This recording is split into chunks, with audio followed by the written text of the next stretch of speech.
Unfortunately, I still feel like hammered crap after yesterday, so 2 sick days in a row. That's kind of fun. So today, I'm probably not going to do anything useful in by any stretch of the imagination other than goof off in Middle Earth. Might I take a moment of your time? But that gives me a chance to make some progress on keeping going with my weekly wrappers on some characters, build back up my stock of Embers of Enchantment, and then after that, probably keep working on leveling my new minstrel. I got a pretty decent amount of inventory space left.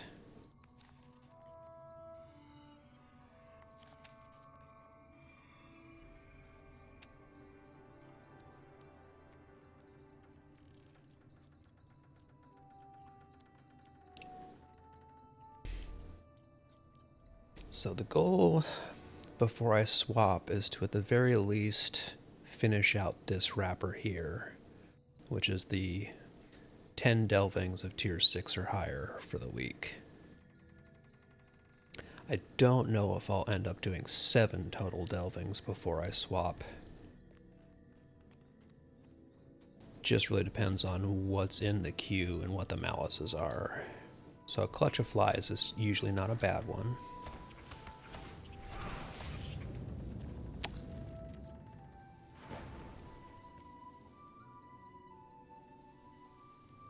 And that guy didn't live long enough for me to see any other malices they might have other than the stab at thee, which is the impending stun if it goes off. I think that's stun and damage.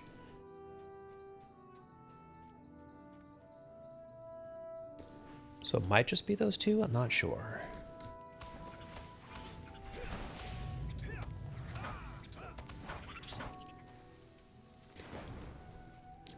So far we've just seen Clutch of Flies and Stab at Thee. Neither which is too bad.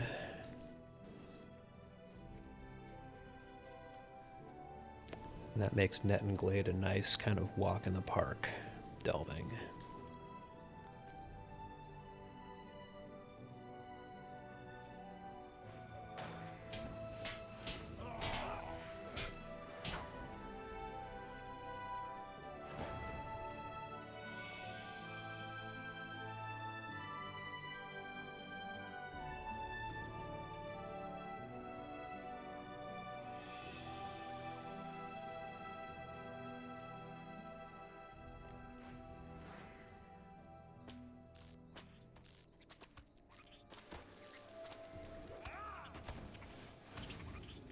Yeah, might just be those on tier 6 today, which I'd be okay with.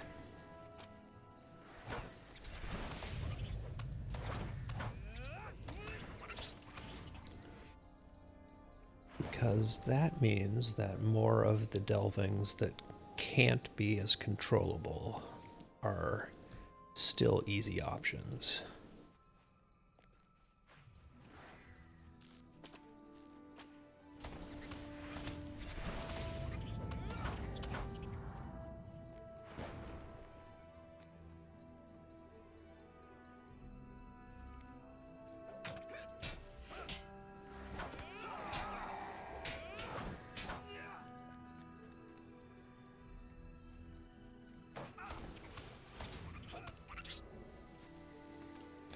So what happens when Stab at Thee goes off, when the timer runs out if you do not cleanse it? Okay, no, so Stab at Thee is just the damage, and it's only about 3-4k with this character's mitts. So frankly, that's not really something I need to be concerned about. I wonder if it's a stun if I'm in combat. I want to test that out real quick. Interrupt Sauron's Grasp. Yeah, when it goes off, it's not a stun. So yeah, Stab at Thee is just the damage. So that is one that I can easily eat on this character.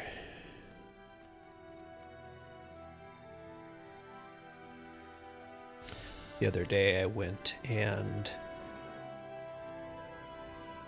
spent some embers to get a new level 150 teal earring for my heavy armor characters, because I realized I'd been using a level 140 earring in my damage set, as well as swapped the boots out. So starting to make progress on my shared gear set for just general purpose damage on my heavy armors, which is good because I have at 150 a captain, a guardian, and a champion. So if I have a gear set that I can share between all of them that's useful for all of them, it just saves me a lot of hassle. Oh, and I need to spend some delving writs because I'm back up to capped already. Buy some morale pots, which I really should start sending to other characters because they're bound to account.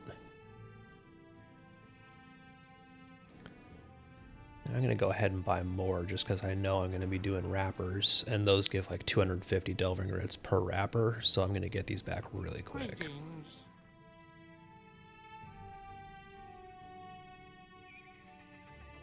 Ooh, somebody's putting together a featured instance group, and that's Klingant.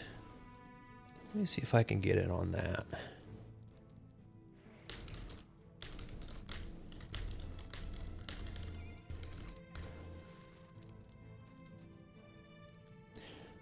It would be nice to have an actual group.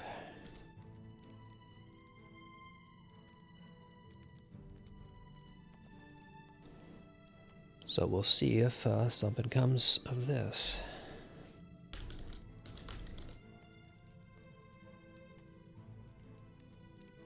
I can also see that this guy might be a little bit newer as far as the gear he's wearing. Oh, he's got some teal pieces and such. He has a lot of these 491 pieces, so he has a lot of like baseline dungeon gear, which is good.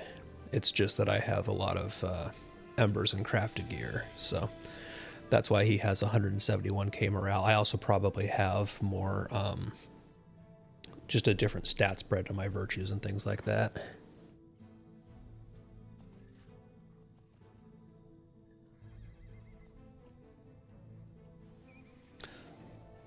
So, while we see if anything comes of this, because you never know, a group might not actually come together. We only have the two of us so far.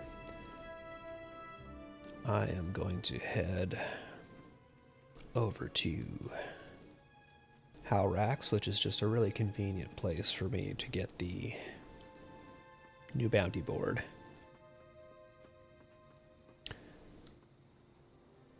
And burn through some task items.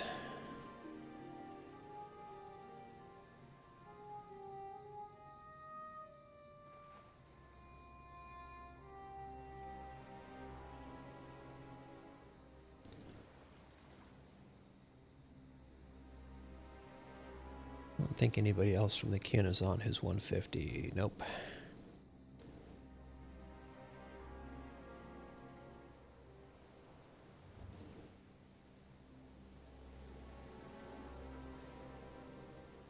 Would have been nice to be able to get some folks I could pull in, but it's looking like a no-go there.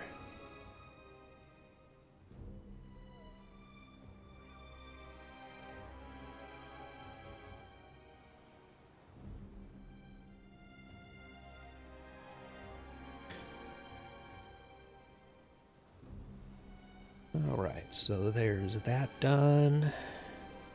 I don't want to start up another mission because that's going to mess up the grouping. So while I'm waiting, I'm going to bounce over to Bel Inzel real quick. Fair winds to you. And just see if I can knock out a bounty or two.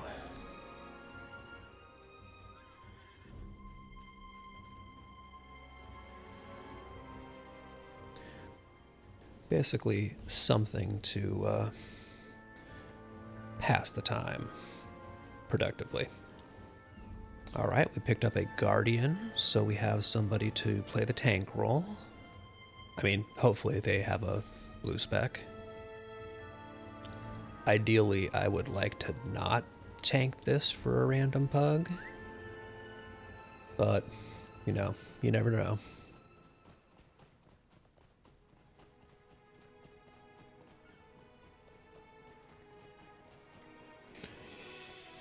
Worst comes to worst, I can tank Glingant. I just really don't want to.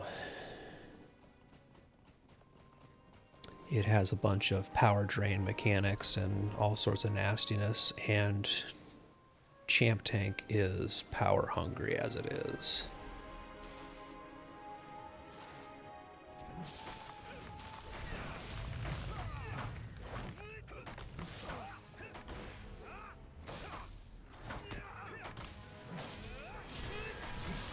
Apparently I've picked up a beetle as well someplace in here.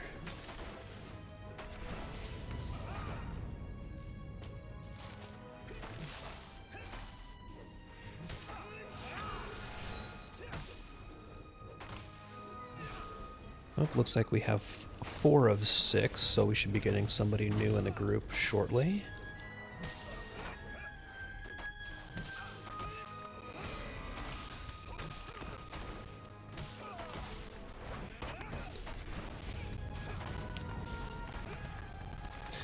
I keep having to mix in AoE to take care of all these ads who wander up. So my single target DPS is suffering.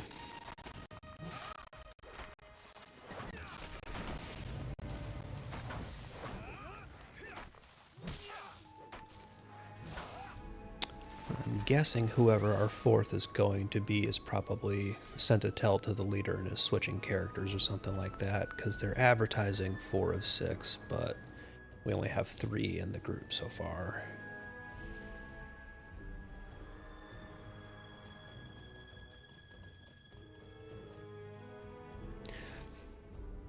Hopefully whoever it is that's our 4th is a healer. That would be kind of nice. But especially, I'm guessing they are because the leader is advertising 4 DPS.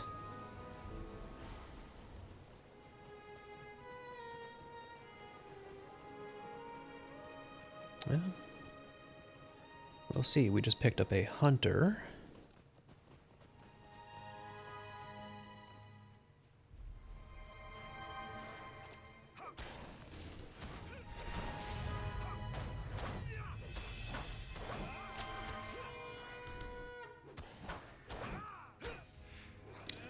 Hunter looks like they just finished doing some delvings, because I see them opening an absolute ton of what look like delving wrapper rewards in the chat.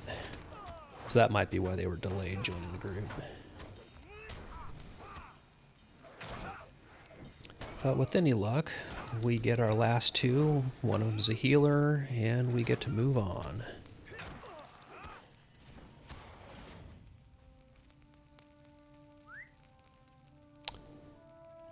And in the meantime, just knock out some of these bounties.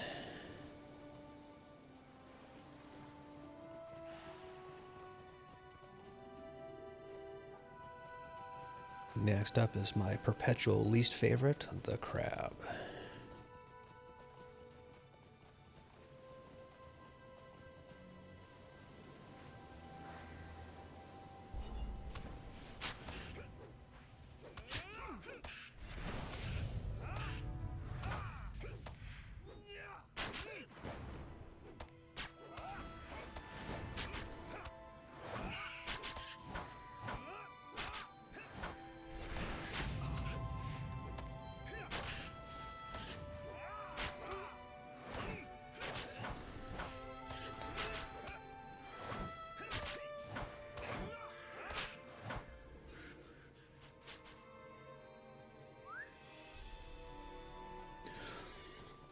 One nice thing that I really do like about the champion, especially the Redline champion, is that it's a class and build that does not have a rotation so much as you have a priority of available abilities to choose from at any time. It's more seeing what's available, what resources you have, and of the available abilities, what is your best use at the time. There are definitely games with classes and builds that have a very set in stone, this is the rotation you want to do. And I'm very thankful that the champion is not that, as a much more free-flowing playstyle.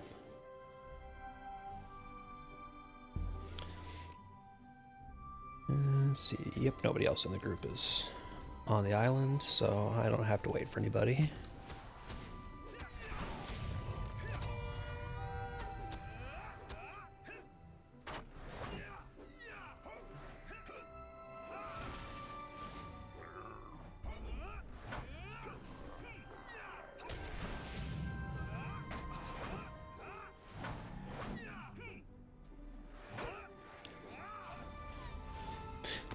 I love that the person who's got our group being put together is advertising in LFF saying, oh,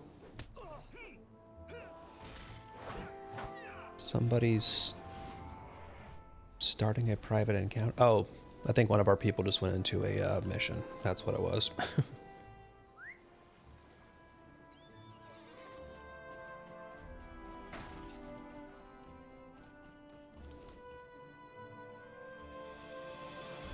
Oh, that's why that person's looking for a Gartha Garwin instance.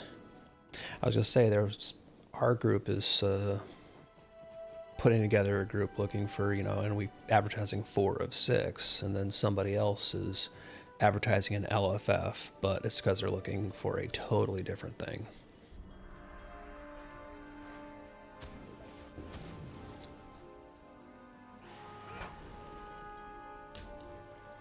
Okay, take out the bird, and then I'll have all 5 of mine done.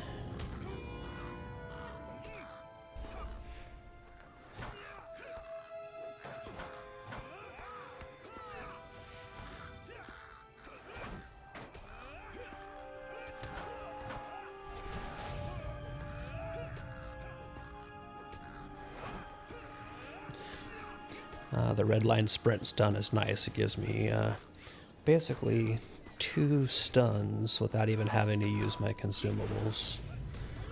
And because these guys are stunnable, it's just all the funnier.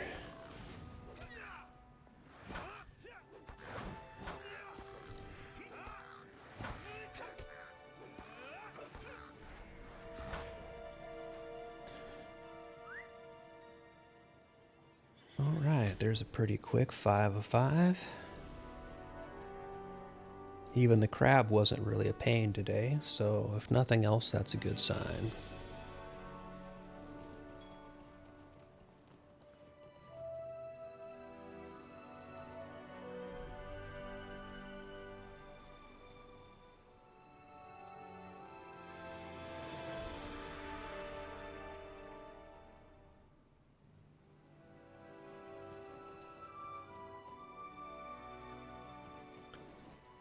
Take my leisurely stroll along the beach here. What was that? I literally landed on an ore deposit that I didn't even see. Good job.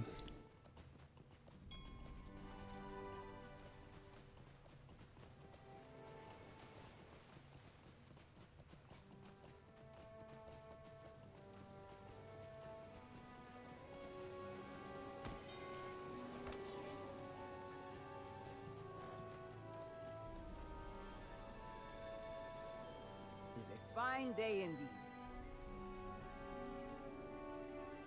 Oi!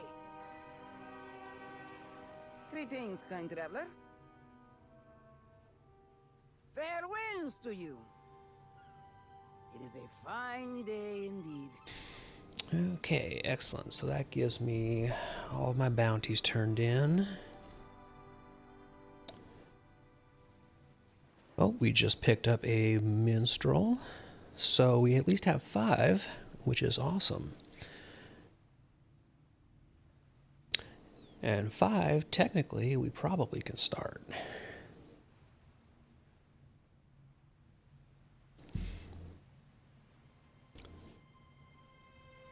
So, make some inventory room here real quick.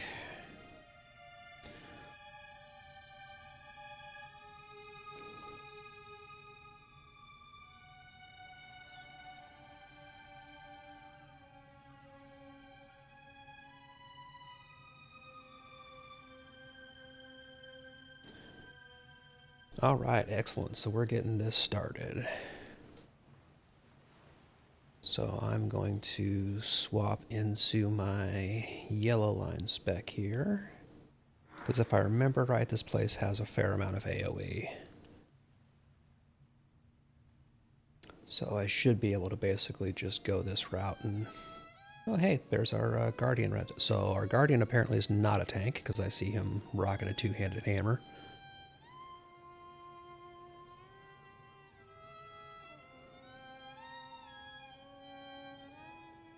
So I might be tanking this one after all.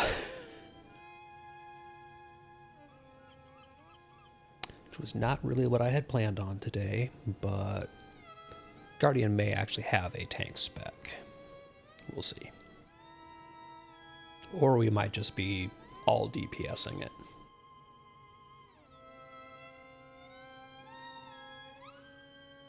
Which is also viable, I suppose.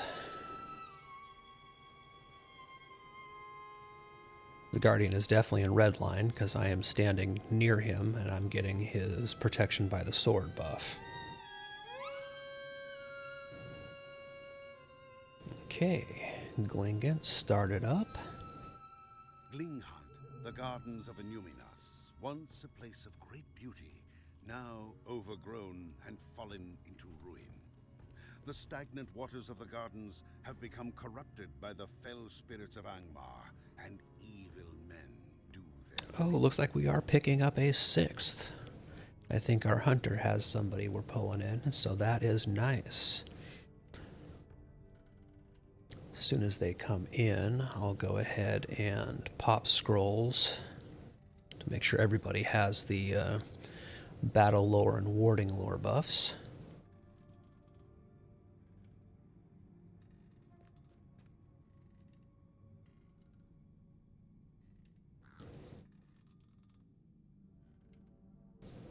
And this will be good. We can get rolling here.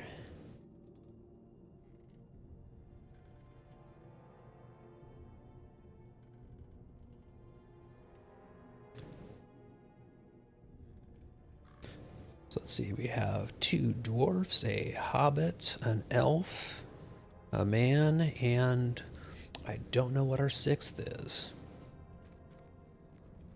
And I also really don't know who's going to be our tank. I strongly suspect I might be swapping.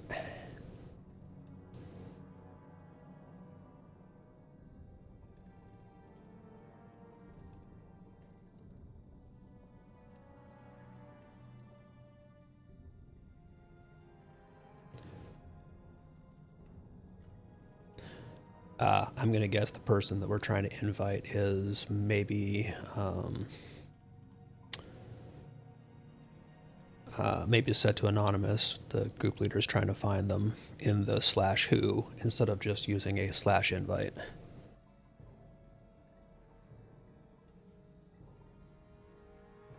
And they just transferred lead to the hunter so the hunter can invite them, because I think that probably like a kin member or a friend.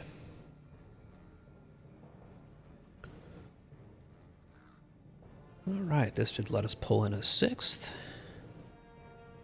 And let's see what we get. We get another minstrel. Okay, so right now we're looking like we're rocking 4 DPS and 2 healers.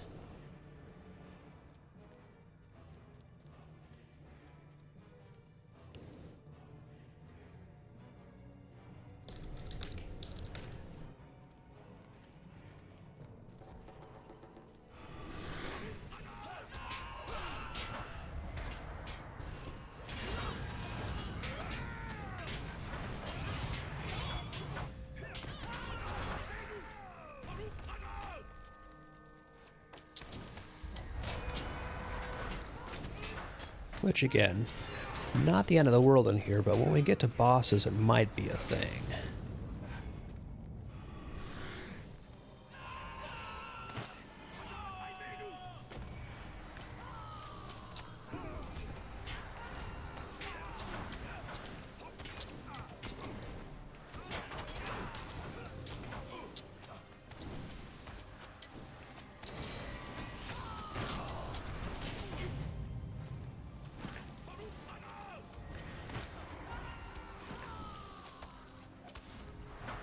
So, this might be a sloppy run, but I'm for it. Which does actually kind of make me want to swap to Redline.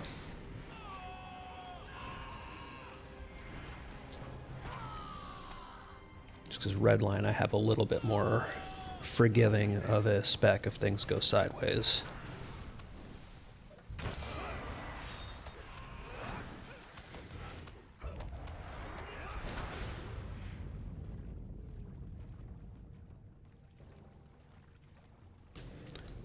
If we all come together in one spot, I can throw out buffs, but apparently we're just not going to do that.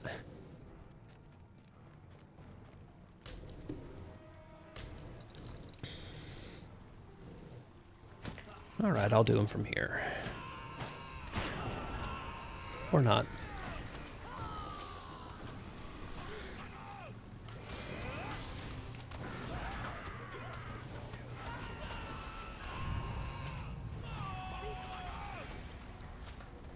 Okay, there we go. Next scroll out.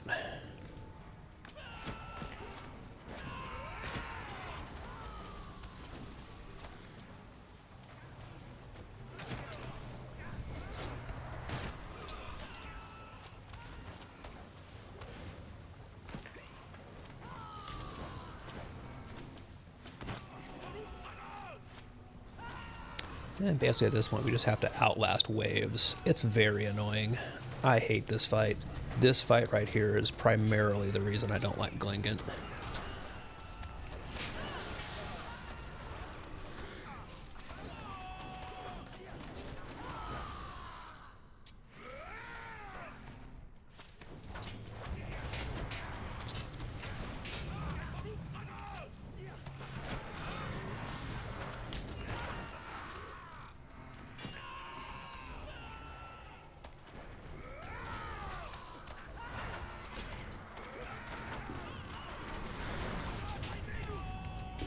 Oh, nope, don't run them off.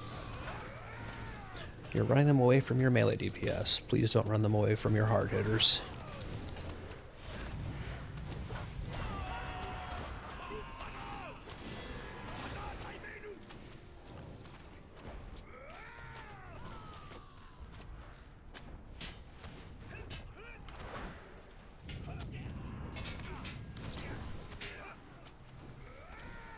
Alright, that guy's taken care of.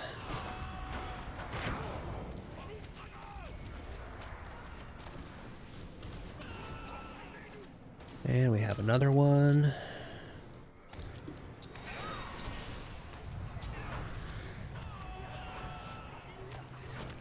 Yeah, I am definitely going to switch to Redline for the section up above.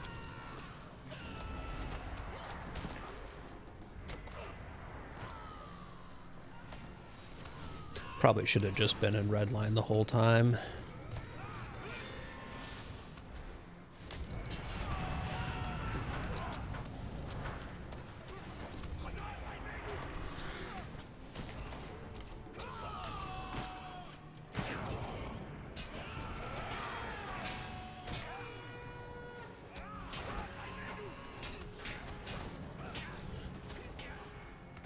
Love that that dude was just sitting up there basically the whole time. Okay, we have a Caustic Dark Water.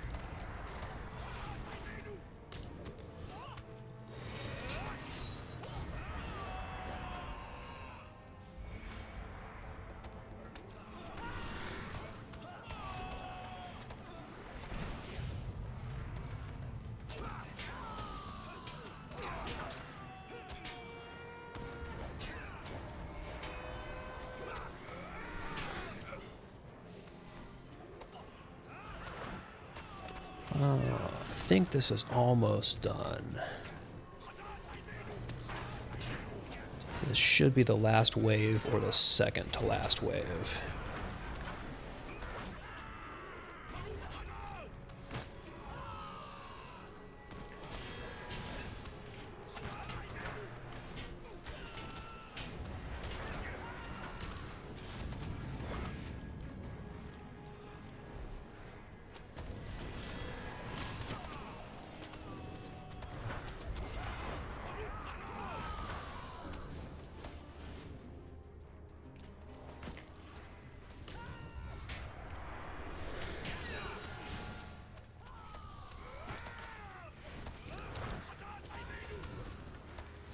Okay, there we go. So, as soon as combat ends here, quick swap.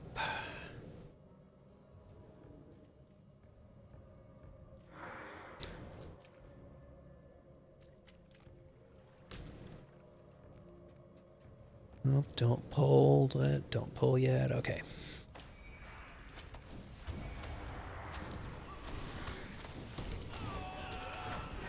Oh, they pulled everything.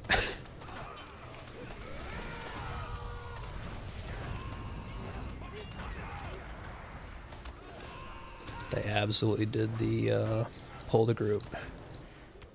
And don't go down the stairs, Hunter dude.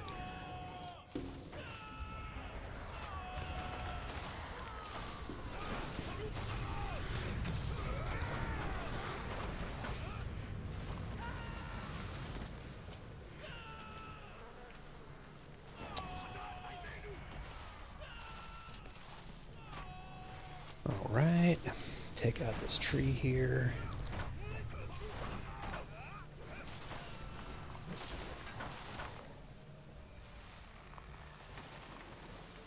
And that's that.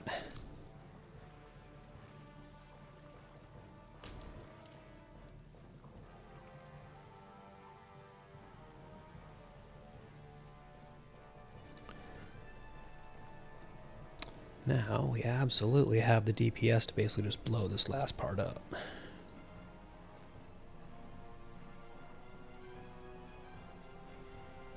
Our Guardian is down there at the chest.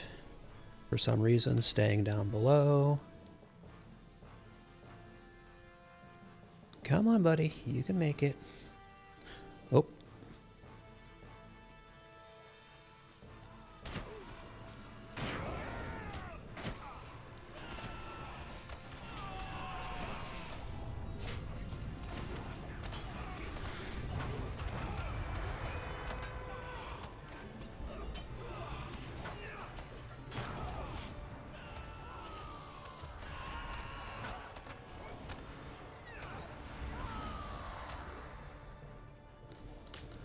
And that is why I love Redline Champion.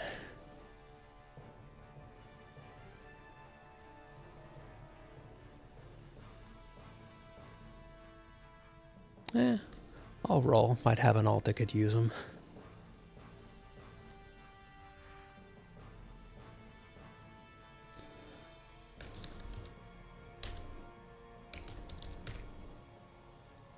Okay, and let's see what my Boxo Treasures gives me. Womp womp. Just an enhancement rune. Well, could have been a lot better, but honestly, the group for the silliness of our makeup was pretty solid. So if I leave the fellowship, I should get transferred out. And now I can go back and keep working on my wrappers. But I got the featured instance run for the day, so that's good. Didn't get me anything I actually really wanted, but it's just nice to be able to do something in a group.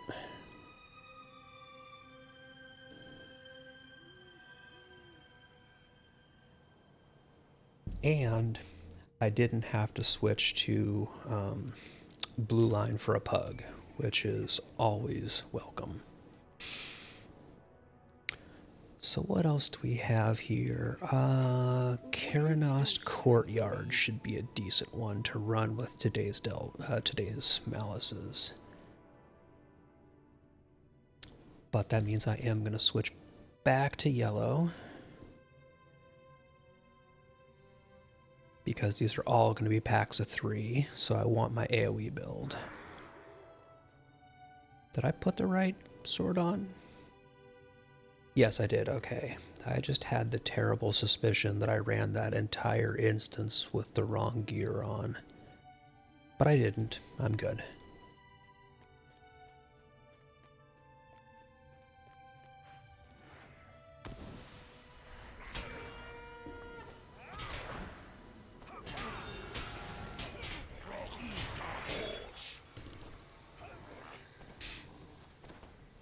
Yeah, these malices really should not be bad at all unless I absolutely overpull. So I'm going to go overpull.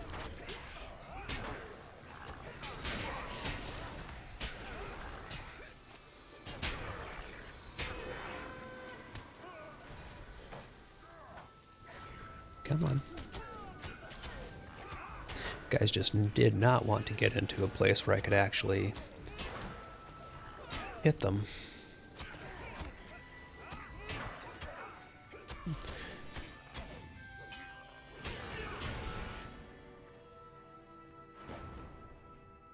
Okay, that actually went really well. So yeah, today's malices are really, really solid for at least this build being able to deal with. So that makes me feel happy about being able to actually get my mission wrappers done today.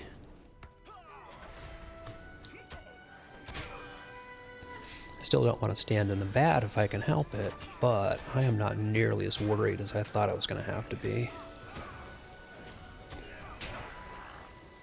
I think I might have just stood in too much bad there. Nope.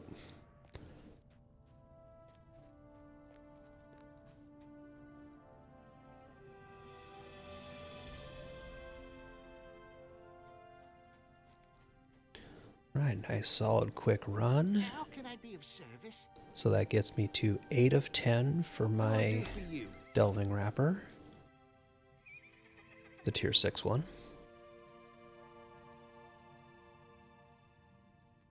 What can I do for you? You can let me turn in your mission quest, please. How can I be of service? So, because we have the nice chill malice combo, I'm also going to go ahead and we'll run Bridge to Karanost at tier 6. This is one that's really easy to screw yourself over if you are a melee class in particular, because it's all groups of 3 mobs in very close proximity to each other. So anything that is ground-based AoE or anything like that is really easy for this to just go completely sideways as far as the effects that you all have on each other. But with these malices, I'm not all that worried, because I can take out 3 mobs before their effects stack too badly.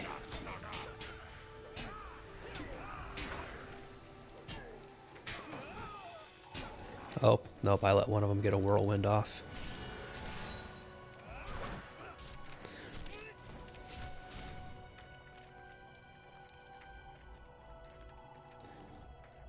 So I did not interrupt in time, but thankfully I was able to just run it off.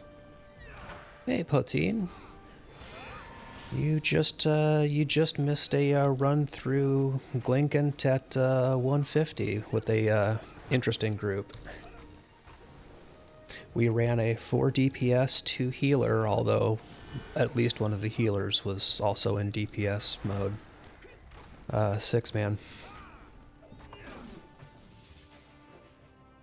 I, of course, did not get any loot from my box, but you know, what can you do?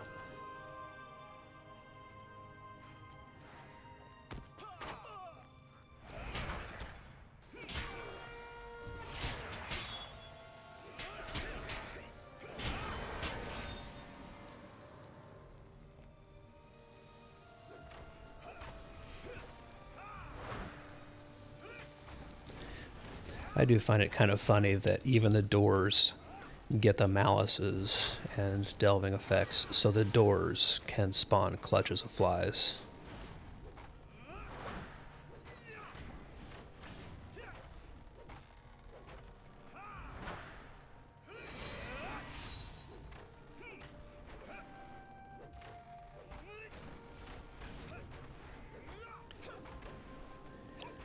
Door mobs are the end boss in Lotro, you know this.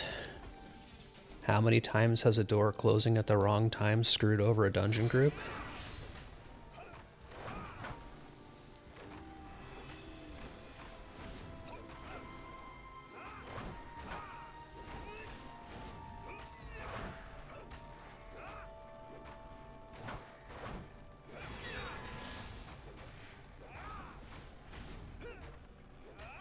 I'm also, of course, in my yellow line build, so I do not have nearly as much single target damage as I do AoE damage right now. Oh, that is a whole lot of puddles of bad. So when it's groups of mobs like this, I can absolutely decimate. Oh man, I let him get off a freaking hurricane.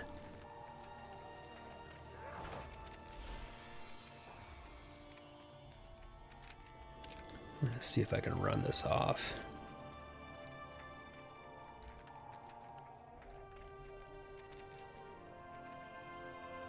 That one lasted way longer than they usually do, but not bad.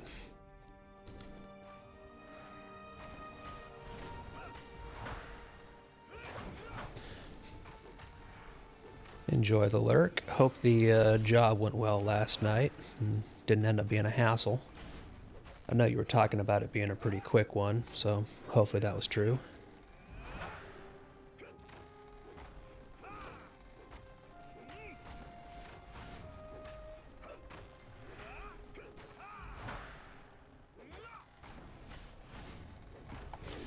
And for the rest of this, I can basically just turn on sprint and run to the end, because these guys despawn as soon as you complete the objective. And I really don't need anything from those orcs, so no sense in wasting time on them. Greetings. So this will be 9 of 10 for the wrapper. One more. And I'll have that one complete. What can I do for you? So if we started with Net and Glade, I think Hearn has some good ones in this cycle, too. I think Hearn has either Sifting Time or the other one in the same little location.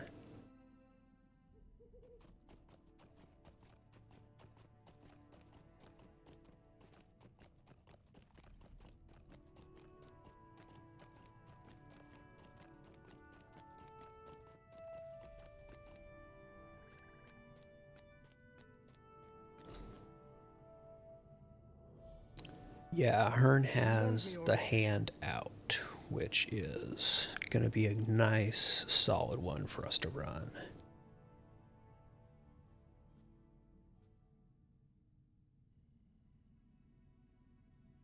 That tree just loves to be in the way. And for this one, it's back to red line.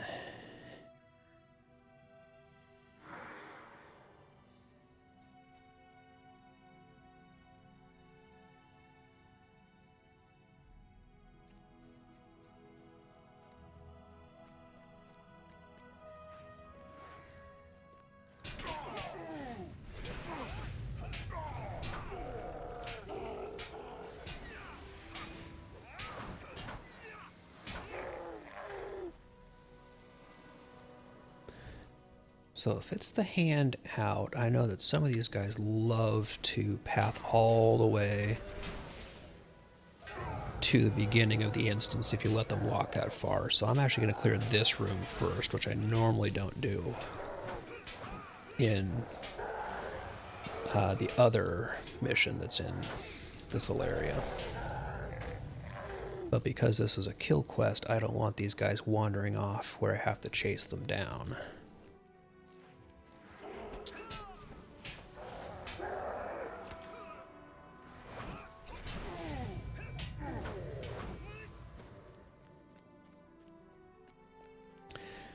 Man, I almost should be running these. I probably should be running these at tier 7 at this point with the little bit of gear upgrades that I've gotten and the combo of easy malices. I just don't know what the third effect would end up being when I bump it up to 7, so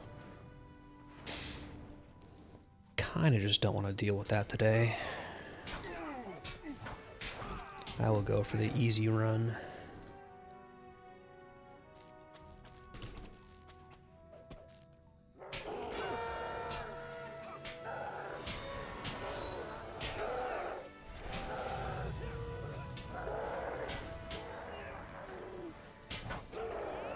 And I let that guy get a whirlwind off too. I am just absolutely off my game today.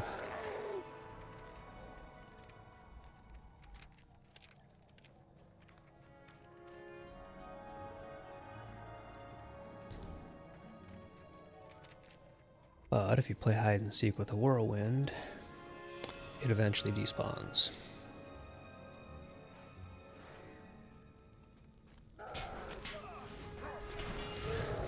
I just really need to pay much more attention to their induction bars so I can actually catch them.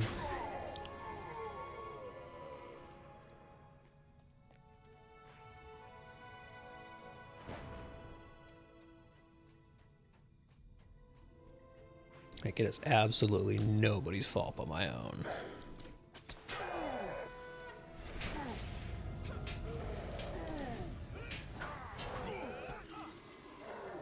Self-inflicted stupid. See right there.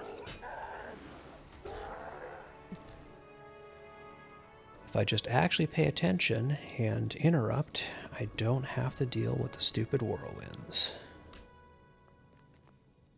But that involves making sense. We can't start that now.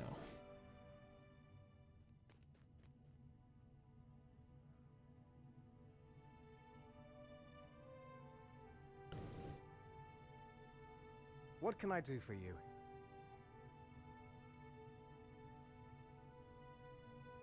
How can I be of service? Okay, excellent. So that gives me this wrapper complete, which gives me the Virtue XP, 2 different runes, some Embers of Enchantment, and again, Delving Writs. Which, I'm going to check and see how close to capping I am. Okay, so I still have almost 500 more I can get before I cap again.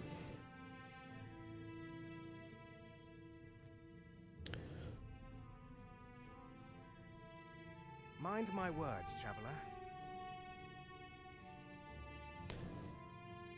And because we got nice easy ones today, all you have to do to keep moving forward the any tier delving is just set it to tier 1, which is barely harder than not a delving at all. And there should be mobs right here. Did it put me at a strange place? Oh, I just took a wrong turn. There should be mobs right here.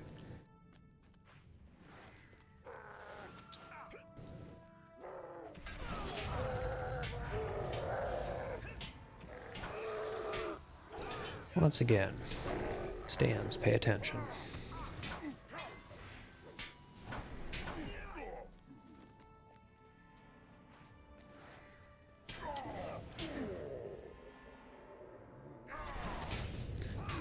At tier 1, this is barely a delving, so I can more or less just run through this place and chew these guys up.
Okay, I think all that is left is the stuff up here on these next 2 levels, and it should be all done.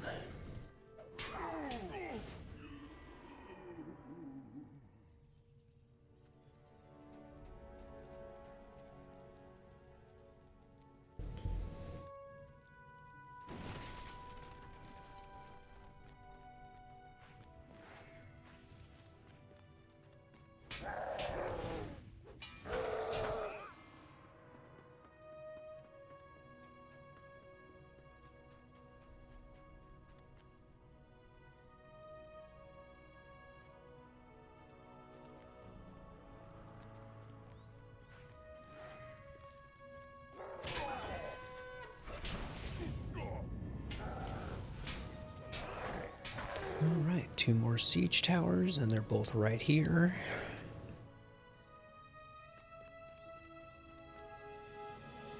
And this is going to make this wrapper really close to being done.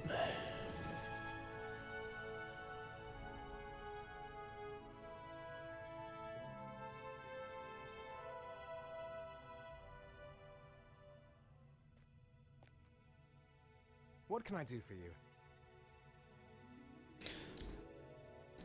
So, yeah, 13 of 15. What can I do for you? And that gives me my On a Mission wrapper as well, which I just completed. So again, more embers. I'm already back up to 3289. And I'm close to finishing this weekly wrapper as well as this one. So, signs and sigils, I think I hate this one. Yes, I hate that one, so I'm not going to do that one. But Mind my words, traveler. Jothrin and the Hounds is another one that is a quick blitz through. There's only one pull in here that is not one where you can control it and have it be the signature mob and a non-signature. So this is an easy one to just grab quick and cheap progress to your wrappers. It's not quite net and glade easy, but it's close.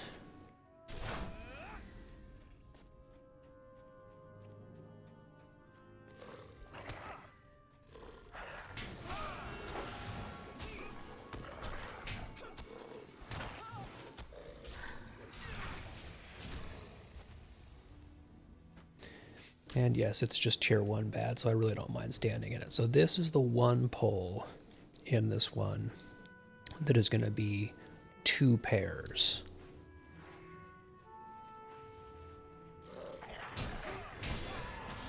So if you have anything that can stun, you can actually control this pull.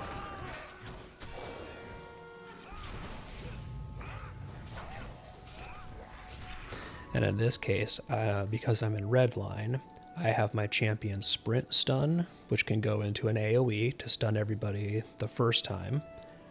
And then as soon as they're unstunned, as long as I have the fervor, I can do Horn of Gondor to bring them right back into another stun. So, not quite, rogue style stun locking, but it gives you a ton of time to finish them off.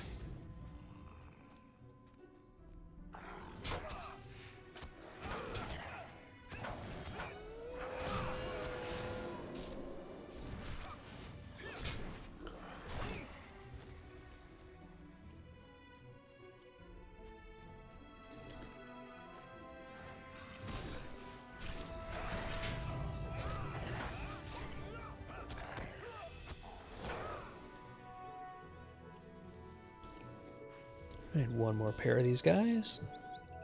And I'm just going to go right into a sprint stun. And I'm not even going to need the Champion's Horn stun because this guy's almost dead.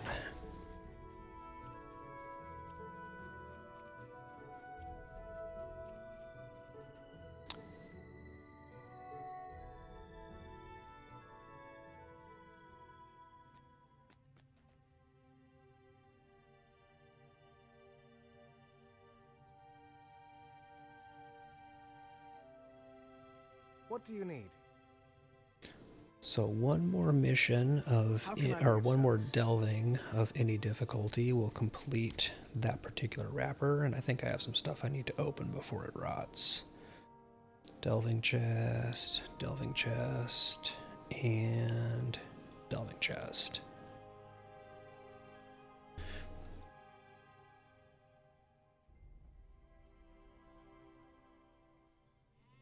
Even though basically none of the delving chests are likely to have good stuff in them, I still want to actually make sure I open them to get the stuff out of them before their 1 hour rot timer goes off. Alright, and I do not want to do signs and sigils, but I need a couple more of these guys, so let's see what's going on in Clader today. And if not, I can always go to the Bloody Eagle Tavern. And actually, I think I am going to go to the Bloody Eagle Tavern because the rewards for those are better, and I can pick up a couple of really easy missions out of there to finish up the delving and mission wrappers. And that'll give me enough embers that I can actually get one more piece of gear replaced either on this character or somebody else. I'm not sure if I want to do another heavy piece because I've got the nice 3-piece with the Valiant armor of Remembered Rivals, which gives me the Vitality and Crit set bonuses. And I have pretty decent jewelry and pocket items, so my next Embers piece might be for building up my light armor set for my Runekeeper and then my Minstrel and Lore Master when they get to 150. What news has come in with the Alright, Beast of Belphilus is a nice, solid one to do.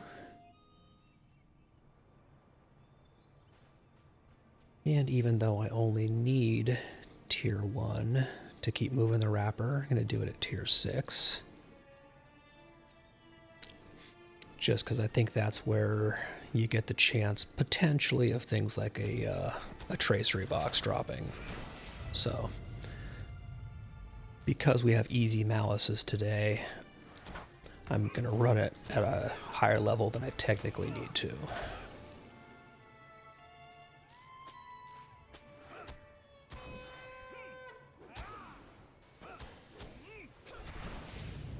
I just need to actually pay attention and watch for inductions that I need to interrupt.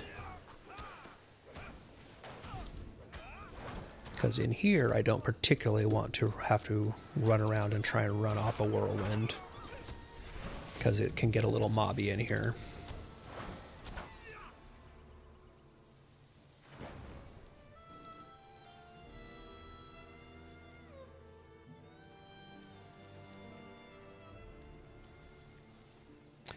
Always eat your food for your regen.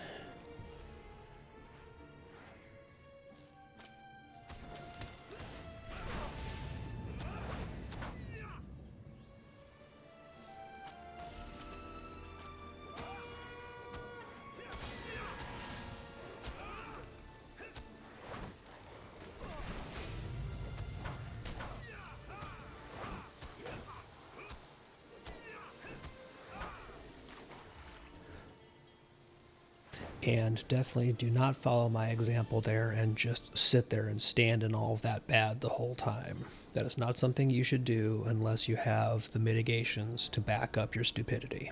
And, well, at the moment, for this stuff, I do.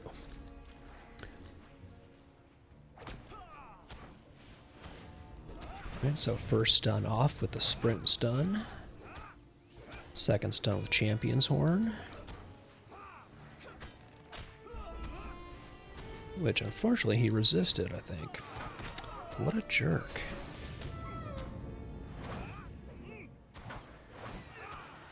Just for that, I'm going to purge off his malice. Show him who's boss.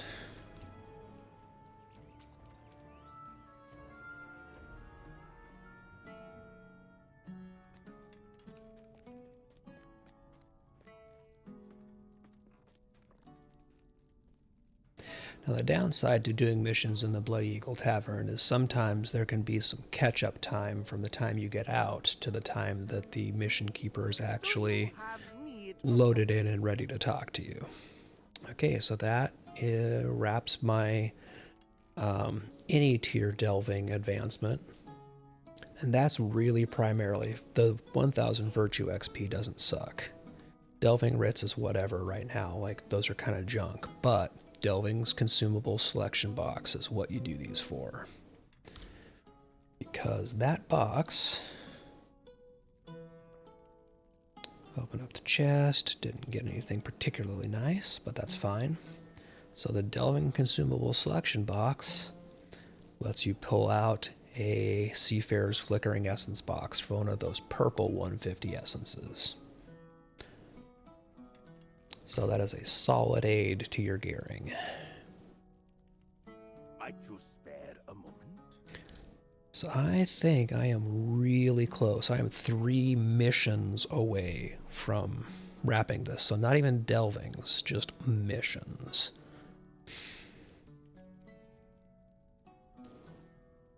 There is much to be done, and fewer hands by which to do it.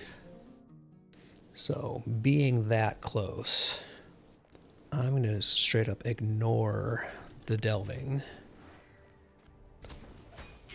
and absolutely run past this place.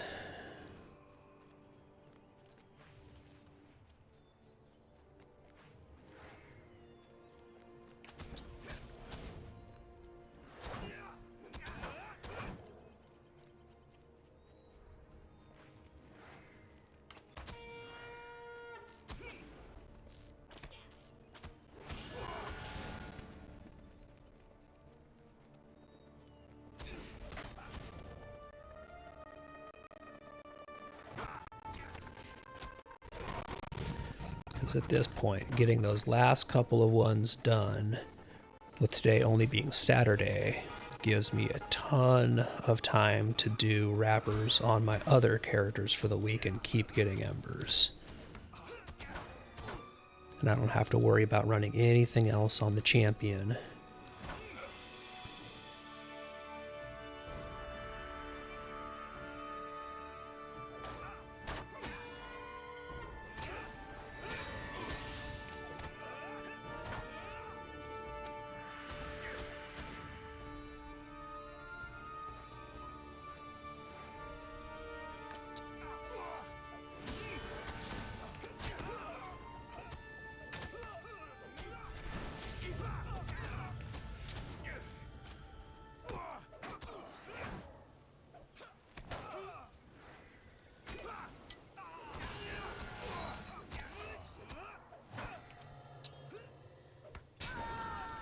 I mean, technically, I still should pay a little bit of attention to these guys while I'm doing it, because if I really ignore them, they can kill me.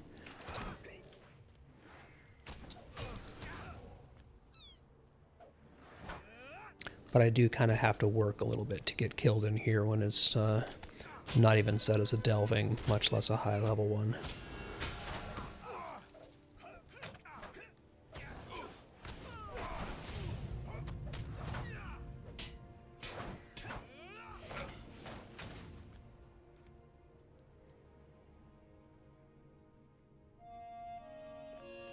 Alright, and I need to start working on getting some inventory room back. So all of these ones that are box of crafting something specific, I can, oh, nope. I can open those up because those are all going to be opening straight into materials, which will go into a carry-all. The ones that let me select a crafting box I want to keep just in case. Oh, apparently my crafting carry-all is full. Well, crap.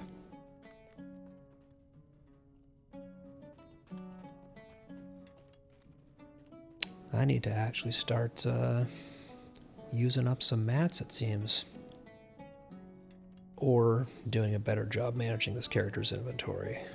Because it is an absolute shit show.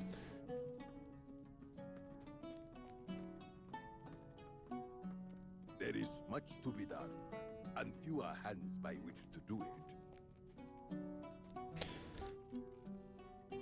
So that means I need to just do 2 more of these real quick. So we'll do Dark Treasure. Has come in with the tide.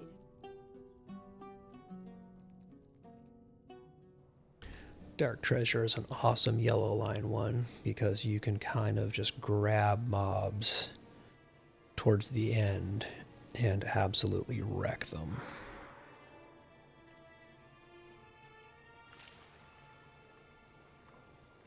You only need 12 Corsair kills, but you can get almost that in like 2 pulls if you just go straight to the end.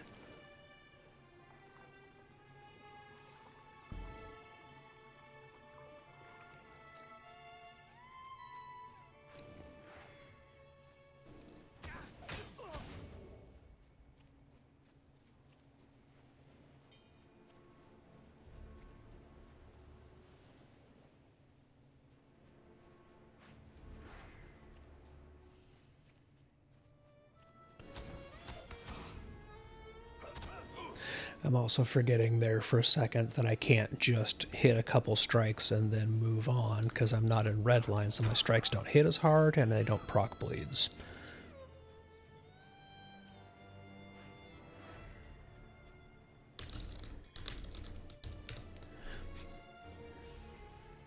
I'll always stop and say hello to people in kin chat when they come on and say hello.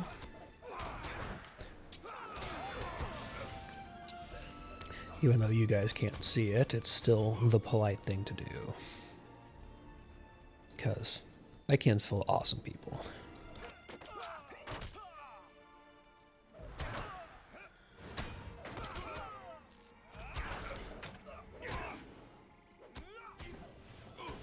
Alright, 1 more Corsair here. I think I must have missed dragging an archer with me.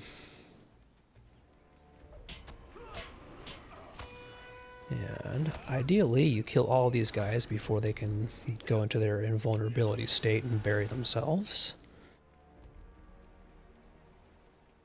And boss guy dies.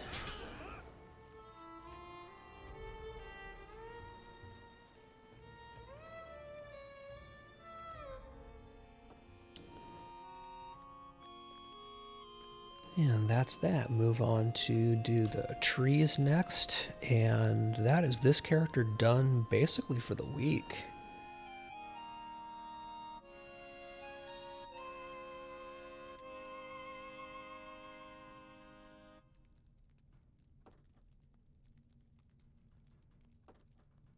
May you spare a moment?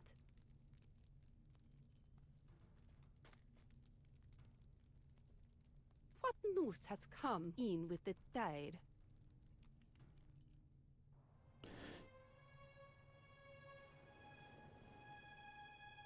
Go back to red line for this. Blow up a few trees.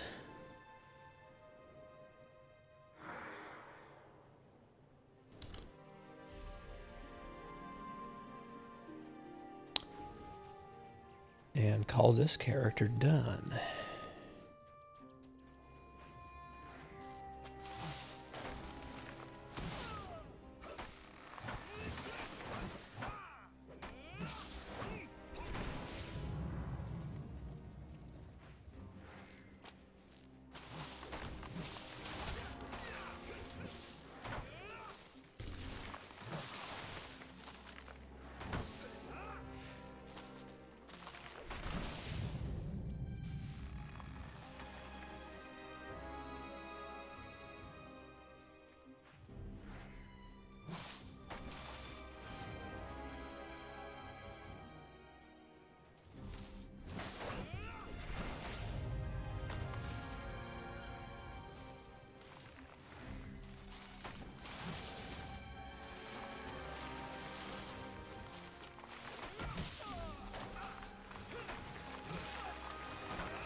Well, at least this time around, the trees aren't all clustered in one big, like, walking clump of 3 or 4 trees all together. Last couple times I've been in here, they've done that, and when it's on a mission, when it's on a delving difficulty, that can be a bit of a pain. So, of course, inevitably being me, I get lucky on that not happening when I'm not running it as a delving. So it wouldn't actually matter even if they were all clustered together, because I can still just blow them up. Wait for my stun to come back up, just because it's fun.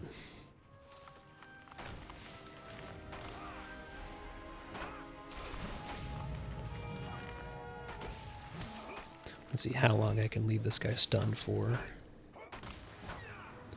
Almost the entire fight.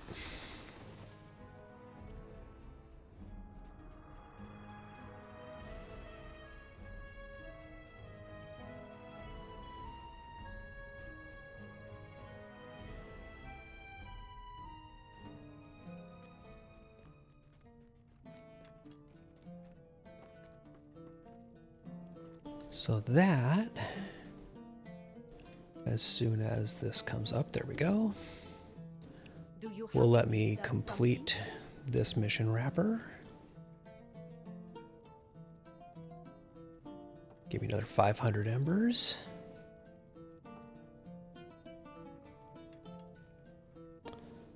So that is pretty nice. Okay, so I think I can make some room by opening these rune boxes, because I got a couple of them. Why do I still have a lively essence box on this? Okay, I need to chuck some of those.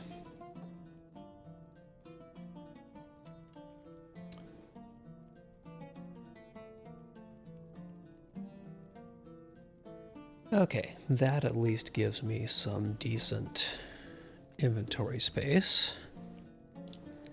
I mean, decent for the moment.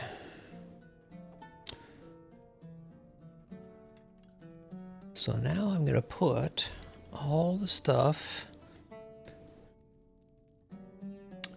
into shared storage that I'm going to transfer over onto my captain, because that's the next character I'm going to run around on. And this is the awesome thing about getting these account-bound pieces, is you don't necessarily have to fully gear out multiple characters if you have characters in the same level range that use the same gear type. So all these pieces that I'm taking off are good solid pieces, and I'm going to put the bow in there too so that the Guardian can grab it when I switch over. All those different pieces of the same gear type can just be used on the next character.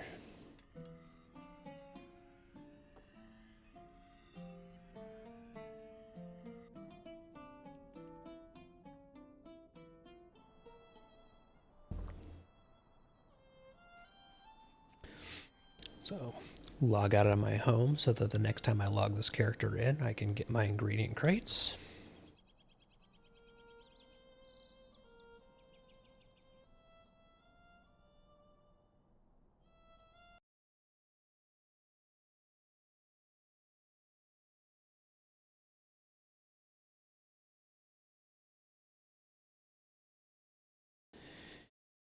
And wait to see if Lotro decides to switch characters quickly or crash on me, because you never know.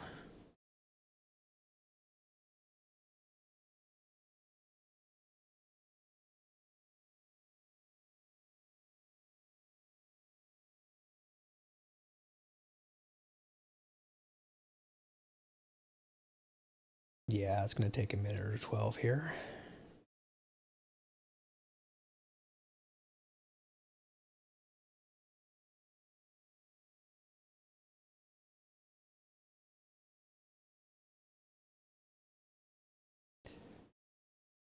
Wait for it to go through the wait for the program to respond fun. Okay, it almost crashed all the way out. It gave me the white screen twice.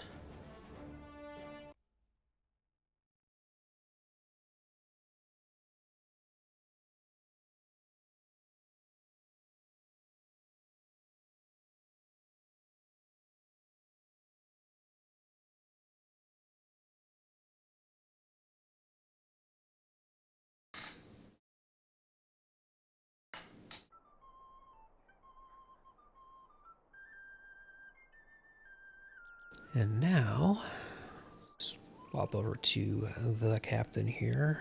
I really need to put some of these materials in storage.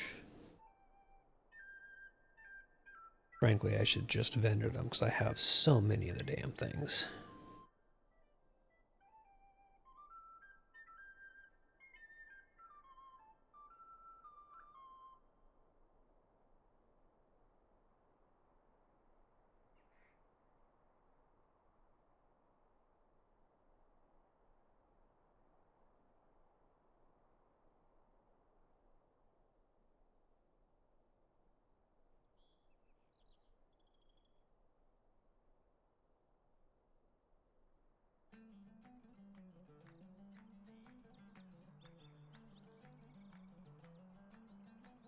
Alright, that at least helps me clean out a little bit of stuff.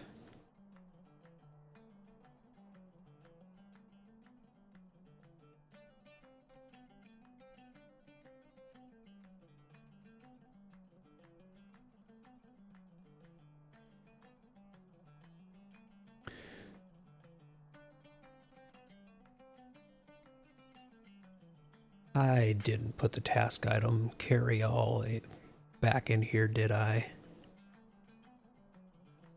Nope. No, I didn't. Still sitting on my champ like an idiot. Ah, well. I will live without the inventory space for now.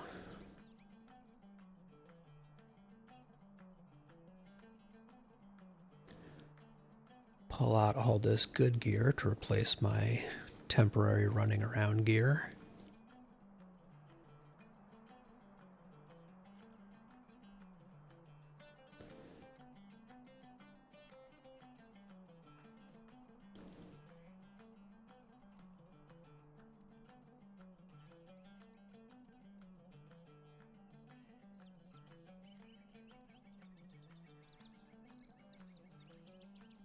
And truly what I should do is actually just largely get rid of this character's kind of temporary leveling gear so that I only rely on the good gear.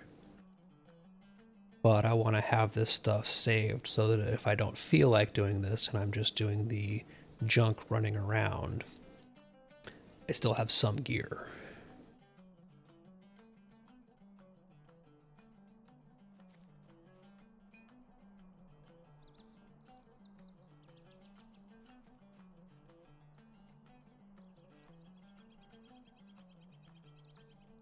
Now, one thing I do know is that this character still is missing one decent ring. I've got the shimmering title ring, which is okay, but the other one is the flickering pearl ring. And doing the actual main story quests and following those paths give you good rings. So let's take a look and see where I am is on wrappers for this character. So only one delving done and only one tier 6. So really not even close to doing anything complete there. So rather than doing wrappers on this character, gonna go ahead and bounce over to expires in expires in 11 hours. Gotta replace my town services. I'm going to go back to Voyage's End and keep doing the storyline on this character after I get my VIP rewards, because they're about to expire. How can I be of service? Alright, much better. Don't let those things run out. Why do I have multiple other... Oh, because I have the one that does and the one that doesn't have a essence in it. Alright, this character is holding way too much gear. That is to deal with at another time. So I'm going to go through and I'm going to pick up this quest here, which is Whispers in Raktab. So I need to go to the southern promontory of the Cape of Umbar. Okay, so I have finished the Shield Isles quest lines, and I'm at the point where I need to go all the way down to this city down here. So I need to get to Jack's Fanal.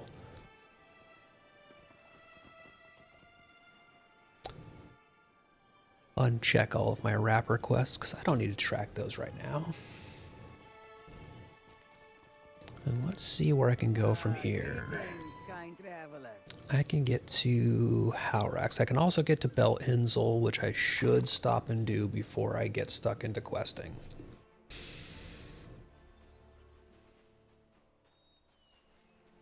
Because again, gotta keep getting those embers.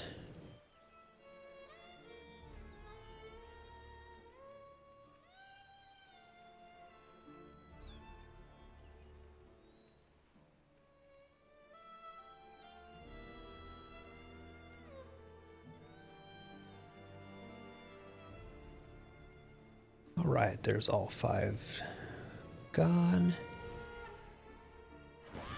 Archer summoned, buffed up, and gonna go see a man about a tree.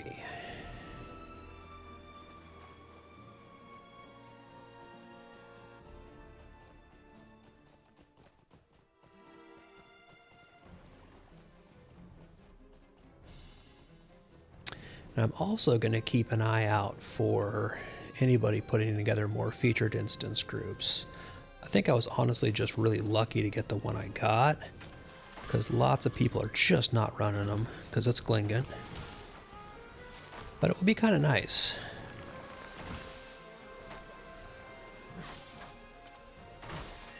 Plus it would be neat to actually go in and see about running it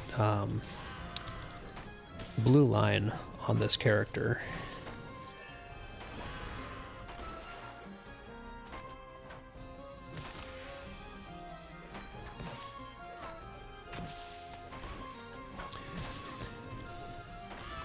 It would just kind of be cool to see how that goes.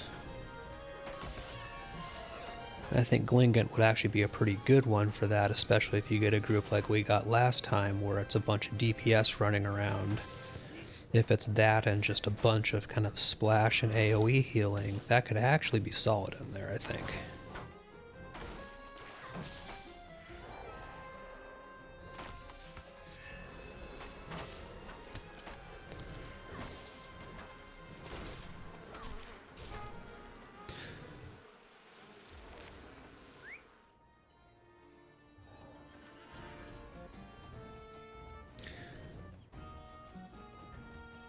Now, granted, LFF chat has been really quiet for the last hour or so.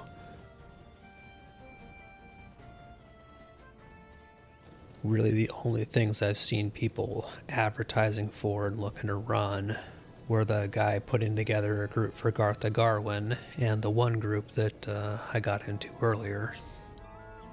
So, might not actually be anybody putting anything together. And frankly, I sure as hell am not going to go out of my way to put together a group for Glingant specifically.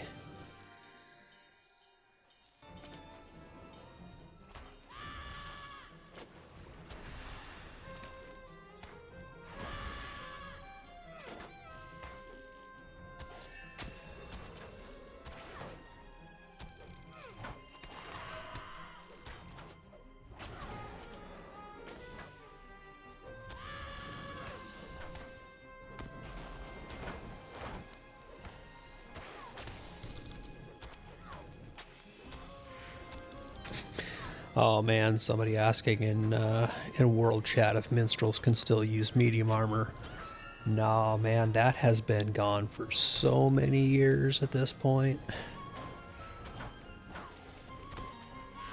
And yes, you used to be able to spec your minstrel if you got, if you did certain deeds to unlock those traits. You used to be able to spec your minstrel to wear medium armor.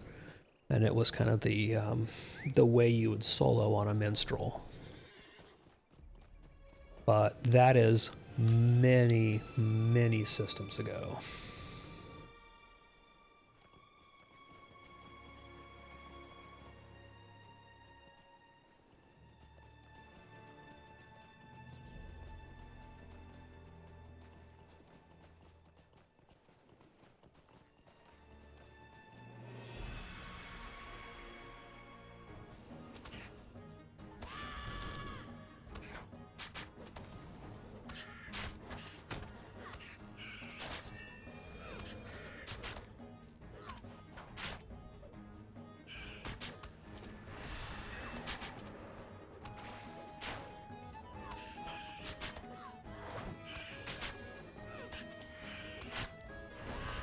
I hate this stupid crab.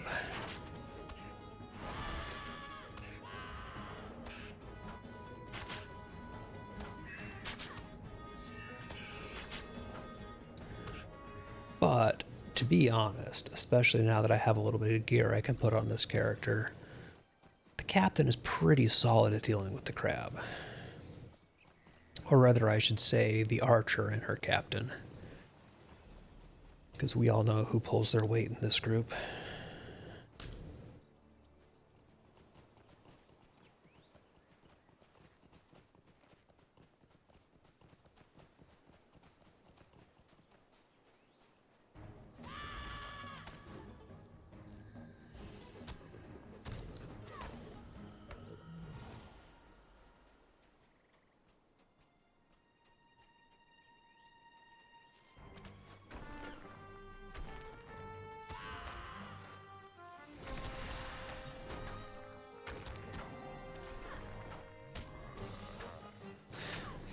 It's funny, the beast is actually one of the easier ones of these mobs, because he just doesn't have anything in particular that he does special. He's just kind of a bit of a tanky boy.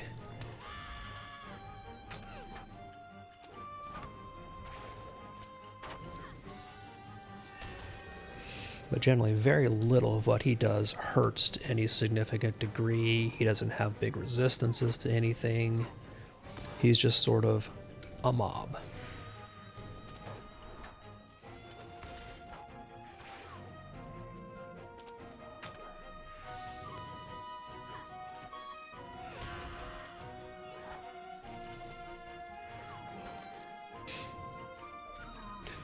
Which is also why I was being incredibly lazy there and just more or less stopped using skills about halfway through.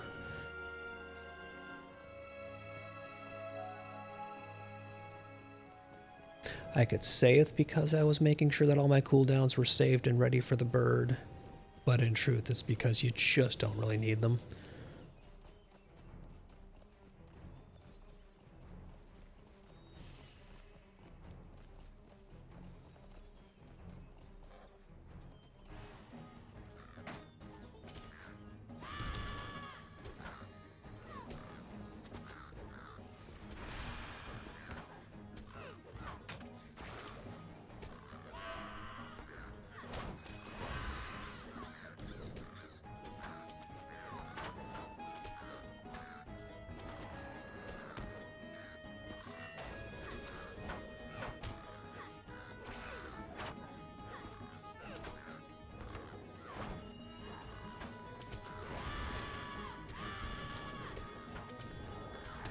Alright, bird is just about toast. And then from here, excellent. So I'm going to ride back to town real quick, turn all these in, and then bounce over to Umbar and head down the Cape. So I don't remember how far through the main story it is. how far through those quest lines, but one of the things you start getting as you're doing those is some pretty solid jewelry, in particular a couple nice rings, and I really want to get those for this character so that I don't have to spend embers on rings, and I can keep spending embers on gearing up my light armor sets. Man, the island is jumping today. Greetings. Too bad the FIs aren't. Hoy. It is a fine day indeed. Fair winds to you. Hoy! Alright, there's all 5 of those done.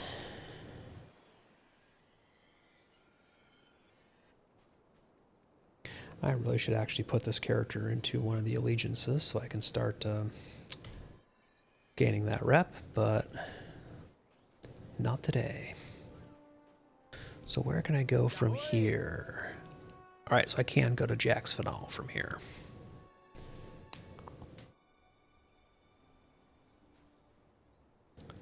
So now from here, I just need to go down the coast into the next city. I don't think I've gone there yet to unlock the horse travel, but I'm going to take a quick peek. Might you spare a moment? We'll do the meet with the magistrate while we're here as well. So I have this travel point. Oh, I do. So I did go and unlock all the travel points. I just didn't do the quests. Perfect. So meet with the magistrate. They should be in the courtyard in one of these little areas. I never remember which courtyard it is. I think this is it. Yep, here we go. Might you spare a moment? Might you spare a moment? So I am not gonna do this. That large gift is nice, but again, all the rewards here are basically rep items, and I don't really care about those on this character so much as I do about progressing the main storyline and getting gear. So we already have travel points unlocked because I've gone and run around with this character on the island. Umbar is a free city at last. So so I can just hop a horse and off I go.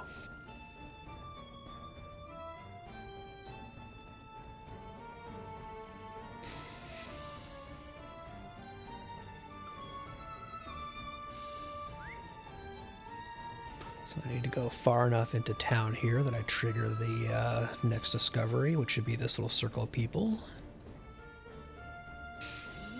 And I've done these quests enough that I'm pretty much just going to go through the dialogue here.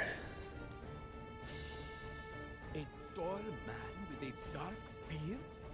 I cannot say I saw him. Examine the body of the dead man. Guards say, hey, knock it off. You there, stay back. And then we check back in with Daxamat, who is kind of our local fixer at this point, because he's the one who knows what's going on. Now we go defeat some Corsairs, and we can do that basically on our way through this area. So I'm going to take the stable to the next town, because I already have it unlocked, where I can just get a bunch of Corsairs all in one go, rather than finding them piece by piece. Good day to you, traveler.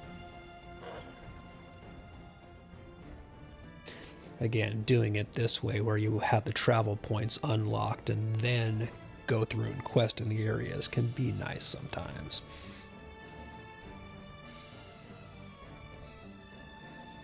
Because up along the road here is the camp that you actually run one of those missions in, and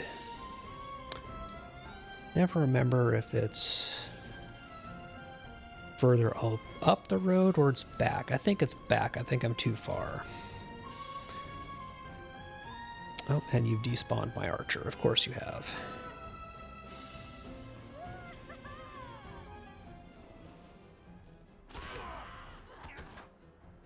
But someplace along this road is the bandit camp that you do one of the missions from the Bloody Eagle Tavern in its kind of out in the world version, and it is just a bunch of Corsairs.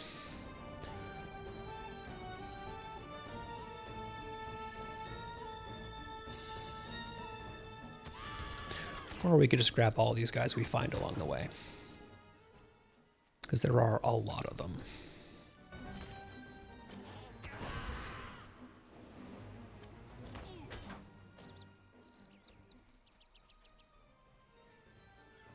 But I do want to see if I can figure out if it is before or after the town. I think it might be that spot right there.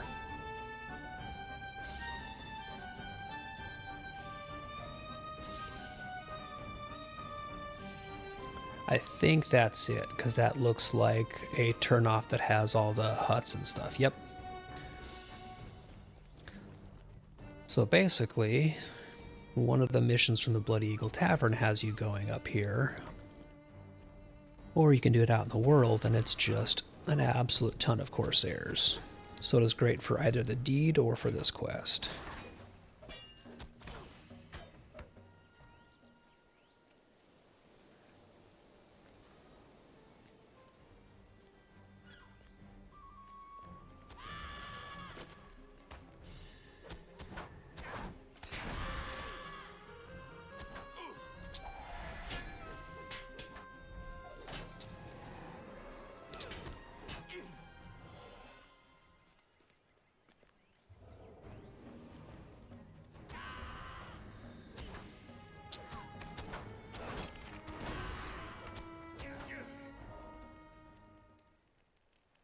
And one more Corsair, and I will be done with the quest. And I'm not sure if it's going to send me back to the southern town or if it's going to have me move on. No, it's going to send me back to the town down south. But that's okay, because there's a stable master right in the village I just rode to, conveniently. So rather than riding all the way back, I can just go grab a horse.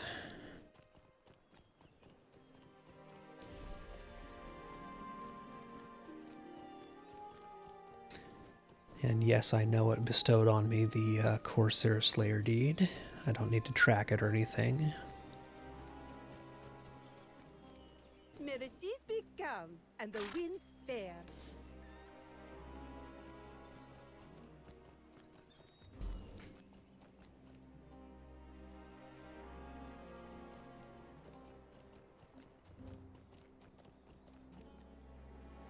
Alright, now go find Daxamat, who I believe is lurking outside the gates. There he is. I think we have made life a little more safe for the folk of Rakatab. But something still bothers me. Alright, so Daxamat is going to go cause himself a ruckus. And I need to go steal some evidence. So that should be, I think, in this courtyard in here.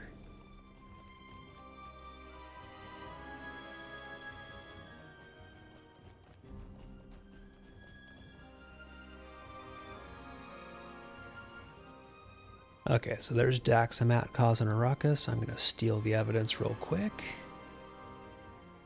And not examine them in front of the guards. So it wants me to go to the beach. Alright, so I'm going to meet everybody down on the beach. I know there is a way down there. But I can also just do this.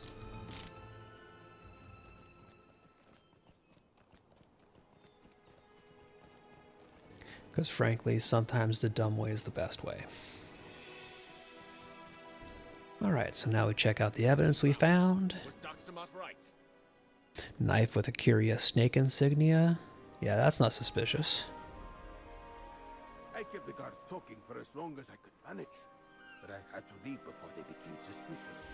So this gives us a nice earring, but we already have Fleet Merchants and the Embers earring, so probably not going to replace it.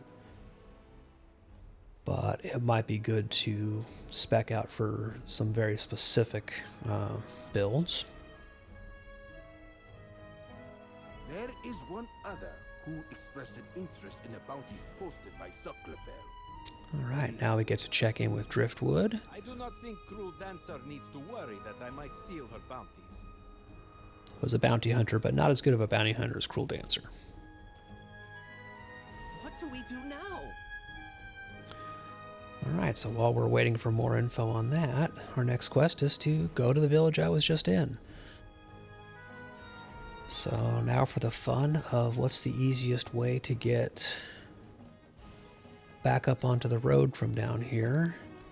I think it is back the way I came.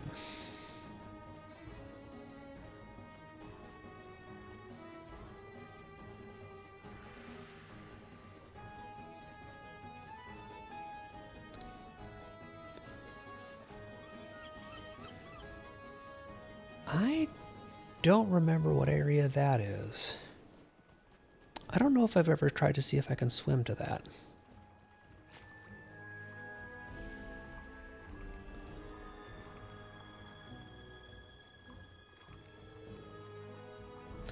And so, for shits and giggles, I want to see what this landmass is, and if I can actually get there.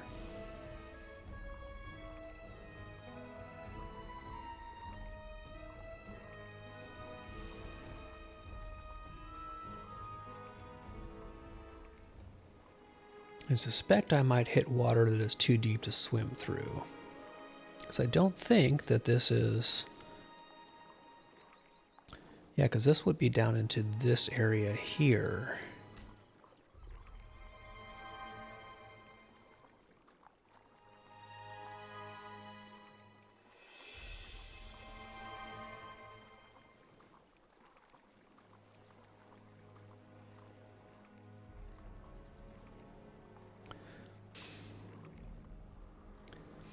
But I know I've looked at this place multiple times to see what's over here. All right, so I'm starting to get the deep and treacherous water dot put on me, which is their sign for, no, you idiot, you shouldn't be swimming out here.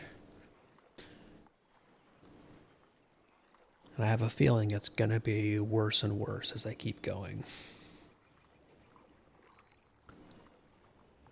So right now it's 2,000 damage a tick, but I have a lot of morale on this character.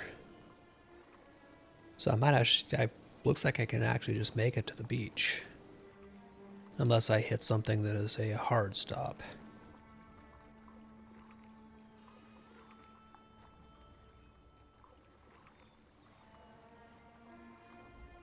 And there we go. I did, in fact, hit a hard stop. But hey, I mean, you have to check and see, right? So that put me all the way back here, but that's not bad because I can just ride back to Jack's Finale and catch a horse. So really, I'm going to tell myself, whoops, it helps if you go the right direction. I'm going to tell myself that that was simply me getting a shortcut back to someplace where I could get a horse. And, you know, there's absolutely no evidence at all that that was anything other than purely planned.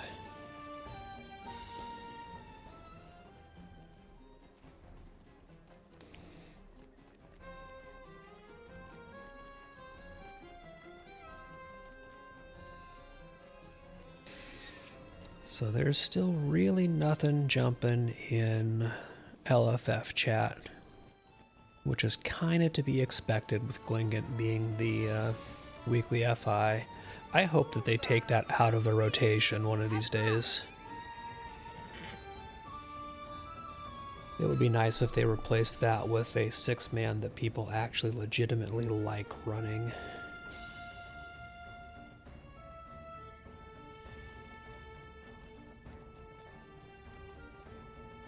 Okay, here we go. We are into our next area, checking in with the townsfolk, and they want driftwood collected and crab legs collected. We can do that.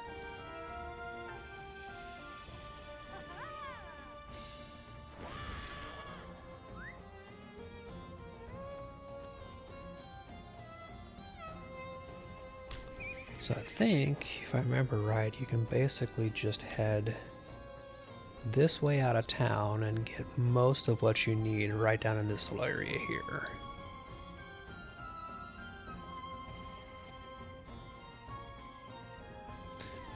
They put all the afflicted people just sort of outside of town. A little too real. Oh, and somebody else is out here on a lore master doing this quest as well.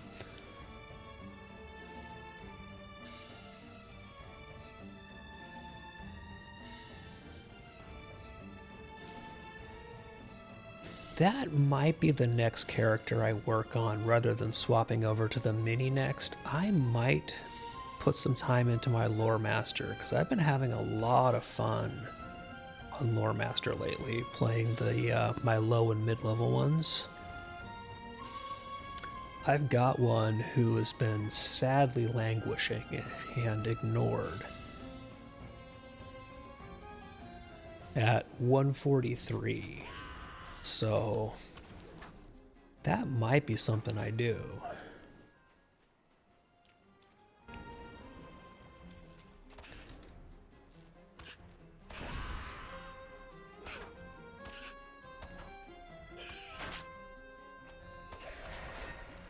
I'm also really curious. Actually, I think that is going to be what I do next, because what I'd like to test out is with the stat squish that we had a while back. I want to see if the blue line is viable now, because the big problem with that was the pets and their stats stopped scaling around level like 80-ish, give or take, and so blue line just fell farther and farther behind any other spec in terms of usefulness. I'm curious if a high level blue line is actually good now. So I might swap over, see what kind of shape the lore master's gear is in, because I don't even know if I have LIs built at all on that character. But at the very least, I'm pretty sure stuff is in good enough shape to do quests.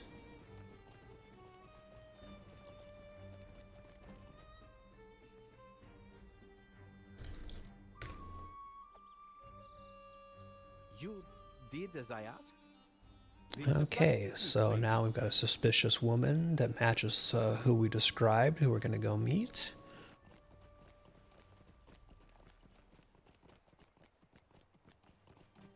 Who's going to be up on top of the rocks here. Which means, just for shits and giggles, there's a Corsair right here. Like, buddy, you were in the wrong place at the wrong time. I am sorry.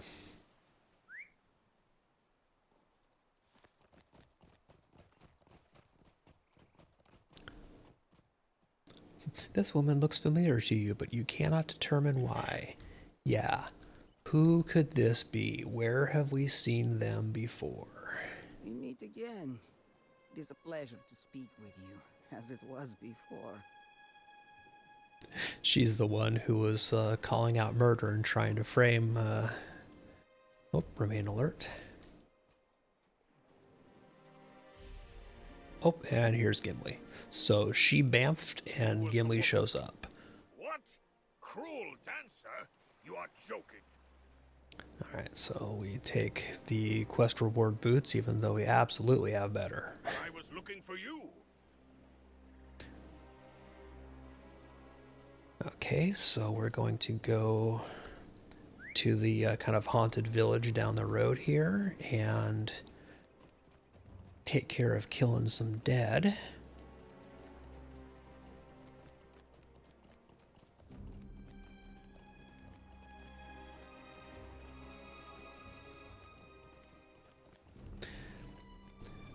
And this village location that I'm headed to next, I was really hoping they were going to do more with the location and quests for it, because it's this cool kind of like abandoned haunted village up here, but there's really just not a lot to it or not a lot done with it, at least that I've found so far.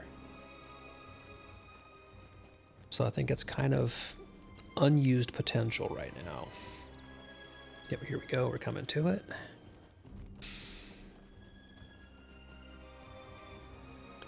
Because it's got all these old, like, kind of, you know, crumbling towers and ruins and stuff, and it's got the dead running around haunting it.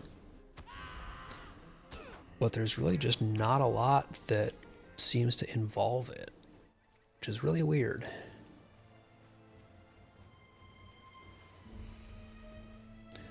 One thing that I am wondering about is when we get the instance cluster for Umbar, like the first set of 2 3-mans, a 6-man, and the raid. I'm wondering if one of maybe the 3-mans will be in this area, because I mean it's such a cool ruins type setting that it seems like they're just squandering it.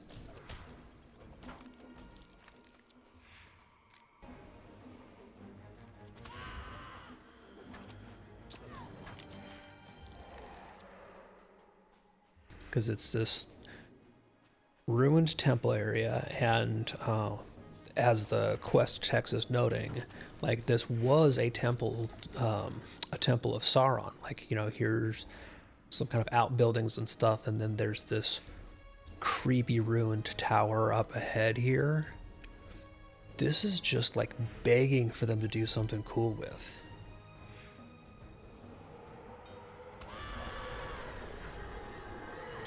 So I really hope that, if nothing else, when we get more content or the instance cluster, this gets revisited.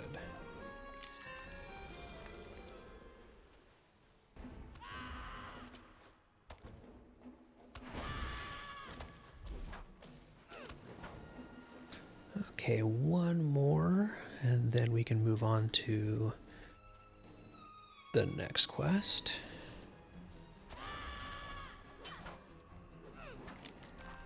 Alright, so I'm going to go meet up with Sirgon, who is outside the ruined temple of Sauron, and the temple proper is this, obviously, this building up ahead. And I love that Sirgon is just chilling like 20 feet away from this undead warrior here. Like, you could pick a slightly safer location to hang out and wait for us.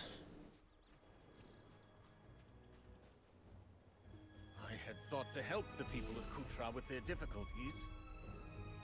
Nope, they don't really want anything to do with you. So we go further southwest, and holy crap, my inventory is an absolute wreck.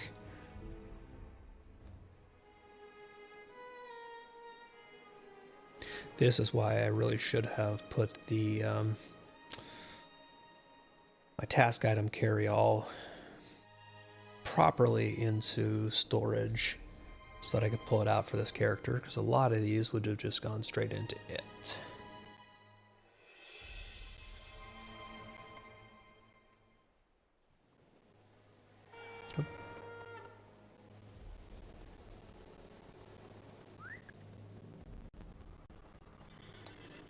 Alright, so we go back through where we can get a view of the wreckage. Making us backtrack a little here. But I mean, like, all of these, you know, the little smaller buildings and the changes in elevation, this just screams there should be an instance around this where you're going through this, fighting through this area. This was the beacon tower of Calaterion, constructed by Elendil as a mighty monument of Numenor. Yeah, it's been a while. Okay, now we meet up with the rest of our crew. So yes, this is going to be basically going to right outside Umbar Baharbel, the city proper. And this is where we start getting into the city quests.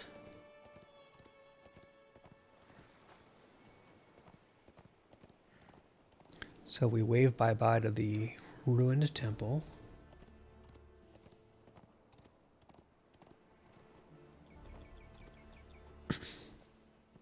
And, like, just holy crap, look at that view. Like, the view of being up here and looking down onto the city proper, especially if we go up to a slightly better vantage point.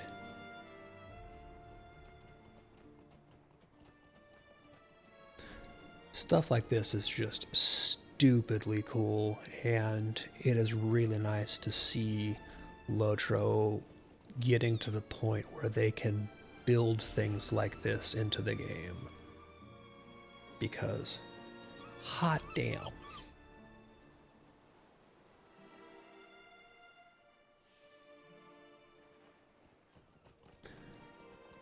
Scenery is just so good.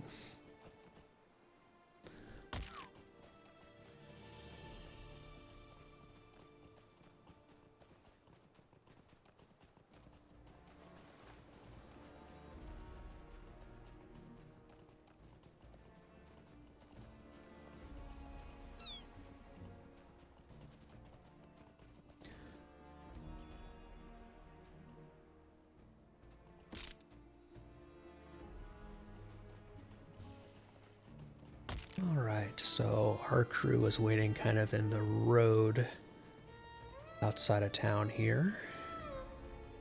Let's stop in and check in with them before we actually go into the town itself. Hi, Dax. Almost there. We are likely to attract unwelcome attention if we approach the city as a group. Yeah, it's probably best if we split up at this point. Right, so we wait for the crew to go off on their own, and now that they've split up, we go into the gates of town proper.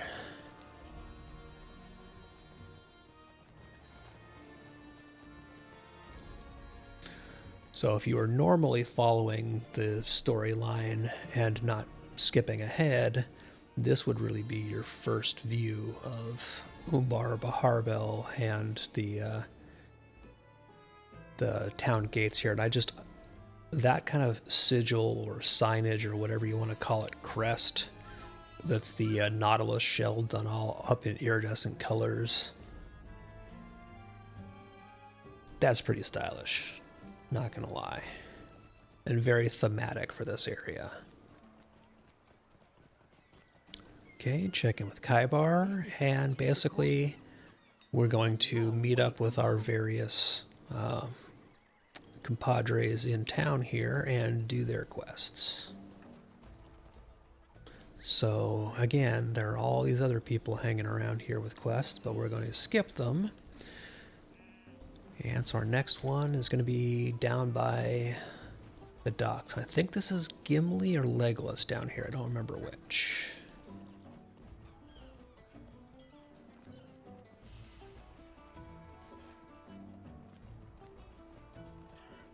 Alright, so we're checking with Gimli.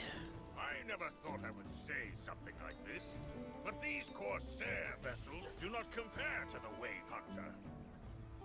Oh, hey, Green-Eyed Gamer. Welcome on in. Yeah, I lurk on your stuff a lot, so it was nice to actually be able to send a few folks over your way, because honestly, I don't think we ever tend to be around the same times a lot of the time. So I don't always get to catch you doing much. I do apologize if you're tuning in and lurking. I am low energy today because I feel like absolute crap. Was sick basically all day yesterday, and it is hanging on today.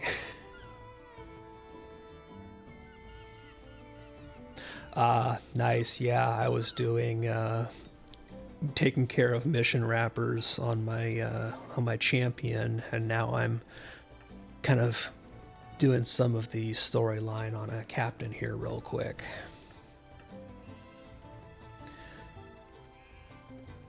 Yeah, today is really just the aftermath of yesterday. I get migraines every once in a while, and I don't get them often enough to actually act on them quick enough and do the things you're supposed to do to take care of it and stave them off. So I let it get out of hand yesterday, and today I am paying the price for it. So it's not the end of the world or anything. Alright, so Gimli wants me to talk to some of the sailors around here, and I think we gotta go this way to find them.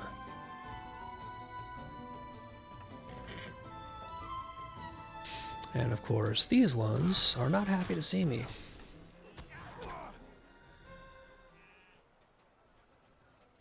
But I have an answer for that, and the answer for that is sword.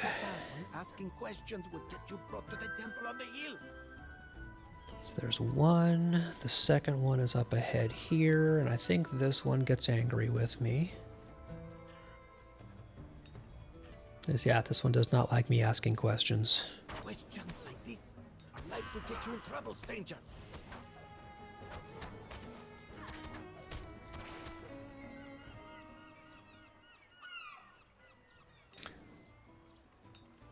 I always appreciate folks stopping by and saying hi. I am sure that anybody who is actually hanging out here and lurking knows them, but anybody who doesn't should actually make sure they're following Green Eyed Gamer's stream. Because, unlike me, they are a real proper Lotro streamer. And enjoy the lurk and enjoy working on your Slayer deeds.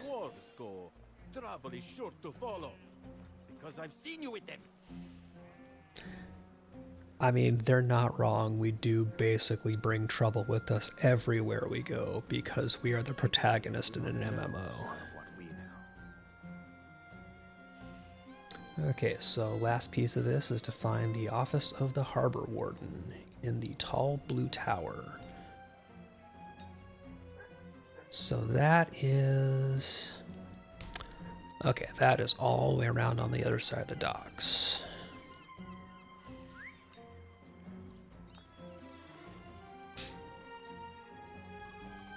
So basically, keep following docks all the way around here, and oh yeah, that's right, they do cut this off into multiple pieces where you've got to swing around. I think in the past I have always ended up finishing this quest when I do the quest that takes me all the way down to the south of the city, and then I end up accidentally finishing this quest by going to the tower at the end of it. Because why do things in an order that makes sense?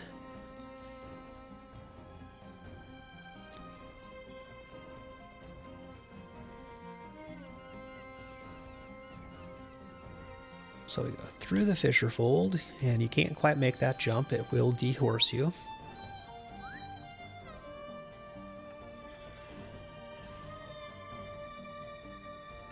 And here is the tall blue tower we're looking for.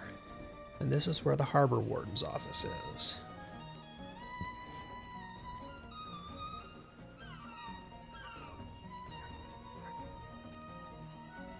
And we check in with his assistant. What is it? Ishmoon is too busy to speak with them. Who basically says, yeah, we haven't seen Nikasi or Tumildo in some time. Well, I have news about that. I mean, we know a little bit of what happened to them.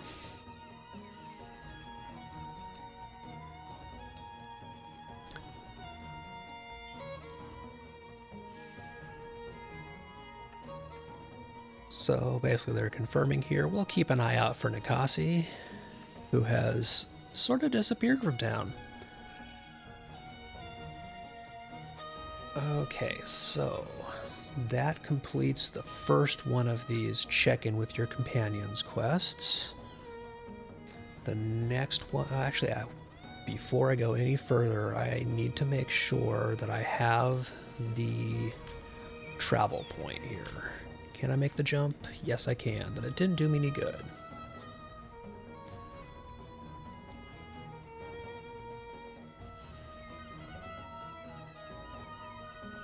This dock travel point that is over this way, and I think I need to go one more, don't I? Nope, I passed it. There it is. And I do have it. Excellent. So this travel point right here, this Dockmaster, is really important to get the first time you get a new character into the main Umbar city. Because for one, it means that you can get here from Halrax directly, or from your King's Gondor locations. So that right there saves just a ton of having to bounce around and do silly travel. But it's also, if you do not yet have the coinage and reputation and anything else you might need to get the teleport to the Bloody Eagle Tavern, if you just go right up this way from the Dockmaster when you get here on the boat, the Bloody Eagle Tavern is right here. So you can quickly get here to do the missions, delvings, and talk to your Legion's vendors, because they're all in this tavern here. So this is a very crucial thing not to skip when you first get into town.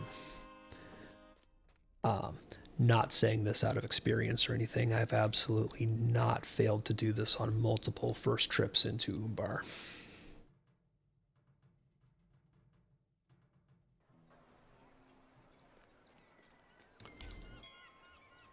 And now that's a bunch of stuff I'm not going to use as quest rewards.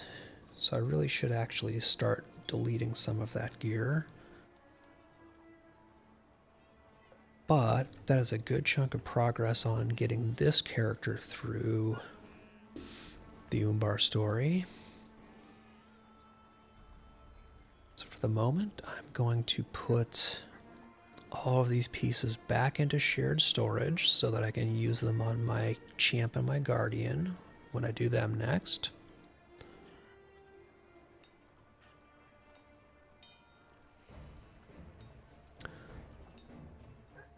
It is kind of funny that the only regular gear that this character is wearing of their own is an earring and 2 rings. And even that's questionable. But yeah, now that I was thinking about it earlier, I'm going to swap over to my Lore Master real quick, see what kind of shape their gear is in, see if I need to do any spec work. And I want to work on leveling that a bit.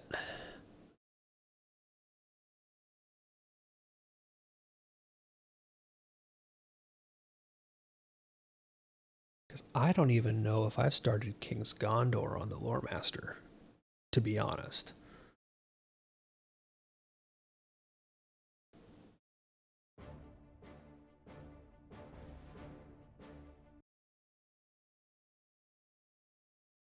So this character is actually, when I moved over from Arkenstone, where I had played for a number of years, to Landreval, and kind of, made this server my new home a long time back.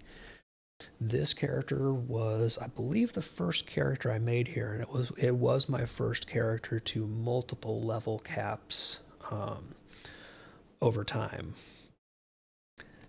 And so one of the consequences of that, of having them be a relatively old character and one that I leveled and played during that time frame, is that For a long time, my virtues were an absolute shamble, and they largely still are. Because this character was mostly leveled and played at the time where the deed you completed specifically gave you virtue XP for a virtue that it was set to, rather than you being able to set what you wanted to earn. So my virtues are an absolute mess on this character, and they are very low level and scattered. So that's not going to help any. I don't even have a cloak equipped right now.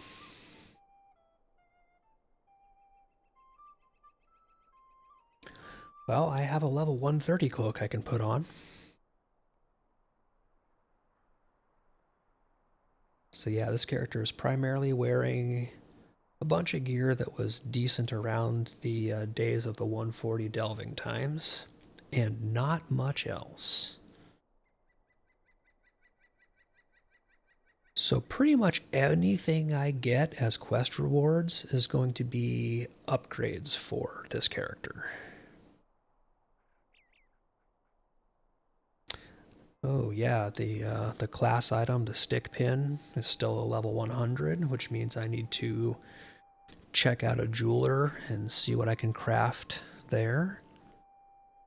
That's a little... Oh, I'm not even wearing boots either. Do I have boots?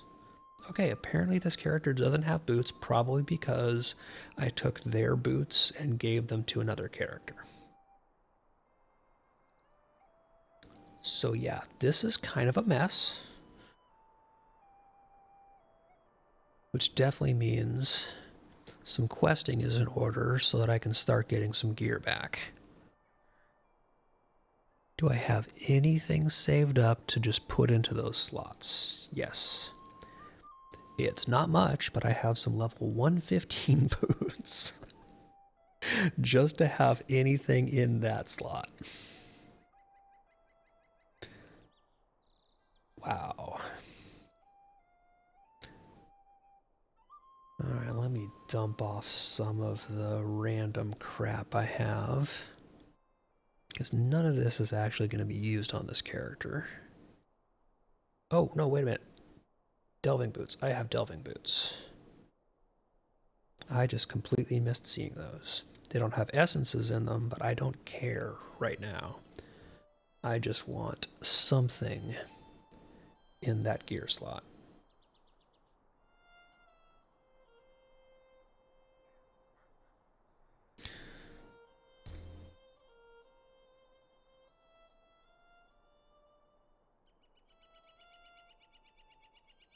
Okay, do I have any? Nope, don't need those because you can use them from cosmetics. Do I have any essence boxes? No essence boxes, so we'll just fill those boots with whatever 2 random essences I have hanging around, and I can't even put these into these because they're the next tier up. So this is how embarrassingly bad this character's gear is. We are going to have to do something about that. I might have some of the old essence boxes still hanging around, but I think the only one of the 140 essences I still have lurking are on characters that are hanging onto them. Okay, so no big deal. I will just get whatever gear I get as I level this character.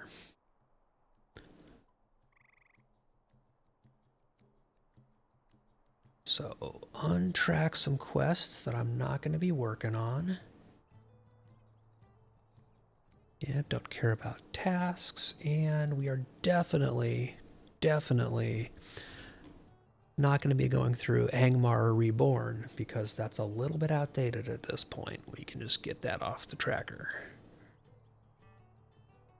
Get some Gundabad quests gone. Because we are not going back in there. And if so, I can always pick these quests back up.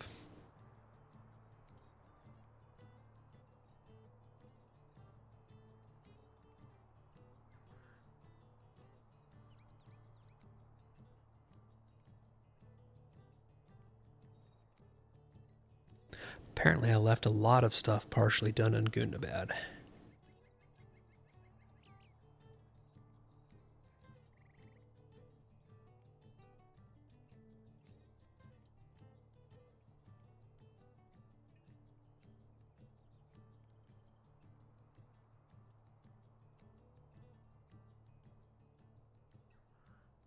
Lots of intro quests that I've gotten over time and not gone and done.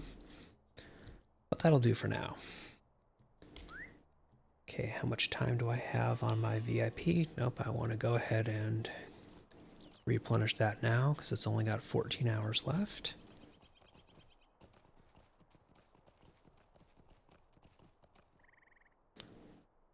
Don't need to be carrying around gear that I have for cosmetics. That can go in there in case it goes out of the wardrobe but needs to be put back in. Will you give me a moment of your time, friend?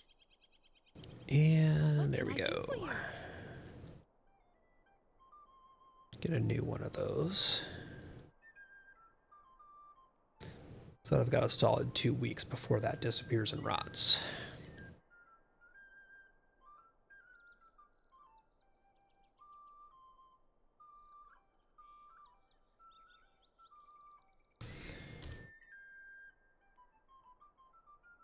Okay, so I have a red line build, which is what I'm in currently. And what I want to see is I just want to see if blue is even viable these days after the stat squish. So I'm going to throw a blue build together real quick.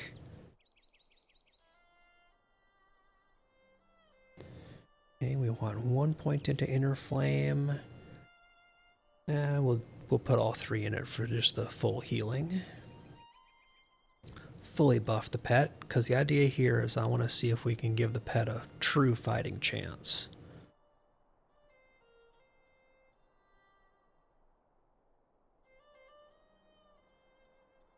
I want to see if you can really actually make a proper pet build lore master again. I gain a damage buff if my pet is hit with a critical attack. I don't care about that one as much. Right, pet gaining a morale and damage buff between fights, I'll take it.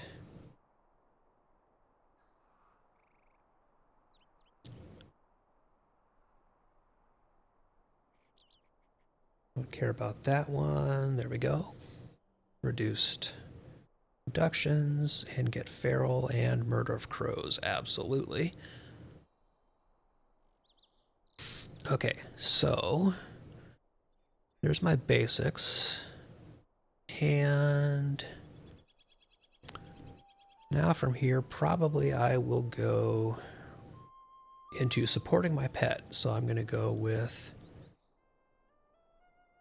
basically getting better debuffs. Mending lore is nice. So 15% power healing from power of knowledge. It's 1 point.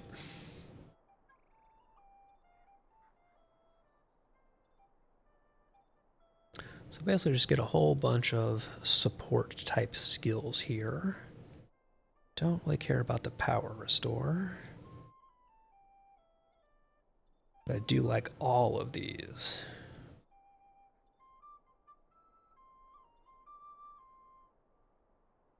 Let's see, at max rank, yeah, the armor is more effective. We'll take that. Fill out the debuffs being stronger, get better stuns because that is just awesome.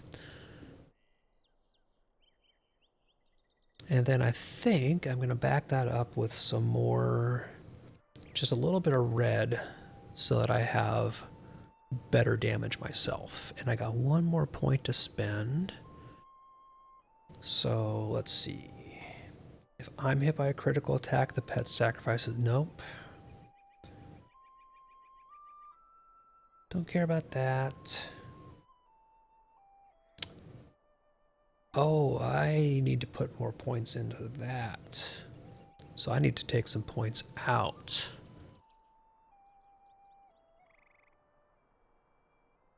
Because again, the whole idea here is make pet good.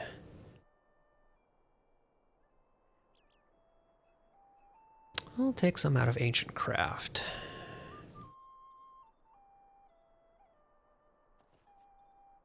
Okay, perfect. So that gives 5% more pet morale. Awesome. I just completely missed that at first. I am an idiot. So now I just need to put 1 point into... I gain a damage buff if my pet is crit. I will take it.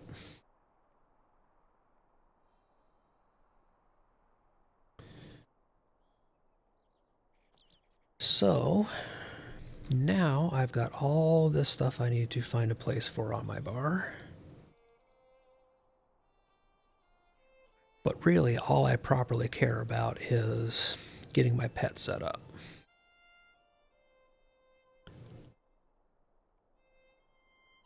So what am I missing? Here's all of my... Okay, so stoner stuns.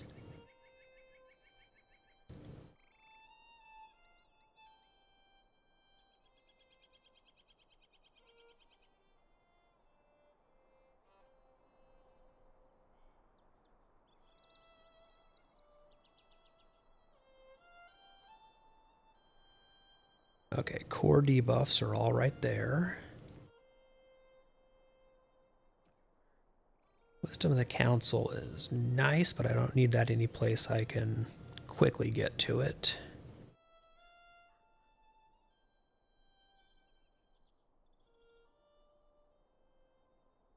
And, there's the one I was looking for, Windlore.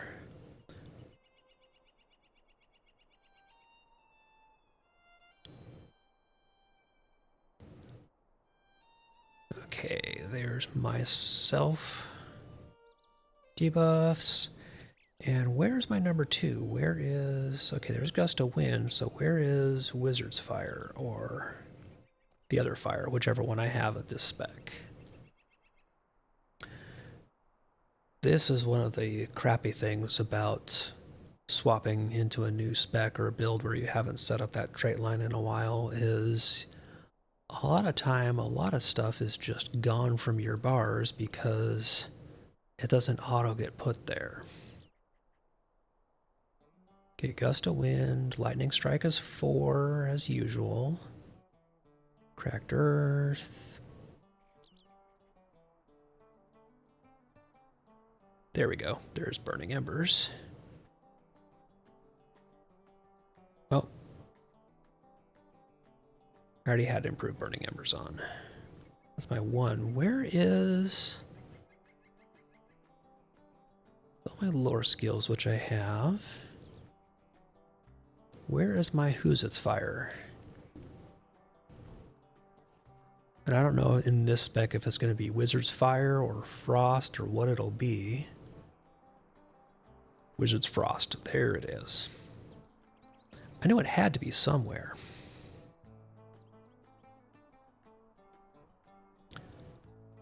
Okay, so technically that should be all I need in this build to just get started killing things.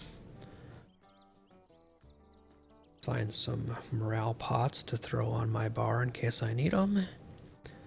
Call that good. And I know that my allies are not built to support this spec, but it is what it is. So I need to get to the Harland. And do I have a travel master? Travel any place to actually get back there.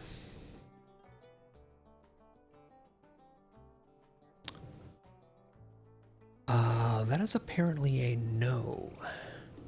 What can I do for you? Will any of you take me into King's Gondor, or did I completely screw myself over on this character and have to go a roundabout way? Alright, so I have completely screwed myself over on this character, it would appear. Because I have nothing in King's Gondor for a return to or a travel to.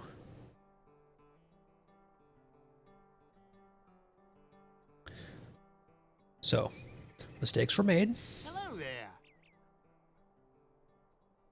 But I think if I go to South Bree, I can get to after battle. And then after battle, I can take a horse there.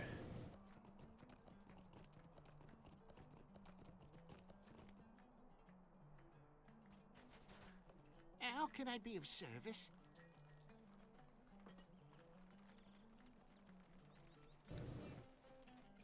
Ah, I can get to King's Gondor Pelargir.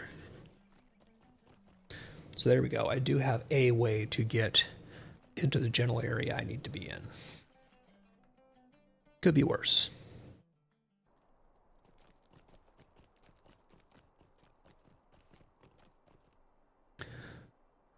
Ah, this also is something I never did set up on this character, is I need to make a pet dismiss macro. So that's going to be shortcut 7, because that's empty.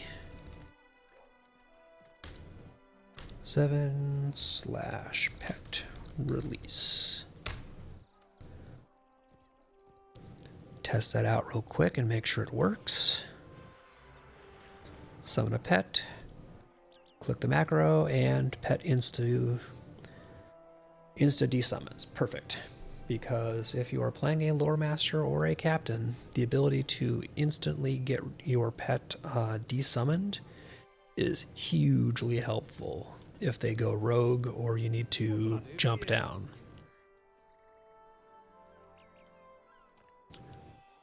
Alright, so I'm going to hop on the horse to the Harlond, and I'm going to take a quick AFK while I ride. So I'll be right back.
All right, now I'm back. Go ahead and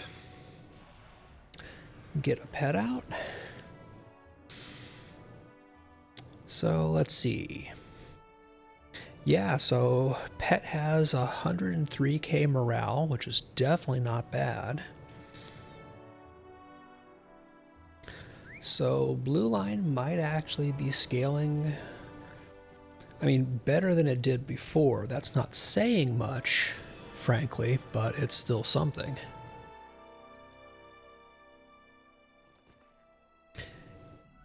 And yes, I am going to keep being cheesy on this character and run XP boosts because I want to be able to just blow through the main quest only. That is good. So that I can get into Umbar as well. Because I've played through the King's Gondor quest lines a lot at this point. Like, I have done so much A Song of Waves and Wind.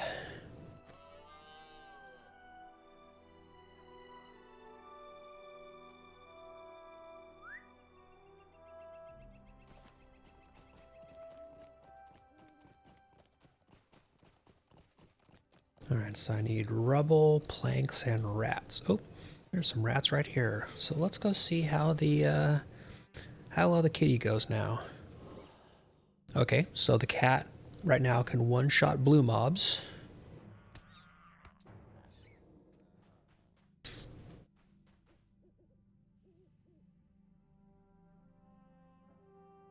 Now granted, these are light blue mobs.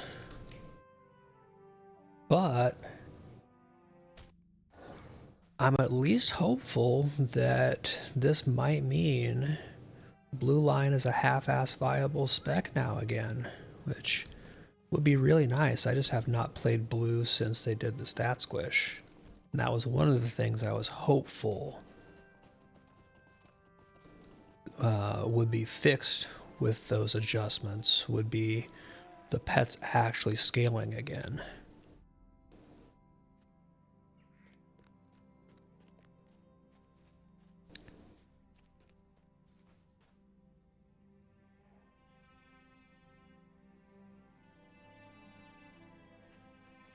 That would be doubly nice because blue line is the lore master spec, the trait line that made me want to play lore master in the first place. Like, that's what I want from this class, is for them to legitimately be, you know, a nature and pet class.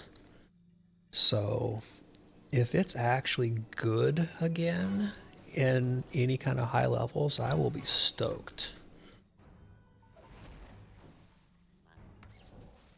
Of course, we'll have to see when I get actually closer to the level cap and start fighting hard enemies. But previously, before the stat squish, even this would not have been a sick the cat on them and let it handle teal mobs with ease.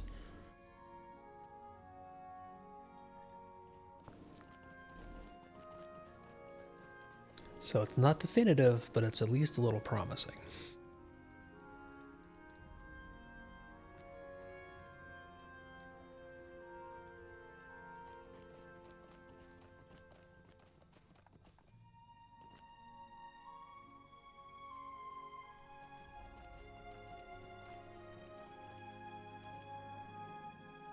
And of course, my allies are, I'm sure, woefully underdone, and none of them are have traceries for blue line on them, and I'm lagged. There we go. So that is not going to help matters any until I get to the point where I actually feel like rebuilding allies, which I probably will do when things actually start getting a little higher level, when I get further into the quest.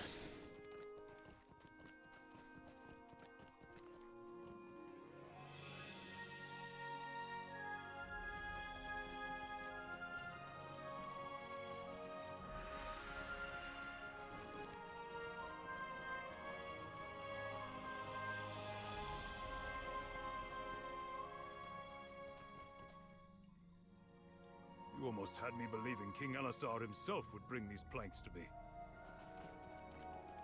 Alright, yeah. Let's not get crazy about things.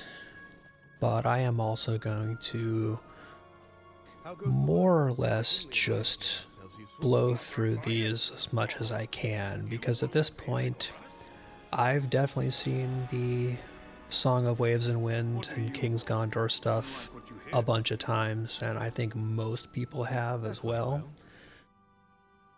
Balakor died on the deck of his banner ship, the Night Jewel. We saw him die.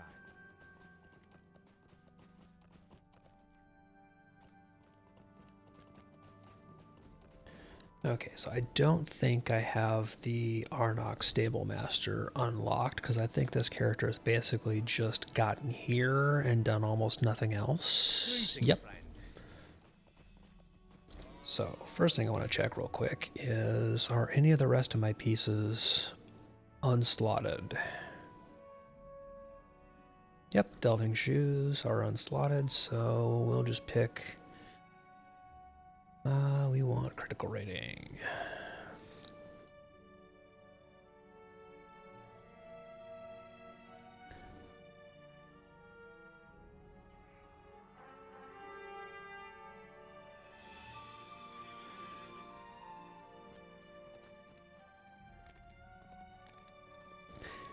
And to speed this up, hopping on the idiot pony, and basically just the plan is to ride past any enemies straight to the next destination.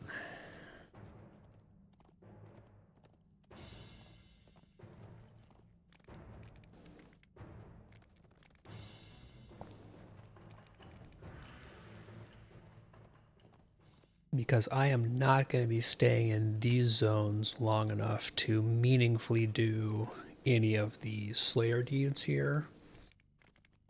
So it's just going to be quicker and more efficient to do the quests so that I can get into content that is better for my level.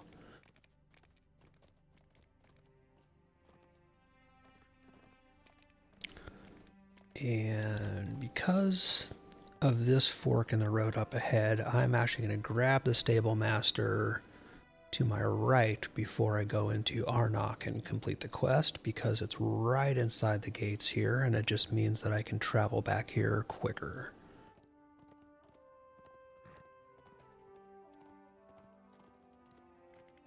Because there are going to be quests that take me to Imloth Melu.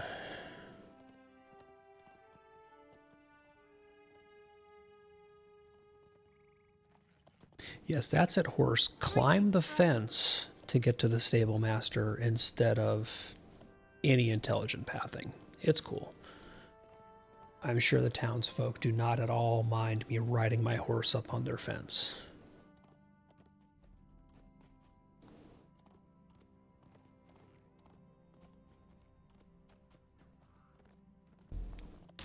Oop, and I cut that turn poorly.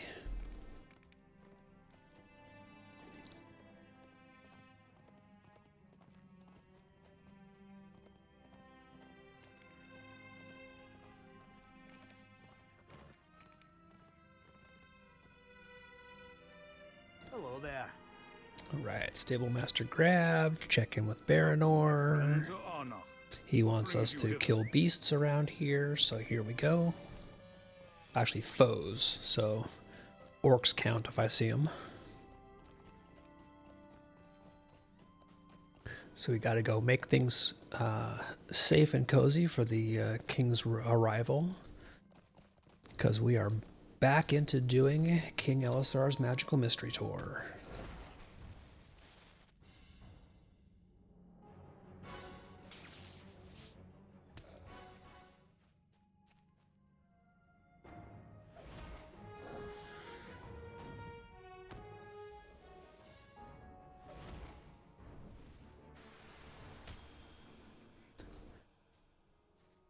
Hey, Ted's at 98. Thanks for that. And I completely apologize for not thanking you for the follow earlier. I did see that, but again, like I said, it's a low energy stream today, so I apologize. But good night or good morning. I take it that you're in a time zone that's a little rough for catching North American streams, but I really appreciate you stopping by.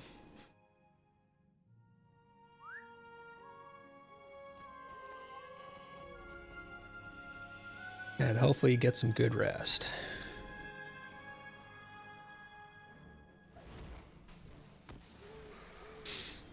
I will. I just got to get some downtime in, which hopefully you're doing the same now.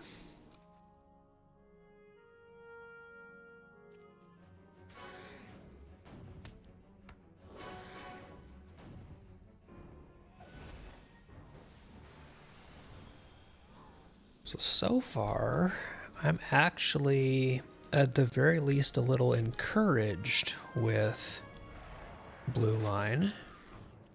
I'm hoping that this holds when I start getting into closer back again to level cap and fighting hard enemies, because I would love to be able to stop crapping all over Blue Line lore masters.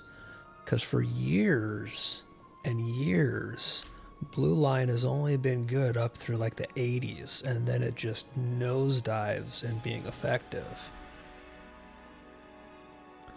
So maybe the stat squish patch we got a while back was good for more than just that. Okay, so we got to go all the way down to the shore of the river. So again, I'm going to just ride past mobs on my way down there.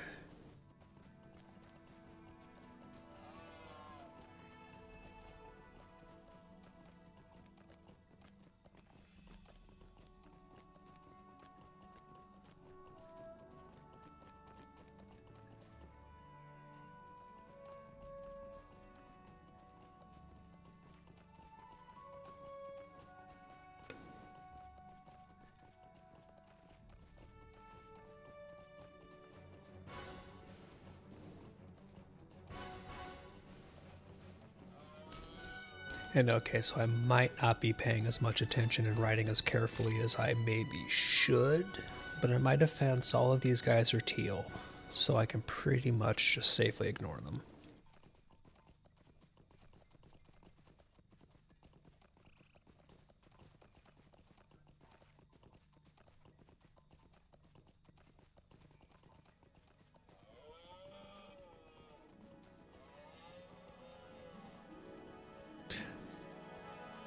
Ah, the elk noises are hilarious. Just one more reason why I love these elk mounts.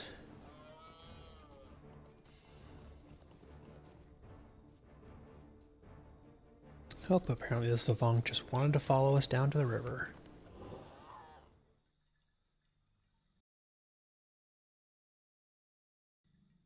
Okay, so we check out the dirty clothes, the campfire, and the boat wreckage.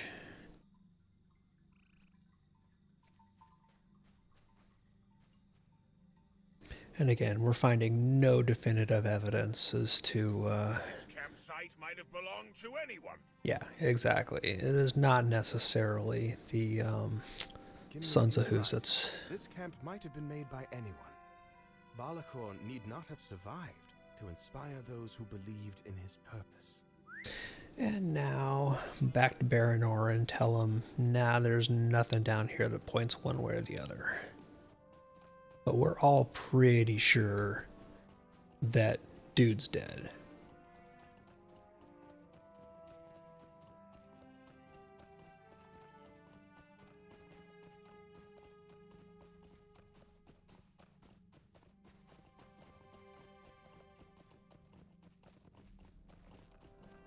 Go ahead and skirt around the camp here because I don't want to do any of the quests or deeds that pop up in here.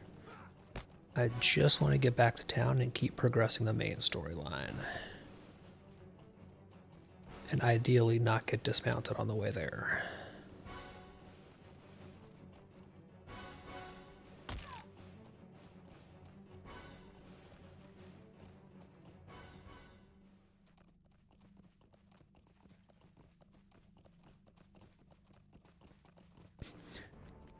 And those stinging bees are really aggressive, so I'm just going to give that one a wide berth.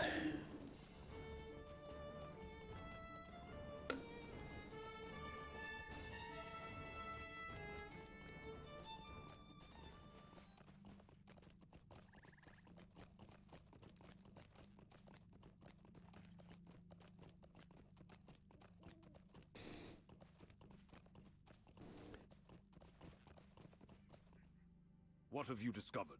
Did Balakor survive the war? Nope, it could be anybody. Alright, so now we go to the river crossing down here. And for that, I'm gonna hop back on. Man, I need to rearrange this character's bars so badly. I have let them become a mess over the years.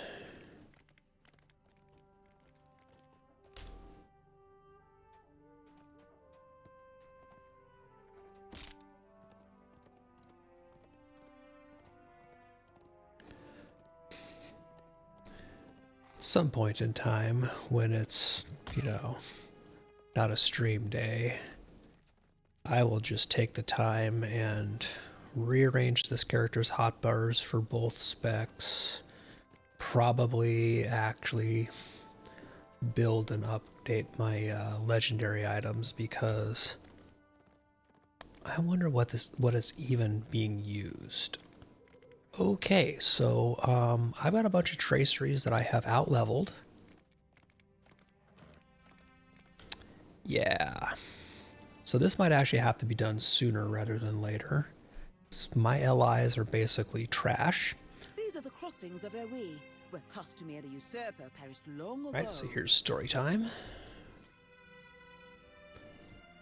And we get the story of some river maids. One of the things we get is, hey, roaming star, remember? Which will come into play later.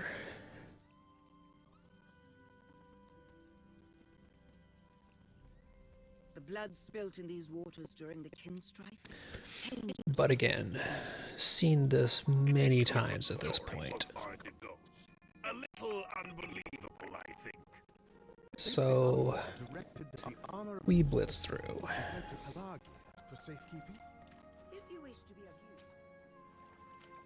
use. And once again, it's our next quest is defeat foes on the way to insert destination here. So send in the kitty.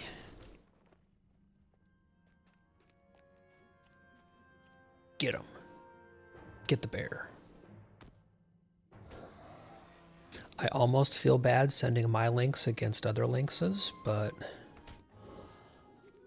they're kind of what's right around me here, so we're having our links kill linkses, but not linkses.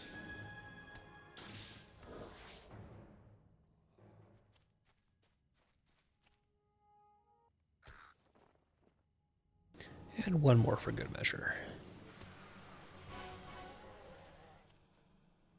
So, where's my next destination? Is Hollock, which is...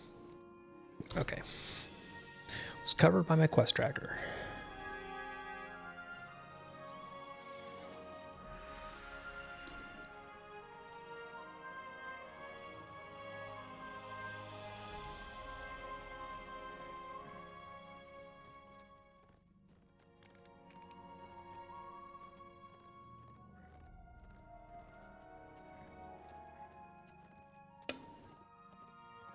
So I'm really curious to see how much of this King's Gondor content, the Song of Waves and Wind early on, I can go through with my basically non-functional LIs that have traceries that not only are not for the current build, but are also not valid anymore for my level, so not doing anything for me, before I'm forced to actually build them out. You helped make the lands between the crossings and Halak more safe? Mercy upon me for listening, stranger. But I understand you're here on the... Okay, fishing nets and building supplies. I can help with both of those.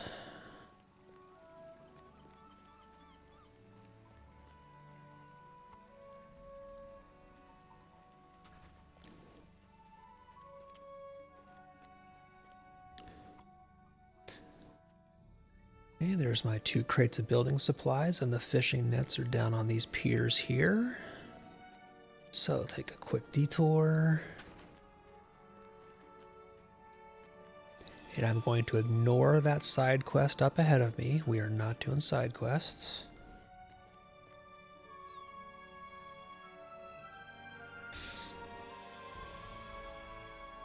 Oh, and I need to clear that out again, because I've already back up to 40 legendary item crates again. I just cleared that out last time I played, too.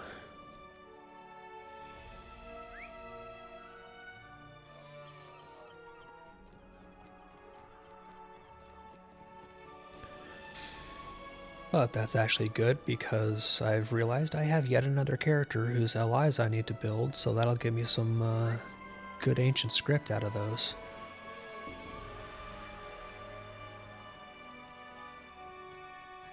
Okay, one more pier, grab my last fishing net.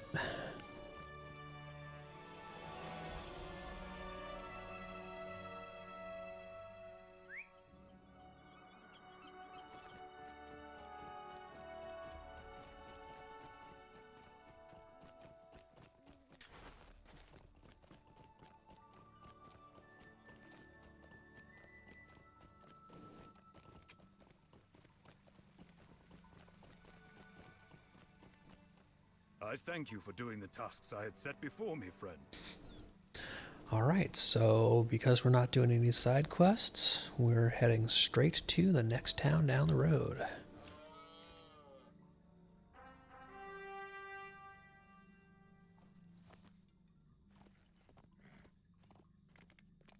That is one of the nice things about doing this approach here, at least, is that you can very much streamline your trip through a lot of early King's Gondor if you don't need to stop and do all the side quests and do deeds in the zones and all that. If you are goal oriented, you can blast through a lot of this stuff pretty quickly.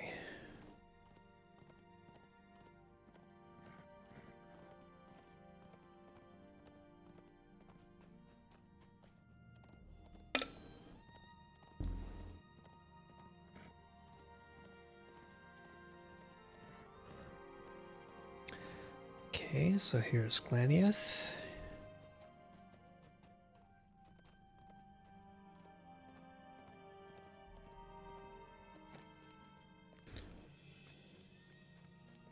What can I do for you?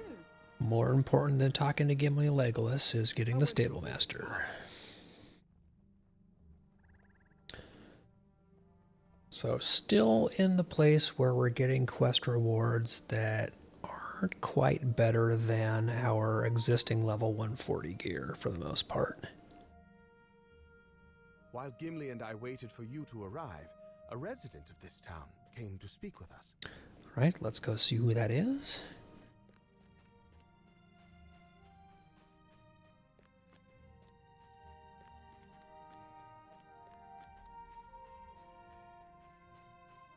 You are welcome to Glanielf, my friend, and on the king's business, no less. Right, go empty out some boxes and grab tokens. I can do that.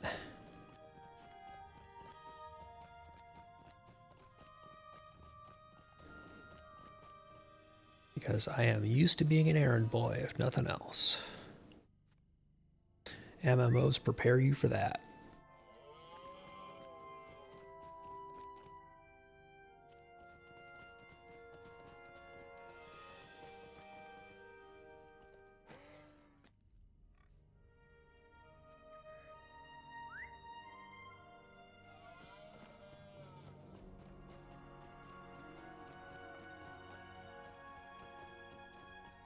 And yes, I have done these enough that I basically still remember where all 3 collection boxes are without having to wander around town.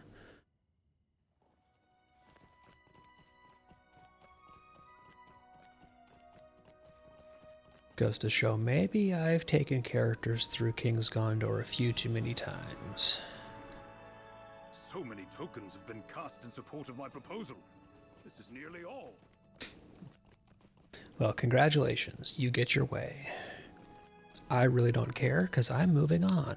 I did not understand this proposal when Arvalon told it to us, and I still do not. It doesn't matter, Gimli, because we are moving to the next town. We're heading to Pell.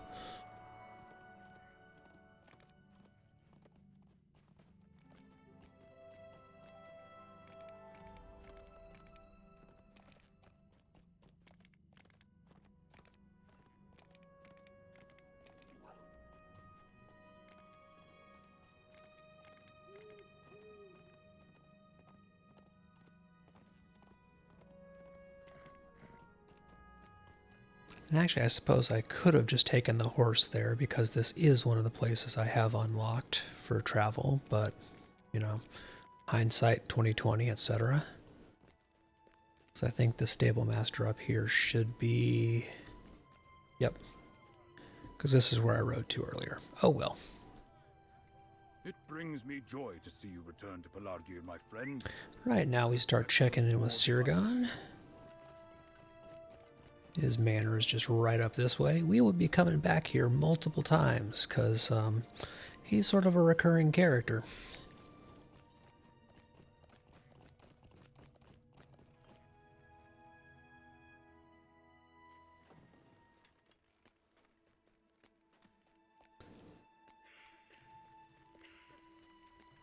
There's our boy.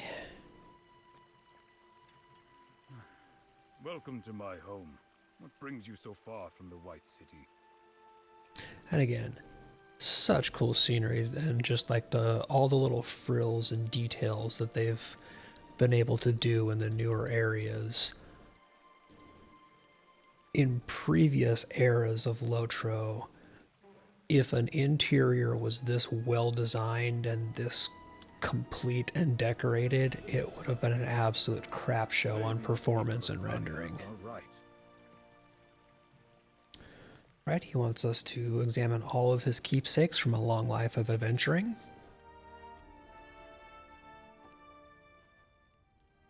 He really wants to tell us about all his stuff. But, you know, he's an old retired adventuring dude. He gets to do that.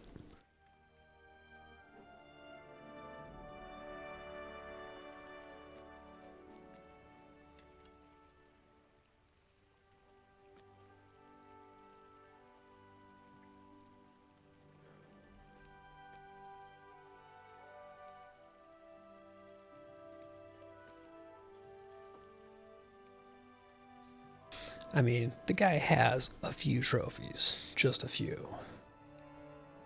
He's been places.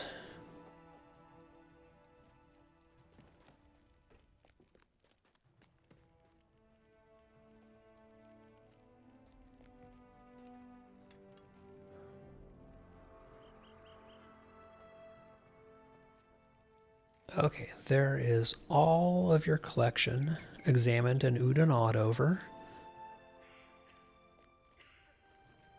And we talk to his son.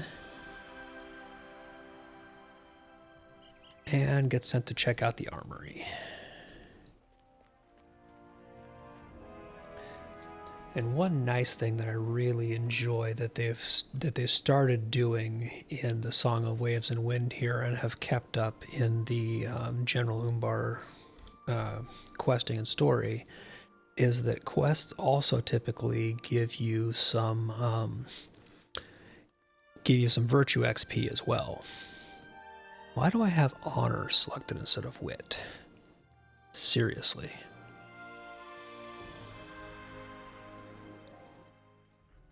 So let's start earning on confidence because we need to boost that one up.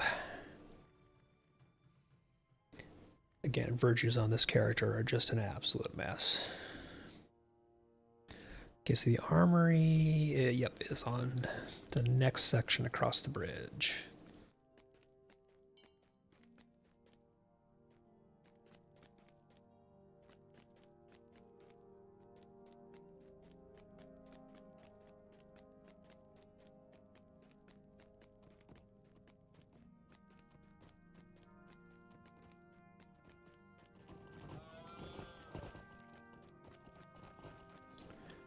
Here's the armory. And so we're going to need to check inside and defeat pests.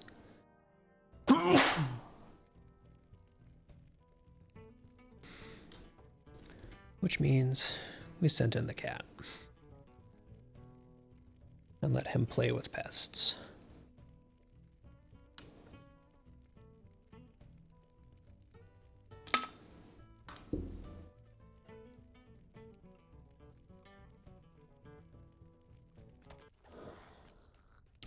Which, sure, we could do it ourselves.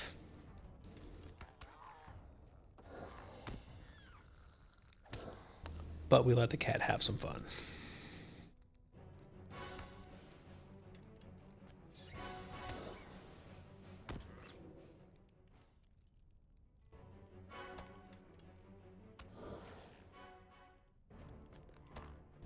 Get him, kitty, get him.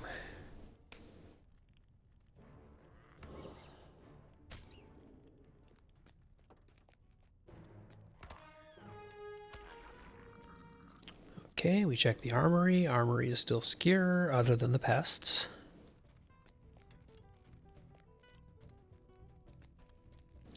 So back out we go.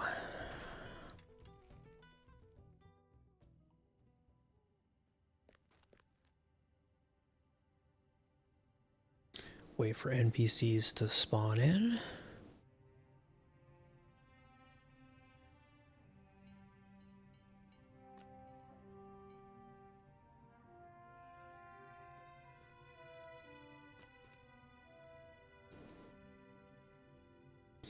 I said we wait for NPCs to spawn. There you go, Legolas. Good boy. Now we're gonna fake causing a scene. Remains where it was left. I told you so. I should have expected no less from such as you. Legolas, you are a terrible actor. Just please stop. You are not convincing. Now we check in with our seditious group here Could not help but notice your argument. and tell them, oh yes, totally, we are on your side. Choice of wife. We absolutely believe in your cause.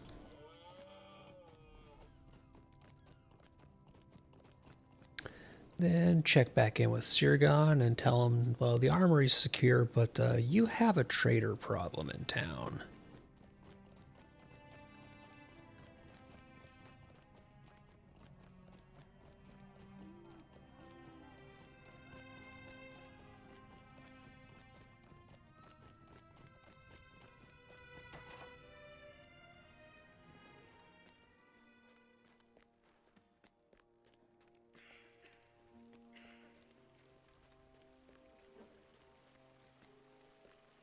If it were up to me, I would have shown this woman the blade of my axe. Yes, but that's not productive, Gimli. I have 2 questions for you, my friend. Yes, of course she's a supporter of the heirs of Castamere. I mean, come Legolas on. and Gimli told me about the woman you met. What were her words? Alright, so now we go check in with the beacon to meet our conspirators. And act like we're bad guys too. I can be very convincing as a bad guy. So that, I believe, is all the way... Yep, that's all the way down there.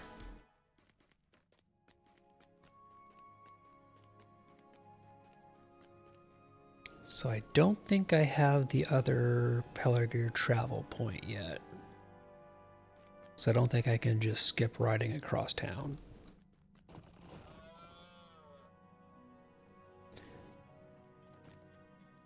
Let's see. Nope. So I have to go the long way. And it is Pelargir, so it is the long way.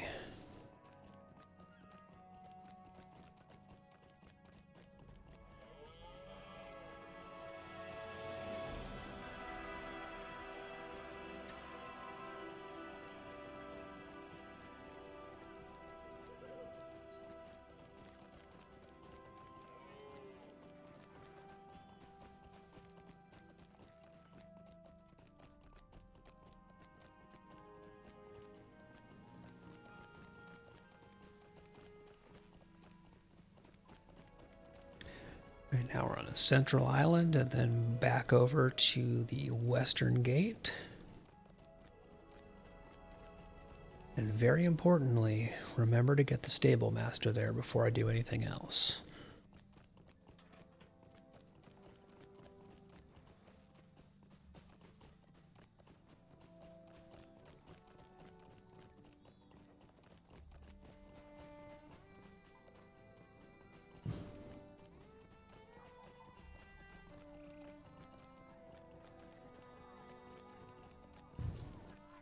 Have you come to help? Good. So let's see what I can get.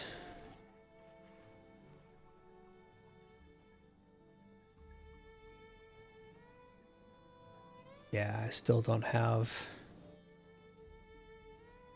King's Gondor or Renewal of Gondor standing to get those. Partly because I'm mainly just doing the main quest. So I don't have the side quests going. Okay. But never mind, that is a problem for another time. So I need to go all the way here into Ostanglebed. So, I'm gonna hop on the idiot pony, grab this travel point down south first, and then head up to Ostanglebed because I will need them both.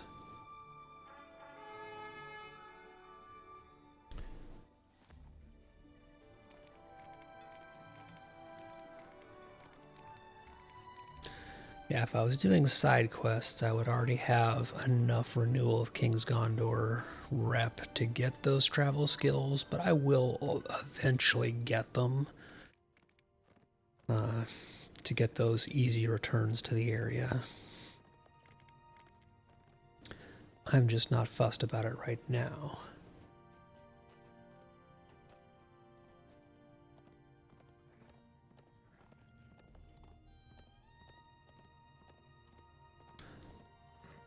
Sure, it's pretty close. Yeah, I'm already almost halfway through neutral.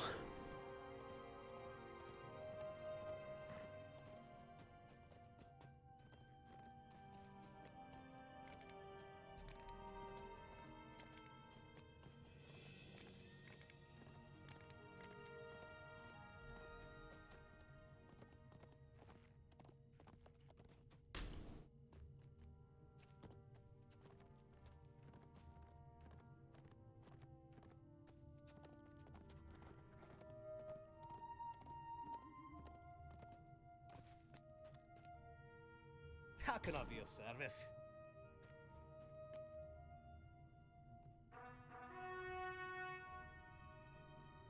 Alright, the travel point is pre-gotten, so now back to quest track. And we're getting sent to Ostengelbed, but we need to go to the beacon that's actually outside of town, but the way there is through town.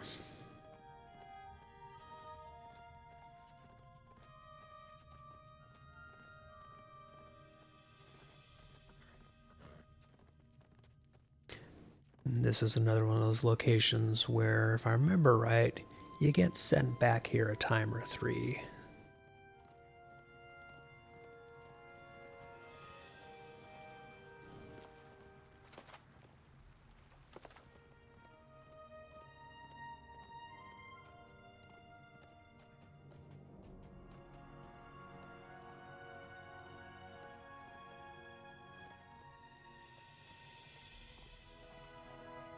Apparently I could have been watching for wood to gather on this character.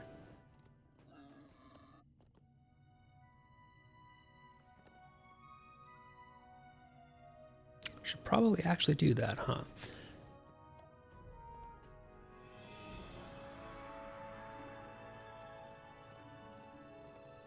But I never did get too high on Prospector, mainly because getting into that Doomfold area it just sucks.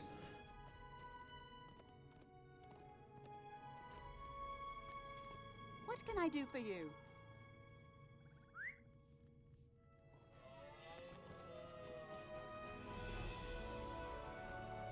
Okay, now it's the whole little run of checking in multiple times with the conspirators, convincing them that we're on their side, etc., etc. So, lots of running around and playing like we're the bad guys. While also convincing the good guys that we're not really the bad guys, we're just playing at being the bad guys.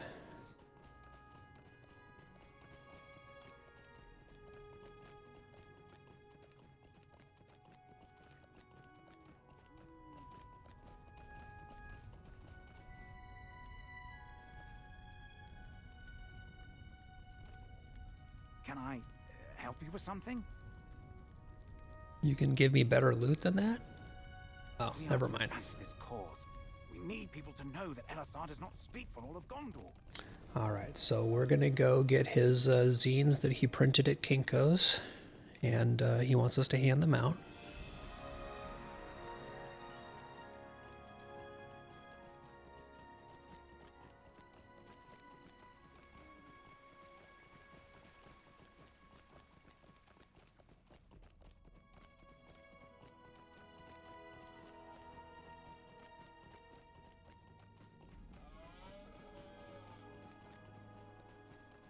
And you have the option of either handing them out or just dumping them in the fire and saying that you handed them out. And we are not going to humor these people.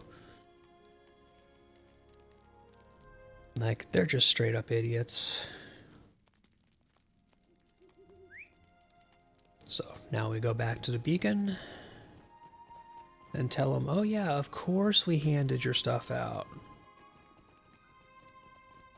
I know you spent a bunch of time at Kinko's photocopying those and using the trick where you pull out the key just far enough where it doesn't increment the counter but still activates the photocopy machine, so that you take the stack of 100 pages printed up to the counter and pay for 15.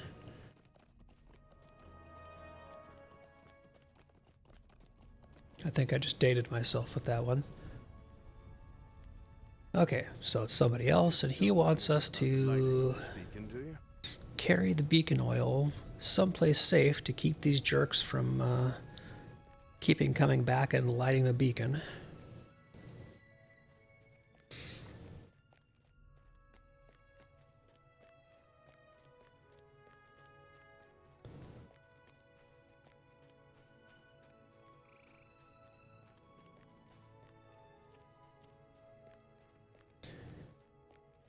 So we'll carry it back to town and hide it from them.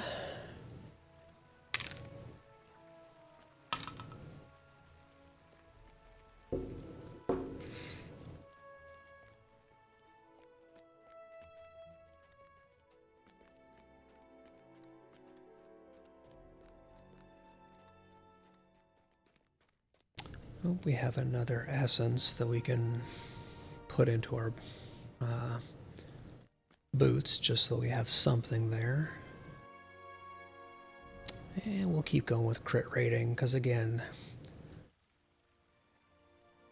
all of these tier 14 essences and this level 140 gear almost immediately stops being relevant, and you can't really use past these levels anyway, so it has a very short shelf life, and at this point they're almost throwaways. All the stuff that was your top tier 140 is now kind of relevant for 2 or 3 levels and then immediately falls off. So we have the choice of either actually arming the idiot dissidents with fine weapons, or giving them a bucket full of farm implements and telling them that's as good as they're going to get. And on this character, we are absolutely not doing the humor, the idiot revolutionaries. So they're getting farm tools and they're going to like it. But unfortunately, and this is one of those things that, come on, Lotro, please stop making us do this. We have the carry the bundle of X at a slow, normal walking pace from point A to point B quests.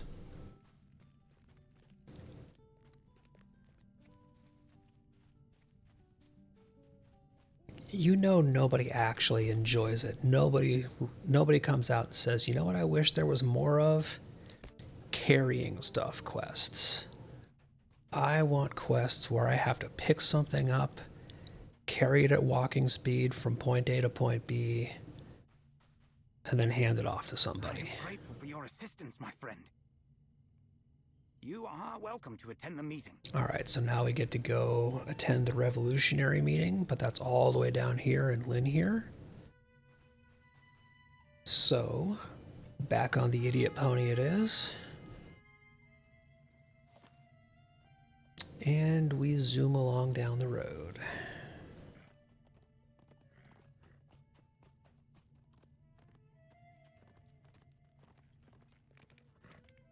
Yeah, I just really hope that at some point in time, Standing Stone Games fully comes to realize that that particular quest design, we understand that this is you giving us busy work to pad out the runtime of something. Please don't. You are not fooling anybody.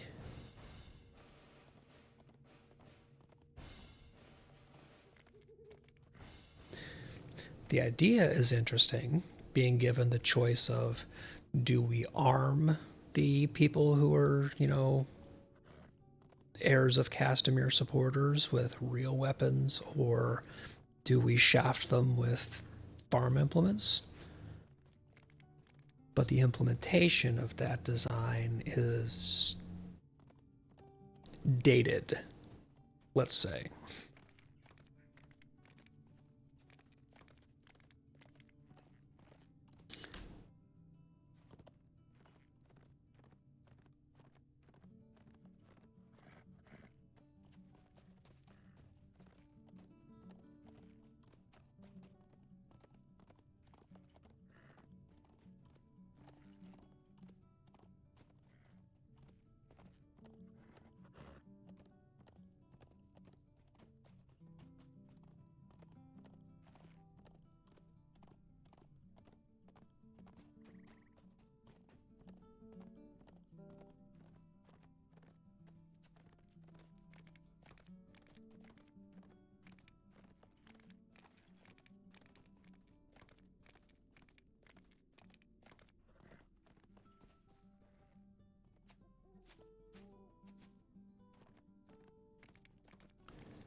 Okay, back into the next town, grab the stable master.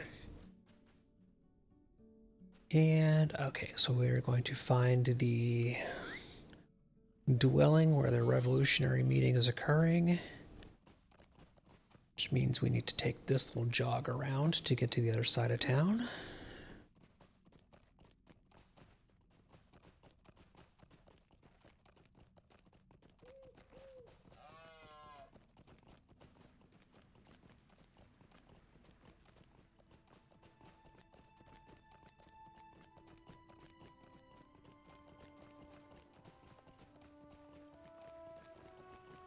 And this should be the house up ahead.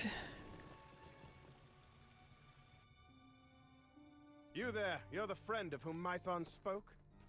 Oh yes, we're totally friends with you guys. We can be trusted. That you could be trusted. Do I not look trustworthy? I have a cat. A cat automatically makes me trustworthy.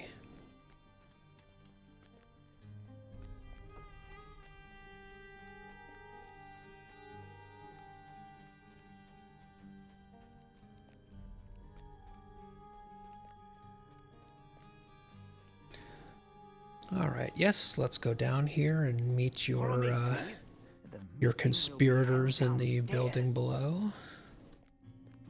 Because any good conspiracy needs to meet in a basement. You should introduce yourself to my friends before we begin. Actually, what I should do is...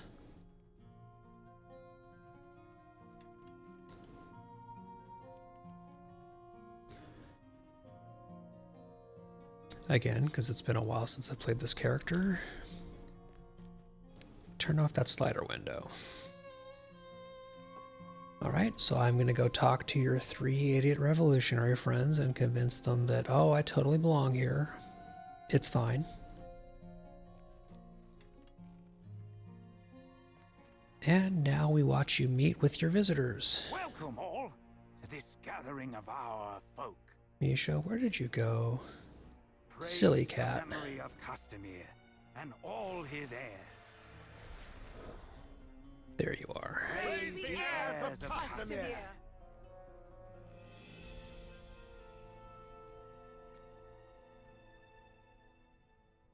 Ah, here is Ithiel. Welcome, welcome. We have some new faces here today. Who are your guests, Ithiel? Do they wish to join our ranks? No, they wish to call you out on being idiots. To Muldo Fiercewater and his wife Nakasi Wave Reaper. They bring tidings to us from Umbar. We do. But who is this one who stands among you? Do the heirs of Castamir now ally with such as they?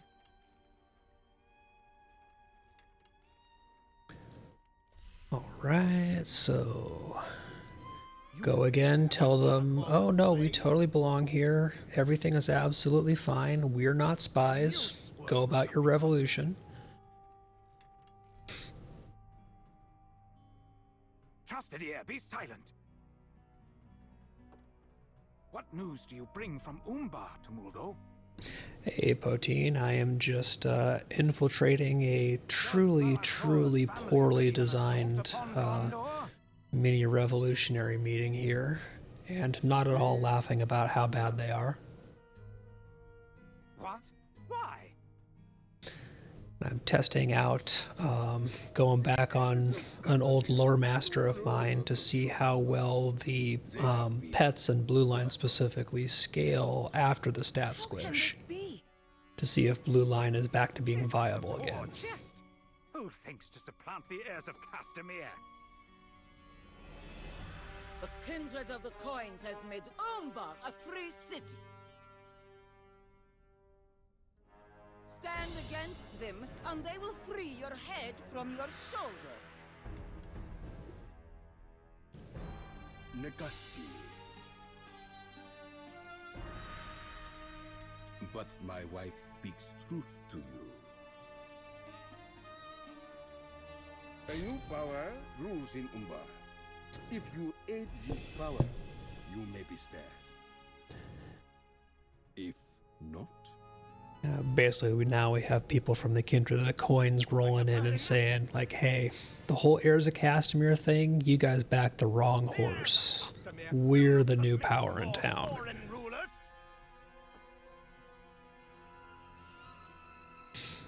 And the supporters of the heirs of the Castamere here are not entirely on board with this new development. This kindred of the coins.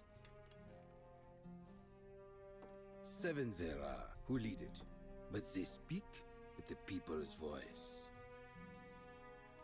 And the people hold little love for Gondor in their hearts.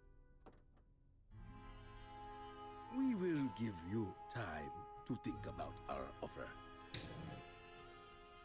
Do not think over long. The Sea Shadow grants mercy, but rarely. Yeah, I can't imagine this going any place but good, right? These kinds of confrontations always go down completely smoothly. Your choice is your own.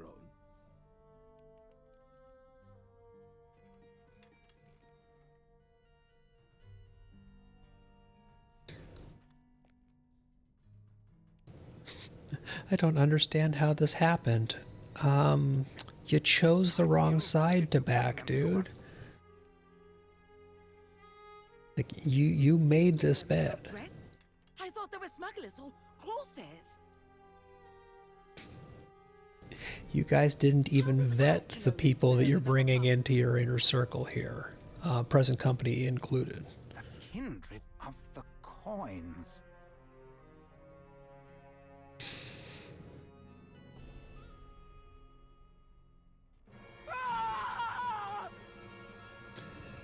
And something bad happened upstairs.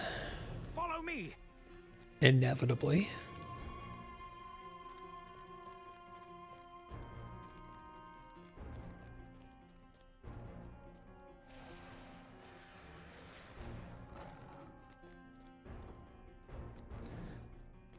Now I pull out the big kitty.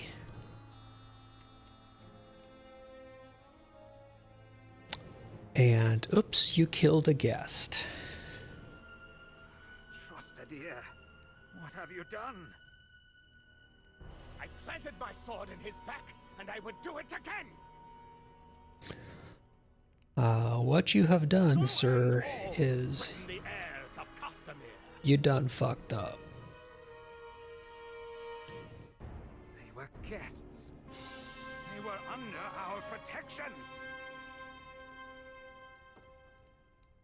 Who now will protect you from me? Right. This one? Nope, and here's where we tell Nikasi, nah, these dudes are idiots. I do not care if you kill them. Get him, kitty. Trusted he has paid. No one else must die. Please. Please. Have mercy.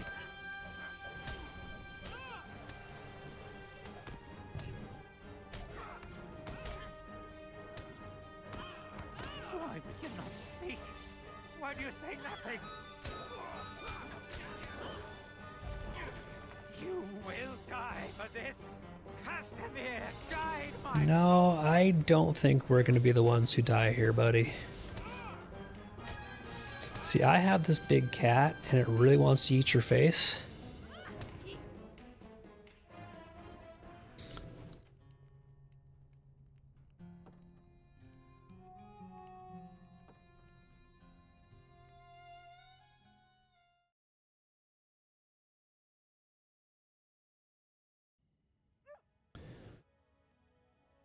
Okay, so now we go back into town, check in with the gossip monger.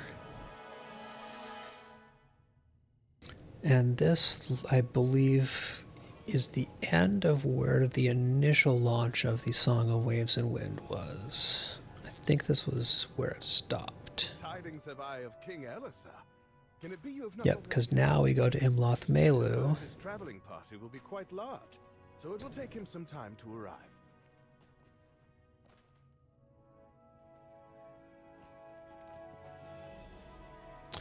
Which we conveniently unlocked before.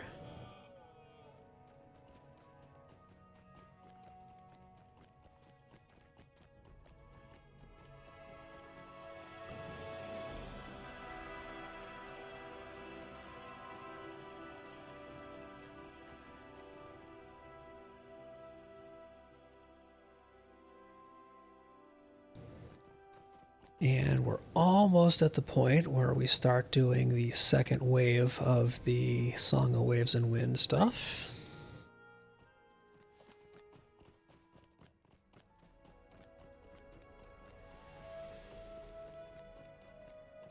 Right, check in with Legolas and Gimli. You have returned from your mission of secrecy. We returned to Minas Tirith and told the king what we discovered. Okay, now I get to check in with King Elisar, so I gotta ride all the way through town.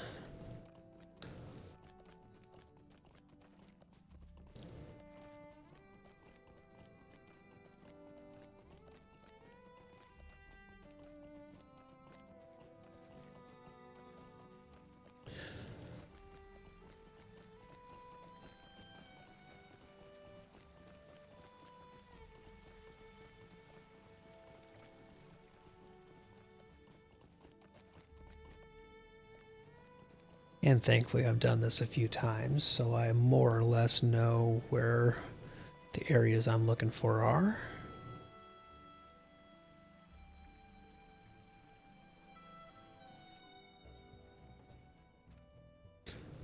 And this is where we pick up and start on kind of the continuation of Song of Waves and Wind, the pieces that came when Corsairs of Umbar actually launched.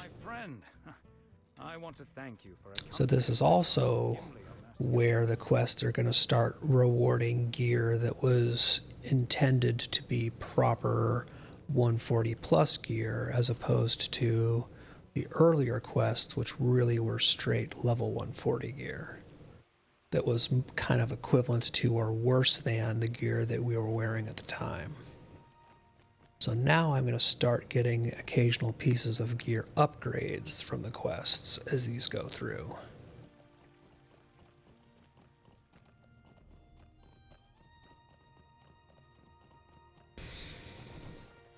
Which again will be nice because this character's gear has been sadly neglected for a long time.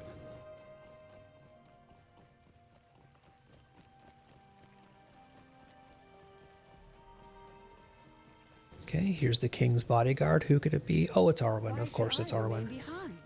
Is it not now my kingdom also? And now we go right back where we just were.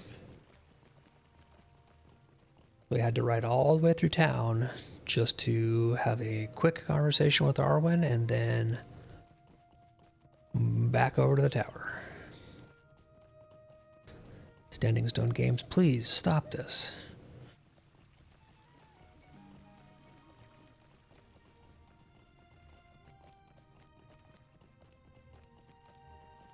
Again, thankfully, when you get into Umbar proper, there's not nearly as much of this, but it is still just tedious quest design. Waves and wind? I confess that nothing comes at once to mind. Even in time of peace, Gondor is wide, and travel will take some time. Okay, now we really start rolling through. Concerned about the kindred of the coins. Because we're into chapter 2 of Song of Waves and Wind. This is where we properly start investigating, and the kindred of the coins takes focus, whereas before a lot of it was kind of the storyline about the heirs of Castamere, which was, again, as we just saw, largely a misdirect.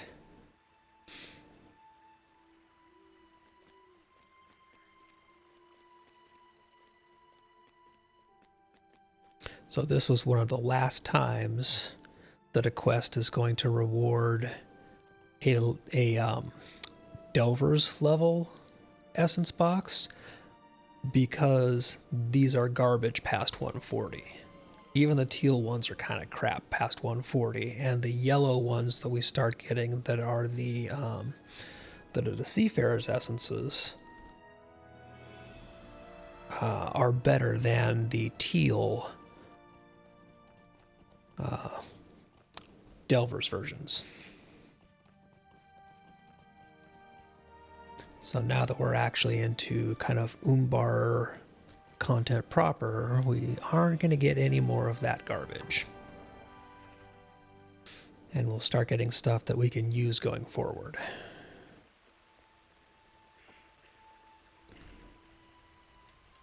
Okay, talk to Yorith. Just telling the Lady Vanulos that all clouds will surely pass, even in times of grief. And Queen Arwen wants us to get some fountain water as well as some river water. Again, really continuing and hammering home that water theme for the expansion.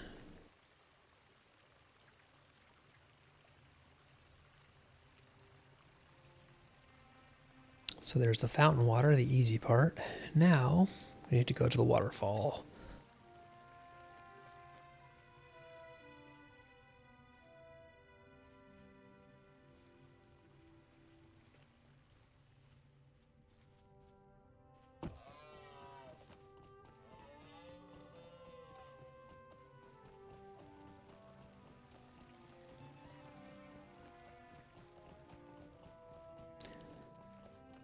And that'll be at the end of the river up ahead, right where it hits those cliffs there. At the base of the waterfalls where we can get the water that Arwen wants from us.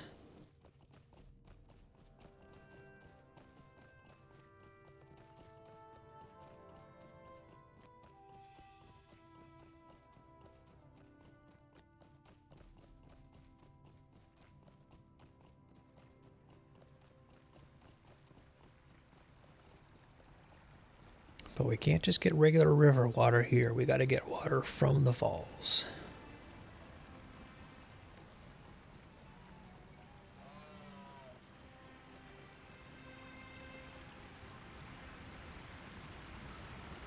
So we jump the elk into the water, because this is a perfectly reasonable thing to do.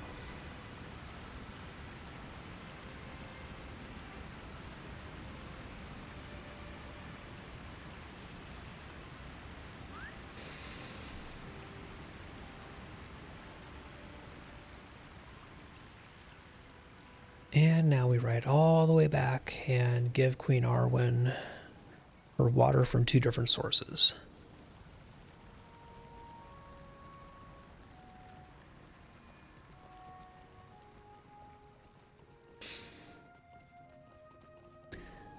And sometimes I really wonder if I'm the only one who, with all of the elk and moose that we get through the various mounts and stables of the elves and things like that, am I the only one who every time those come up, I just really want to rewatch Northern Exposure? That's one of those shows I need to rewatch one of these days, because it has been forever. And I had the DVDs years and years and years back, but those got lost many moves ago.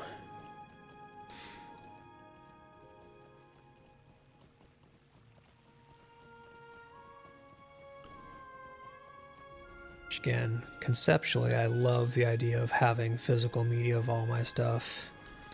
In reality, every time you have to box all of it up and move it or pay to have it moved, it just becomes a hassle.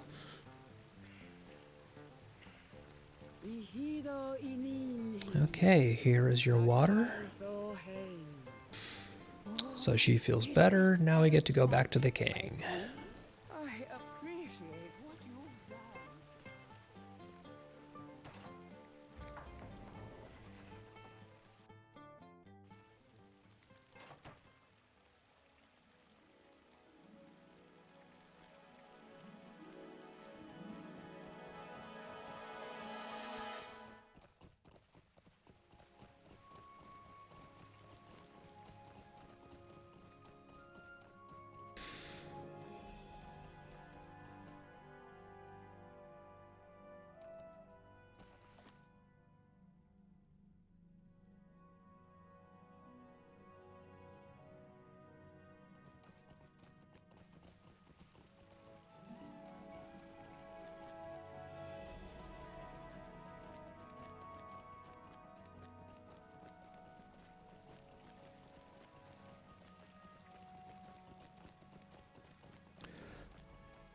Okay, go check in with King Elisar, let him know what Arwen's been up to.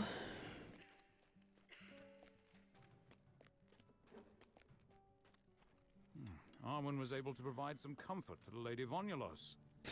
See, now at this point, we start getting quest rewards that are these item level 500 pieces, which, frankly, even the yellow ones are pretty much upgrades from our really nice teal 400 or 140 pieces. Lady Vonulos is not the only resident of Lotro who grieves the loss of Forlorn. Okay, so now we go back to Arnok. All of these auto bestows that I need to basically just get out of the way. Most of these I really should just filter on this character because I've leveled past them. And they keep coming up every couple of level ups.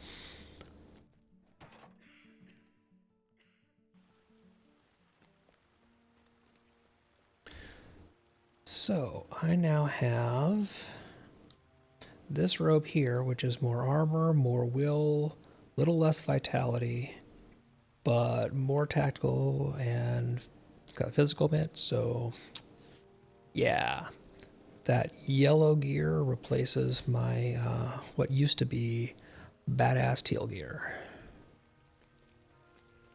But that's kind of how it goes with expansions, especially in a game like Lotro, which is a very strict, old school, pure vertical progression game. The gear treadmill is real.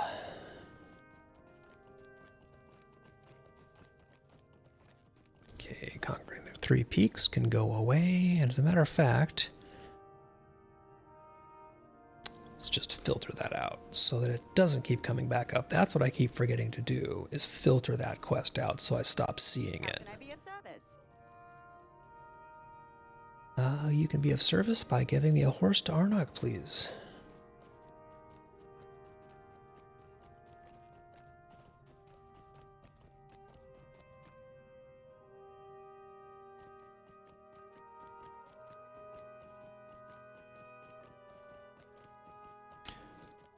Alright, so we check in here and see how King Elisar's Magical Mystery Tour is kicking off. Because this is really the start of his tour proper. That is the king? What's he doing here in Arnok? And this again is where we start to see that to a large extent, Aragorn is misjudging what he's supposed to do as a king. Is that the king? What is he doing here? What do the folk of Arnok need us to do? They need you not to stop. They need you not to show up here because you make them nervous.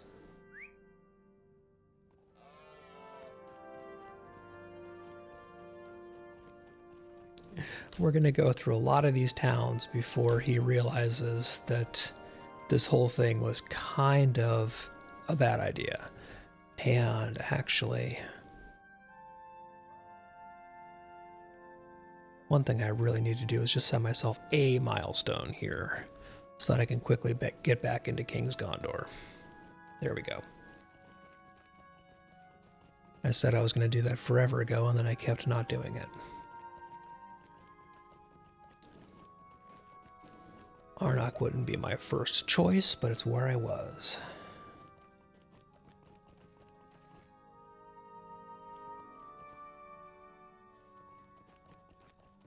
Okay, now we go pick berries to help feed the people, because King Elisar still has it in his mind that being a king of the people is what the people want.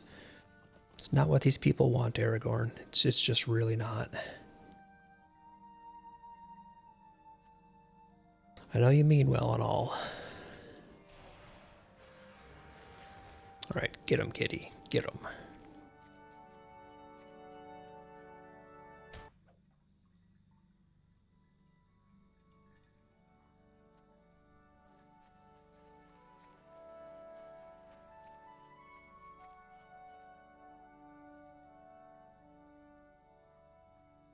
Okay, Eladin gets annoyed that we're picking berries from the same bush and sends us off to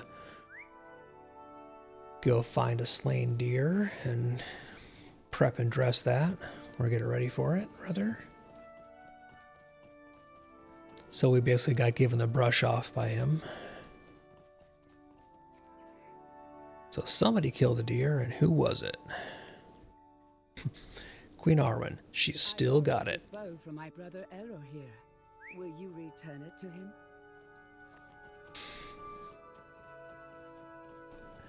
So here we have Aragorn, or King Elisar, still trying to be the guy who wanders from town to town, helping the townsfolk out when he's the king.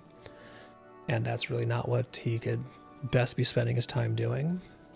And Queen Arwen doing things like sneaking off and hunting game. Neither of these two has really settled into their actual role yet and figured out how to be a king and queen.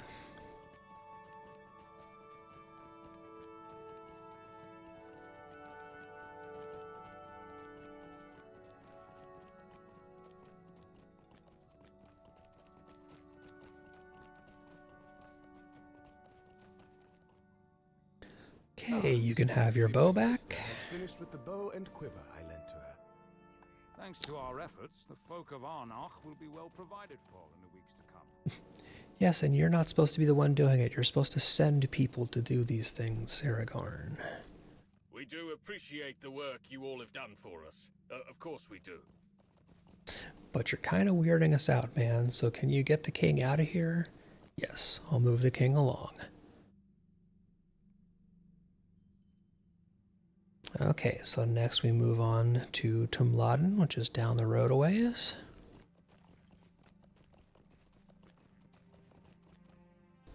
So let's see. Actually, this road and across the bridge will take us there nicely.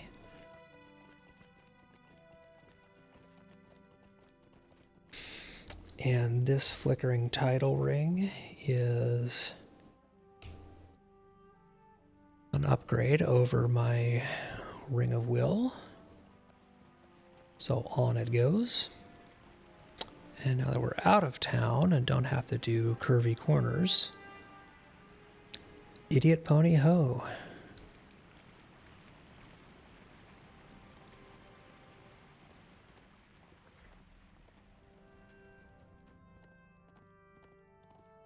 No, I am not stopping for your side quest, sir.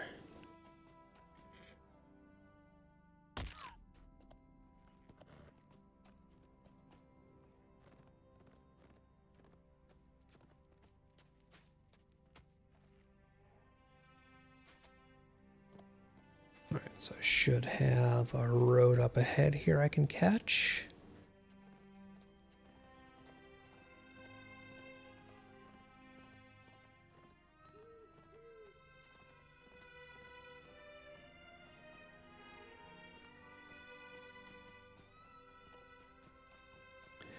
I think Toomladen might be the town where I meet the dwarves and start doing that quest line. And since I'm passing by, I will go ahead and just do this quest because it's breadcrumbs into town, basically. But annoyingly, you have to stop at each one of these little clues on your way into town. You can't skip one because you see the next one up ahead and know where to go. You have to investigate them all.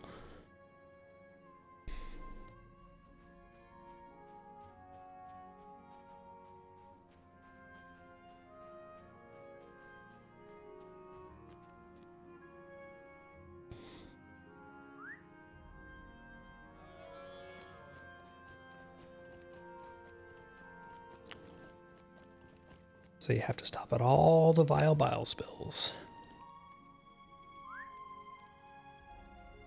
Which makes you a vile bile file.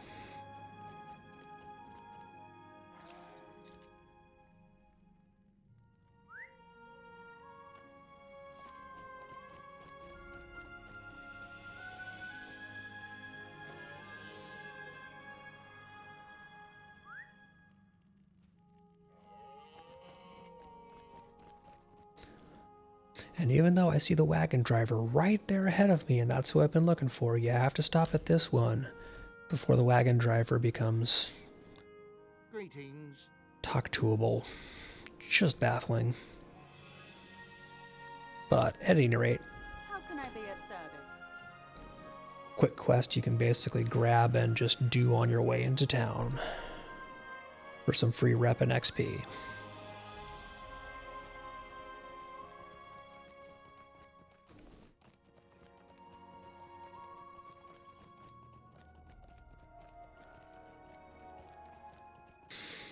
And shortly, I should be starting to get into areas where I have enemies above level 140. So my hope is that I can actually catch up at least a little bit to my current level and see if I can keep running with these non-LI LIs. My very non-legendary legendary items.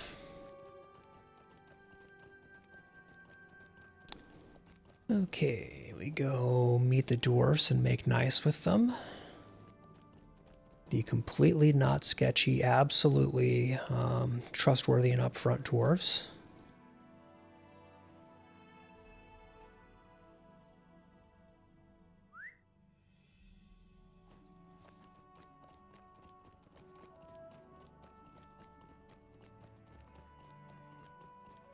Okay, so we're going to investigate some rubble piles with the dwarves. And watch the townsfolk get angry at the dwarves being here now when they weren't here during the war.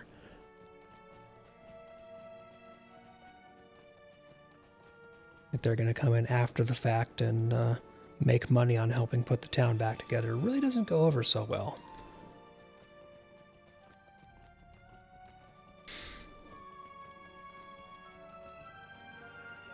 But at the same time, the powers that be in the town know that if they want to get the place put back together, they kind of need the dwarfs on their good side because they've got expertise and materials and manpower. So, kind of a sticky situation. I hope the King of Gandhar appreciates your work on me. Gotta make nice with the dwarves, even though you know that the townsfolk have legitimate reasons to be, at the very least, annoyed with the dwarves. And the dwarves are doing nothing to smooth the situation over by basically being themselves.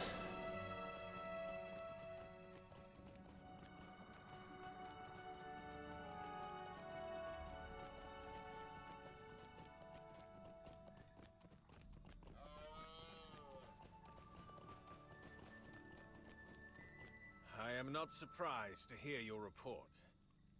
Alright, so now go back to the stable master and ride back to Pell. Check back in with the king.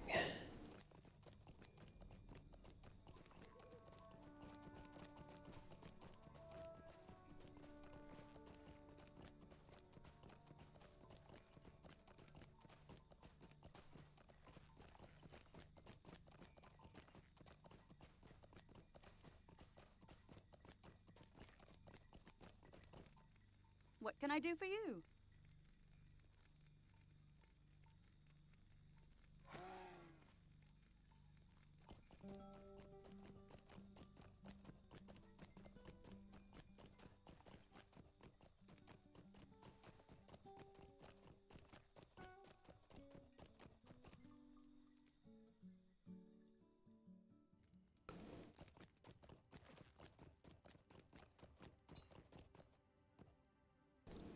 Okay, so let's see. He is down in the docks there. Okay.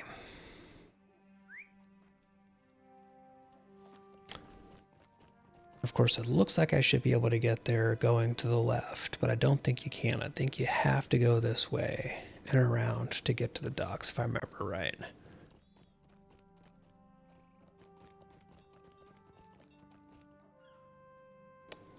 Yeah, I think I have to go this way to get there.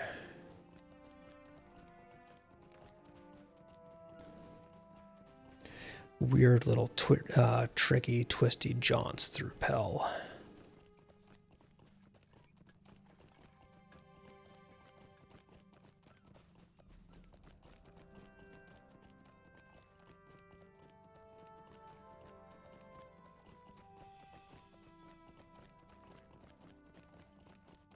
Okay, checking with LSR, and he's got Sirgon here with him. My friend. How stands the refuge of Tumladen? Right, so Sirgon says that he's basically going to leave his son in charge of things to help run things while Sirgon goes back out off into the world, but we need to give his son a hand by helping with the brigand problem before Sirgon's comfortable leaving him in charge. So I'm going to go all the way back over to the western side and help drive off some brigand toughs.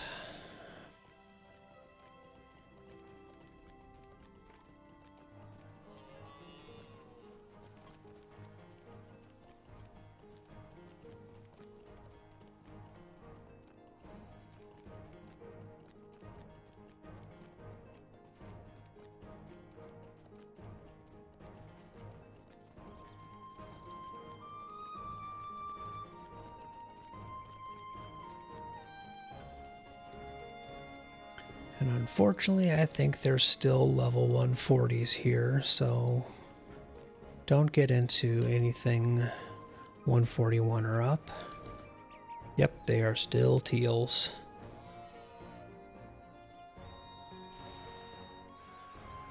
So we can let the kitty play.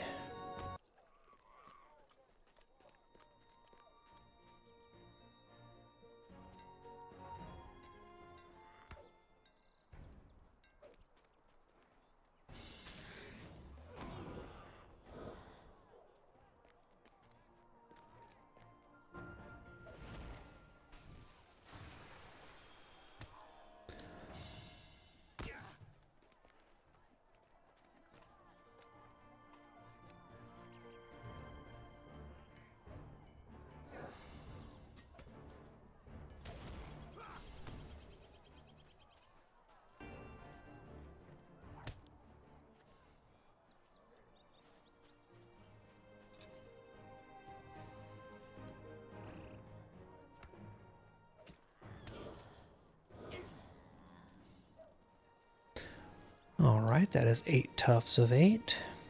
So now I go check back in with Sirgon's kid Falatharn.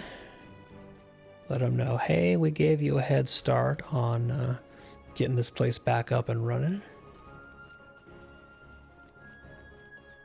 He's still not thrilled about the whole being left in charge thing, though. So now we go back to the dry docks. And because that's all the way on the other side of town, it is actually quicker to just keep going to the western stable master here and catch the fast horse back to the eastern side of town and then ride down. Greetings, friend. Which just gives you an idea of how big Pelagir is.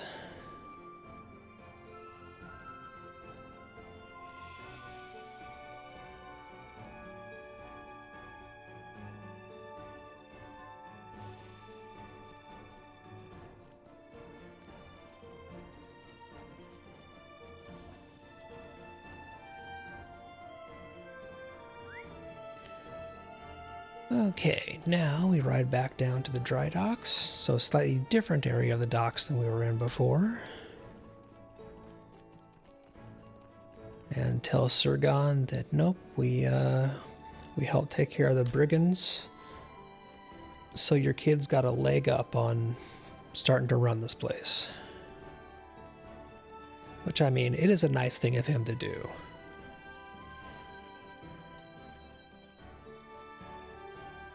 I went to the wrong side. It is this side.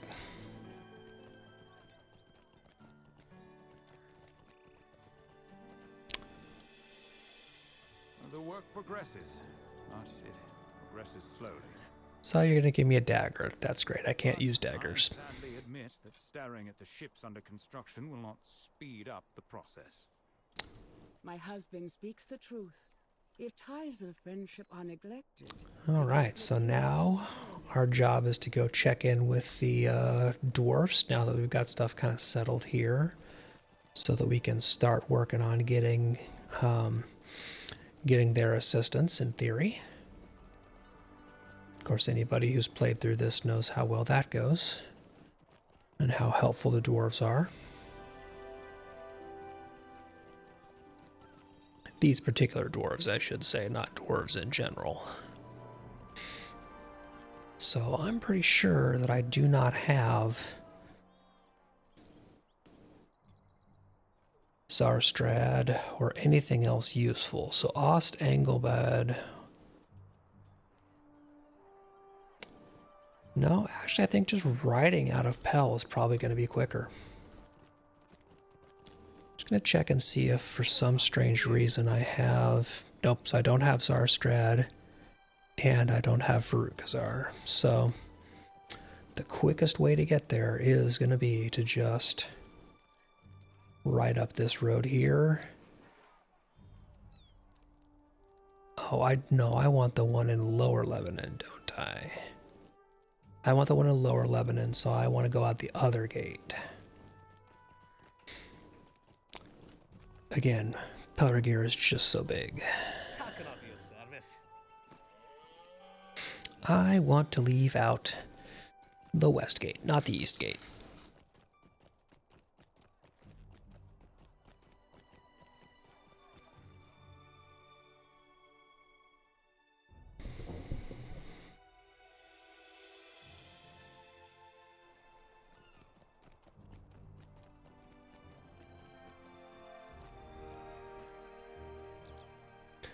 Okay, excellent. So this is where I really want to be. So I'm just going to want to catch the road headed north and pick up travel points along the way.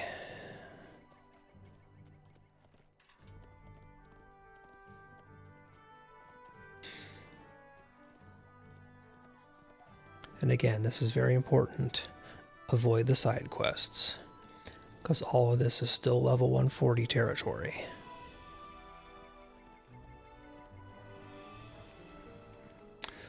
So we can't stop here. This is Lobi territory.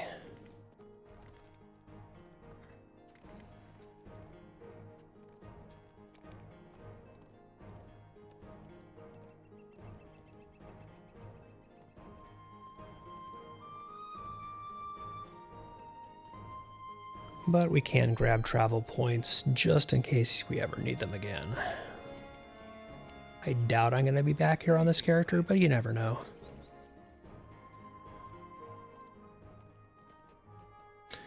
And as with many things, it's better to have it and not need it.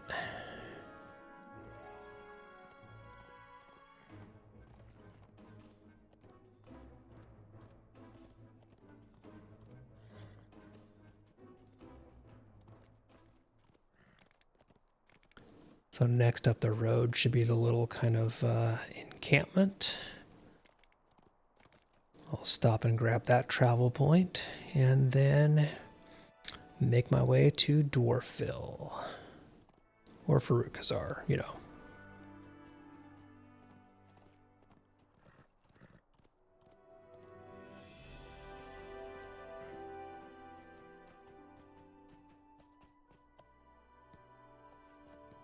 Okay, so here's Zarstrad, got that. So Got almost all the travel points in this zone. And I'll get my second to last when I get to Fruit Kazar.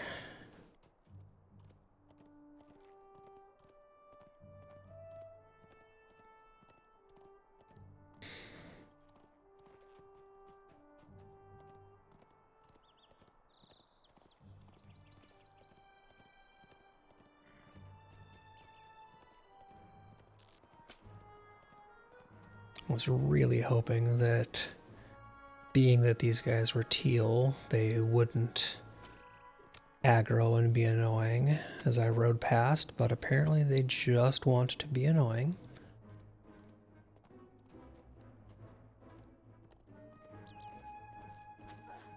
And again, really not worth stopping and dealing with them.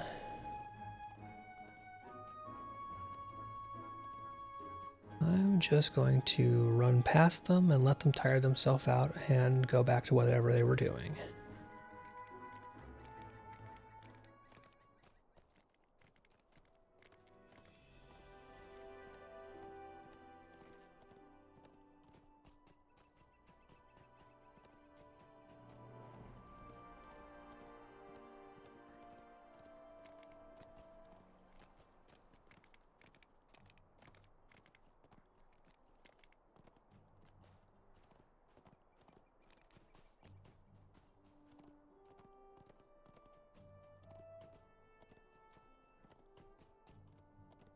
Okay, so here is Farouk Kazar.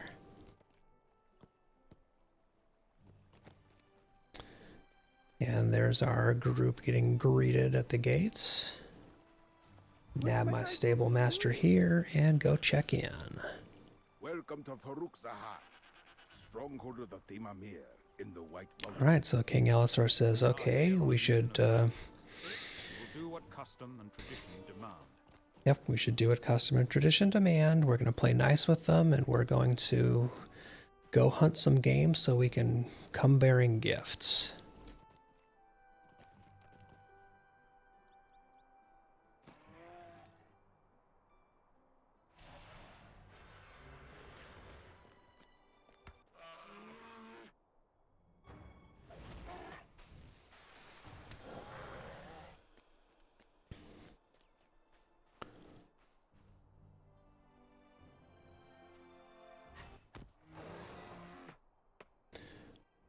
And don't mind me, cat. I'm going to just be chopping wood while you're doing the work.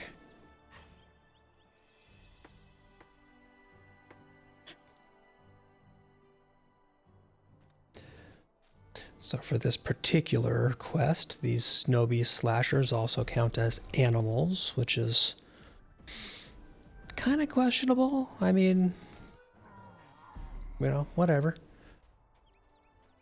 Close enough, I guess. I really hope that they're not actually treating them as game animals and eating them. It's a little weird. And our last animal should be this cub right there.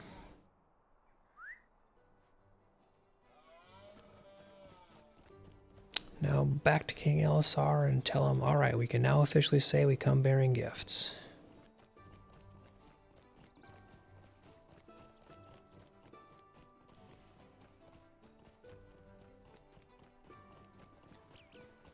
Here you go. We bring you raw meat. And now we get told to wait.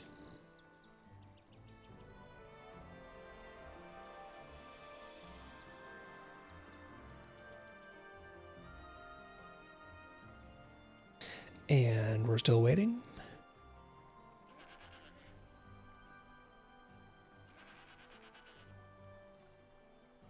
And we wait some more. Okay, Gimli starts to get annoyed. This is intolerable. How long do they intend to make us wait? About 15 more seconds. Geez, you'd think that Gimli can't actually read the quest log and see the counter on it.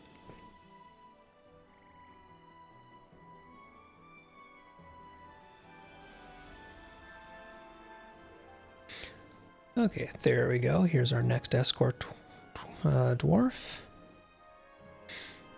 And now we get to go check in on the throne room.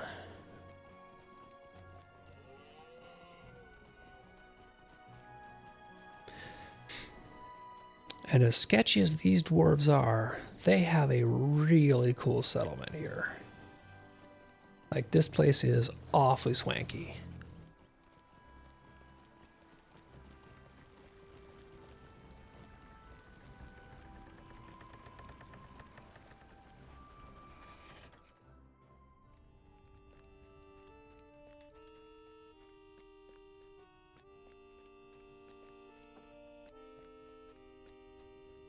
Okay, so our group is here meeting the Dwarf Hamissar. Come, King Elisar, to the stronghold of Aruk Zahar. Alright, so we basically get told the adults are talking, go back to the kids' table and explore town.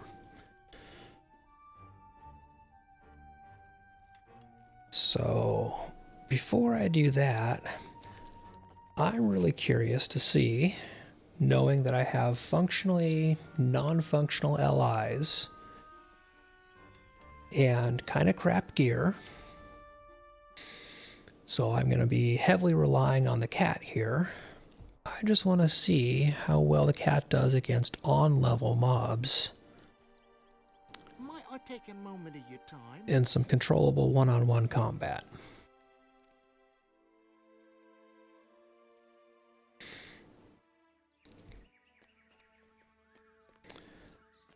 And again, stuff like this is very important to have that pet dismiss, because dismiss pet and then jump down and resummon the pet. Otherwise, the pet will go all the way around and bring all the mobs with it. Okay, so I'm curious to see. This is a level 144, so it's a on-level white difficulty mob. No assistance, just straight up sending the cat in. So his from stealth attack one-shots the mob.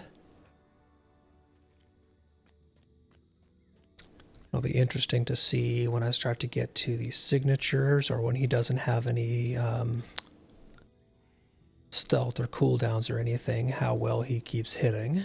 Let's find out. So here we go. I'm going to send him against the old Forest Queen here, so an on-level signature. And he is still a frickin' buzzsaw.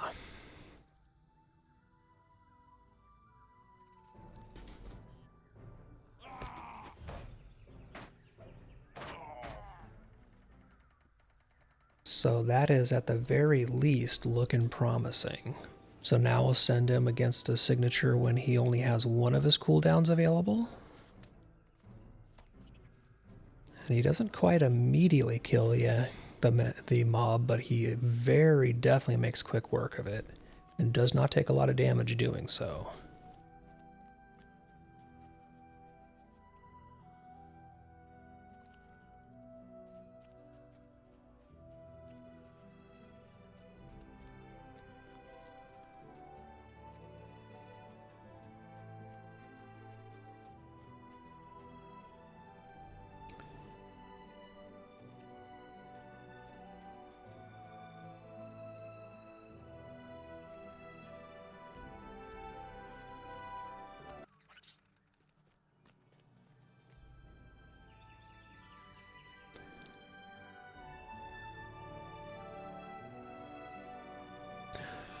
For stuff like this, I just realized it's going to be a good idea to disable combat music, because combats are going so quickly that it keeps cutting out the regular music, playing like half a second of the combat music loop, and then having to switch back over to the regular music. Probably not really useful.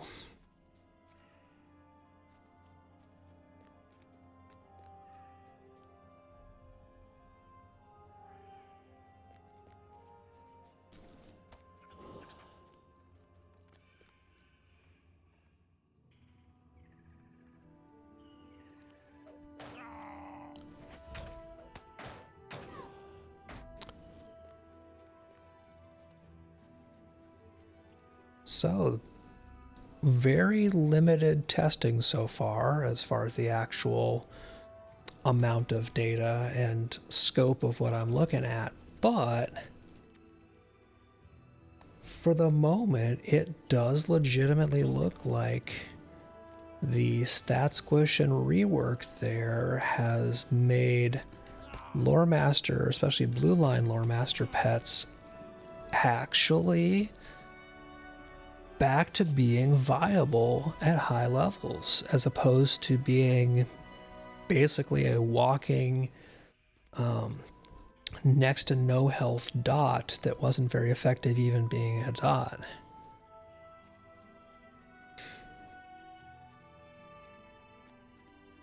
So there still is the issue of the most effective way to use them being pet cycling, which I know they've talked about addressing. I don't know when their plan is for addressing that, but they've talked about it.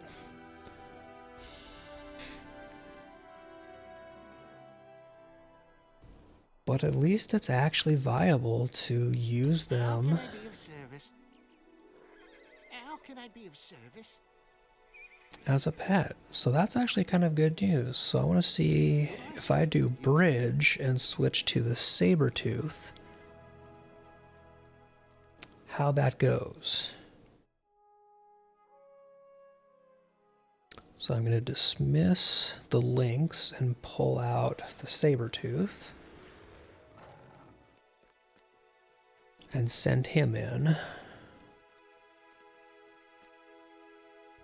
Get him.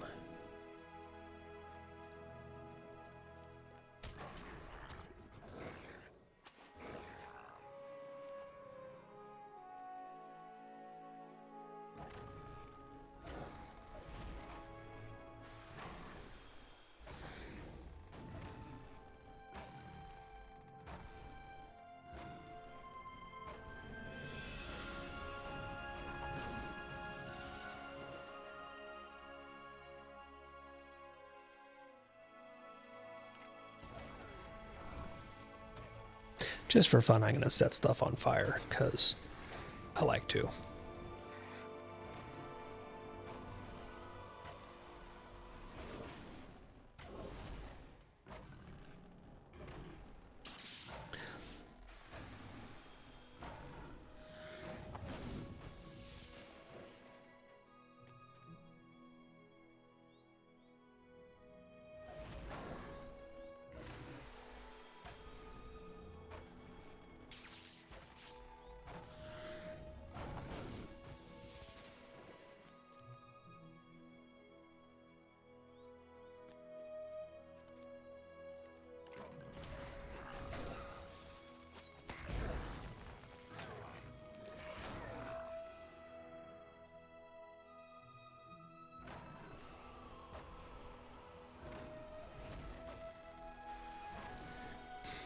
And for fun, I'm going to Murder of Crows on a gate.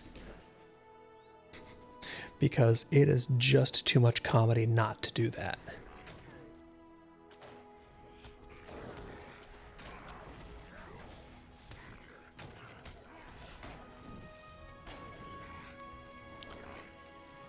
Hey, welcome back, Poteen. I'm just testing out how Lore Master, and more particularly Lore Master Pets and Blue Line, actually scale in the higher levels post stat squish. And I'm actually really pleasantly surprised.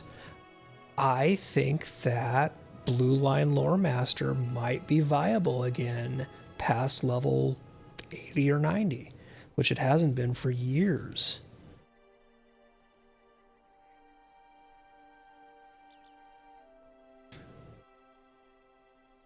There was a lot of talk about how maybe that particular, like when we got the stat squish, if you know, however many patches ago that was, one of the things it could address was high-level lore master pets. And so far, it's really actually proving out. I've just been playing so far with the two cats, the lynx and the saber-tooth, but they are back to being absolute buzzsaws in a full blue line spec. Specifically, a blue line spec that is not backed up by anything like a functional set of LIs that would be helping them out. Because this character has non-functional LIs. All of my stuff is so low level that it is no longer effective, and it wasn't built for blue line. So I just went and did a couple of missions so that I could actually find some on-level mobs to fight, rather than the stuff I was doing out in King's Gondor, to see if it was actually still effective against white mobs, not, the teal 140s that I was fighting. I think it's actually worth going back to blue line at high level. Which is really nice because that's the Lore Master spec that I always preferred. I really liked blue line. But for years and years, it hasn't been worth playing blue line past like the, pre-Helm's Deep stuff, or Helm's Deep at the absolute latest.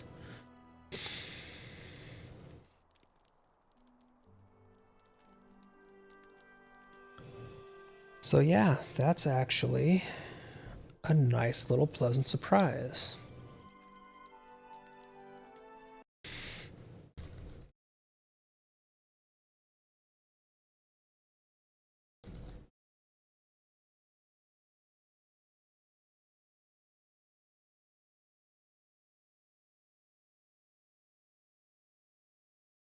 Let's see, now we have the test of my typing.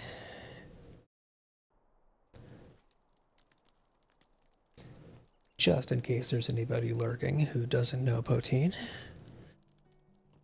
And yeah, blue is my favorite because, again, Lore Master for me has always been the pets first and the characters second. But it wasn't viable.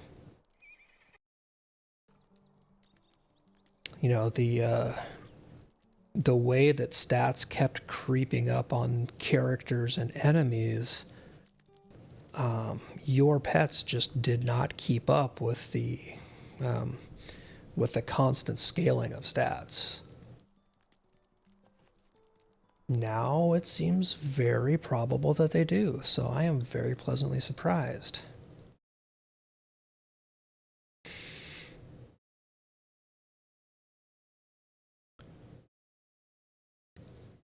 And unfortunately, although it is good to see you back, I am just wrapping up, and I'm going to bounce out and probably send people over to Green-Eyed Gamer, because she was in here earlier saying hi, but I am closing up for the day. So anybody lurking, I'm going to go over to Green-Eyed Gamer.